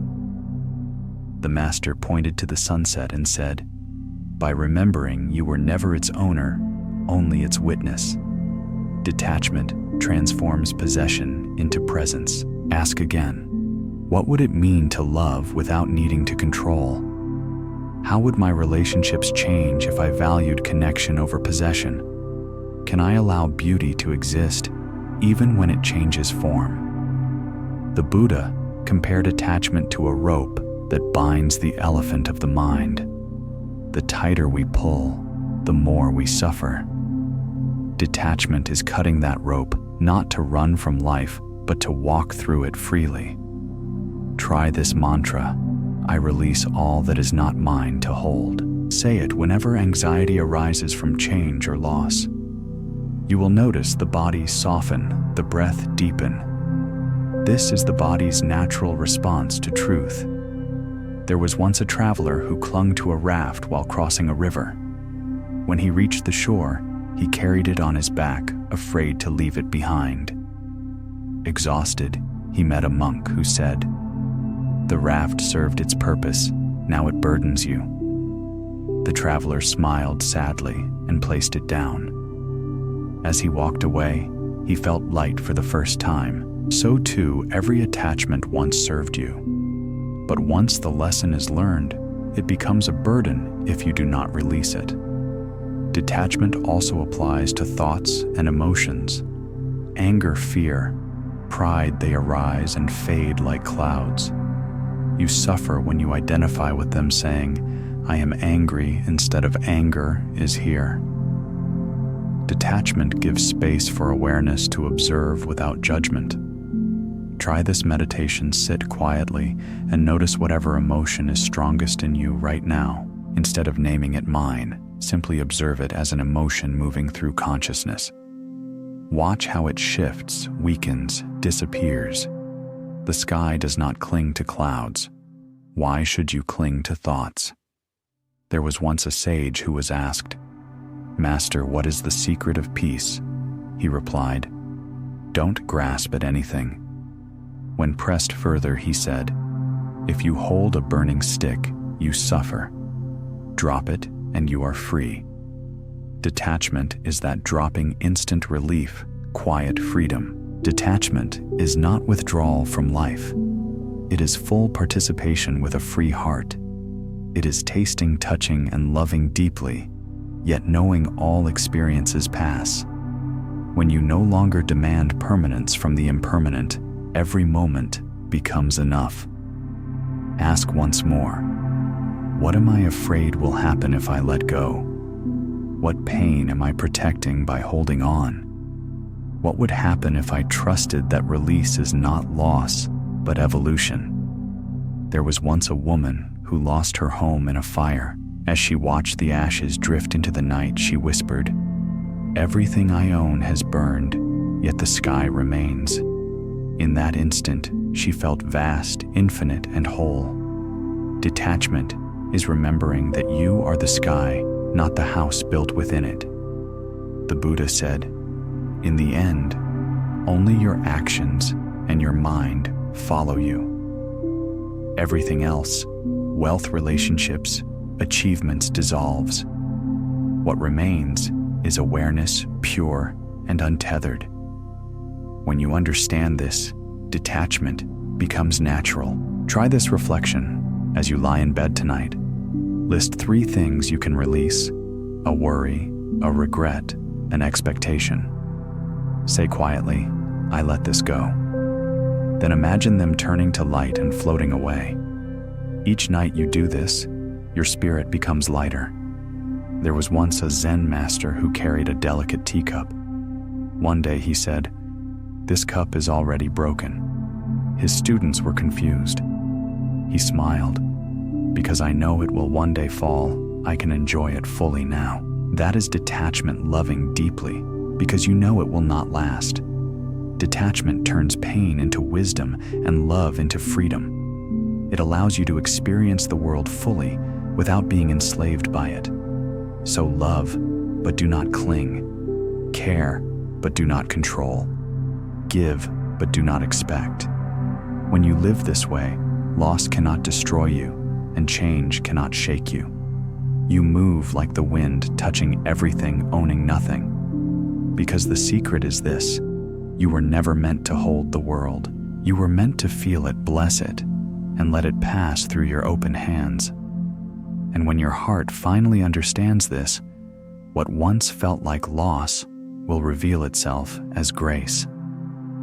Wisdom, in the language of the Buddha, is not a collection of ideas, but a transformation of vision, a seeing through the fog of illusion. The Buddha taught, "As the ocean has only one taste, the taste of salt, so too my teaching has one taste, the taste of liberation." True wisdom liberates. It ends. Confusion softens fear and reveals the peace that has always been beneath the noise. We spend much of life believing we are separate from others, from nature, from the sacred.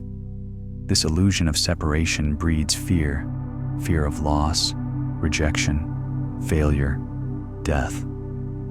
But when wisdom awakens, you see that all things are connected, arising and fading within the same vast stillness. The leaf and the wind, the ocean and the drop, not two, not one, but in perfect harmony. There was once a monk who meditated by a river. Watching the current flow, he realized, "The water I see now is not the same as a moment ago, yet the river remains. So too are we ever-changing yet whole." He smiled, for he had seen the truth of impermanence without sorrow. Ask yourself, what illusions am I still believing about who I am? What fears arise when I forget my true nature?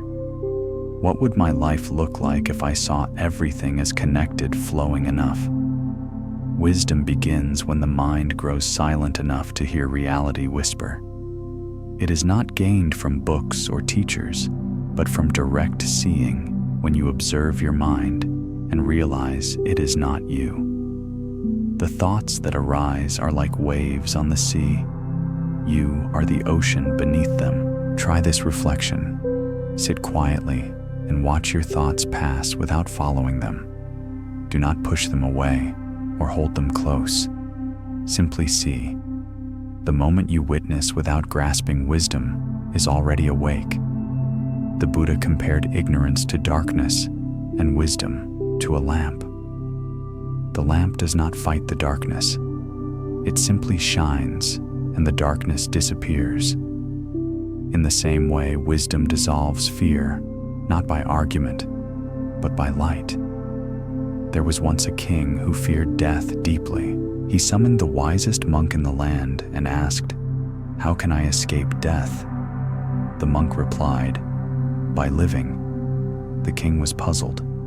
The monk continued, "You are not afraid of death. You are afraid of not having lived fully. Fear vanishes when you meet each moment as if it were eternal. Wisdom transforms fear into understanding. You no longer ask, 'Why is this happening to me?' but 'What is this teaching me?' You see that every joy, every wound, every loss is a doorway to awakening. Ask again. What truth is life trying to show me through this difficulty? How can I respond with awareness instead of resistance? Am I willing to learn from everything, even pain? There was once a disciple who asked, "Master, how do I know if I'm enlightened?" The master replied, "When you stop asking that question." Wisdom has no pride, no destination. It is the gentle humility of seeing life as it is mysterious, transient, sacred. Try this practice when confronted with confusion. Instead of seeking instant answers, sit in silence. Let the question breathe. Wisdom often arises not as a thought, but as a quiet knowing in the heart. The Buddha said, "All things appear and disappear because of the concurrence of causes and conditions. Nothing exists entirely alone." Wisdom reveals this truth, that nothing stands apart. Every word, every gesture, every thought ripples through existence. When you understand this, compassion becomes natural. You can no longer harm another, for you know you would be harming yourself. There was once a monk who saved an injured wolf, even though it had bitten him. When asked why, he said, "It did not bite me. It bit its pain." Wisdom sees beyond actions to the suffering that causes them. From this seeing, forgiveness arises effortlessly. Ask once more, can I look at the world through the eyes of understanding instead of judgment? Can I see that every being, even those who hurt me, is seeking relief from suffering? Can I let wisdom guide me instead of fear? Try this mantra I see clearly. I understand. I am free. Repeat it gently with each breath. Let it remind you that clarity is your natural state. Confusion is only a passing cloud. There was once a traveler who asked a sage, "Where can I find enlightenment?" The sage pointed to his own heart and said, "Right where you are standing." The traveler looked down, bewildered. The sage smiled. The place of enlightenment is always here, never there. Wisdom is not found in distant temples, but in the quiet awareness within you right now. Wisdom also means embracing impermanence. The mind fears change, but wisdom bows to it. Everything that begins will end, relationships, youth, even the body. But beyond the changing forms lies something unchanging, awareness itself. There was once a candle burning in a dark hall. Another flame was lit from it, then another. The first candle melted, but its light lived on in the others. This is wisdom, seeing that nothing truly dies, it only transforms. When you awaken to wisdom, you no longer chase you, no longer cling. You live simply, speak kindly, act mindfully, and rest deeply in what is. The need to prove, defend, or control dissolves. You begin to experience life not as a struggle, but as a sacred dance. The Buddha said, "Just as a flower does not pick and choose whom to give its fragrance to, so too the wise radiate compassion to all." That is the final fruit of wisdom, unconditional love. So breathe deeply and whisper, "I see through illusion. I rest in truth. I am free." When wisdom awakens, you realize you were never seeking anything outside yourself. The temple you longed for was your own heart. The peace you prayed for was the stillness behind your thoughts. The enlightenment you sought was the light that has always been burning within you. And when this realization dawns, not as an idea, but as experience, you smile quietly, the way the Buddha must have smiled beneath the Bodhi tree, not because you have reached the end, but because you have finally seen that there was never any distance to travel. You were already home.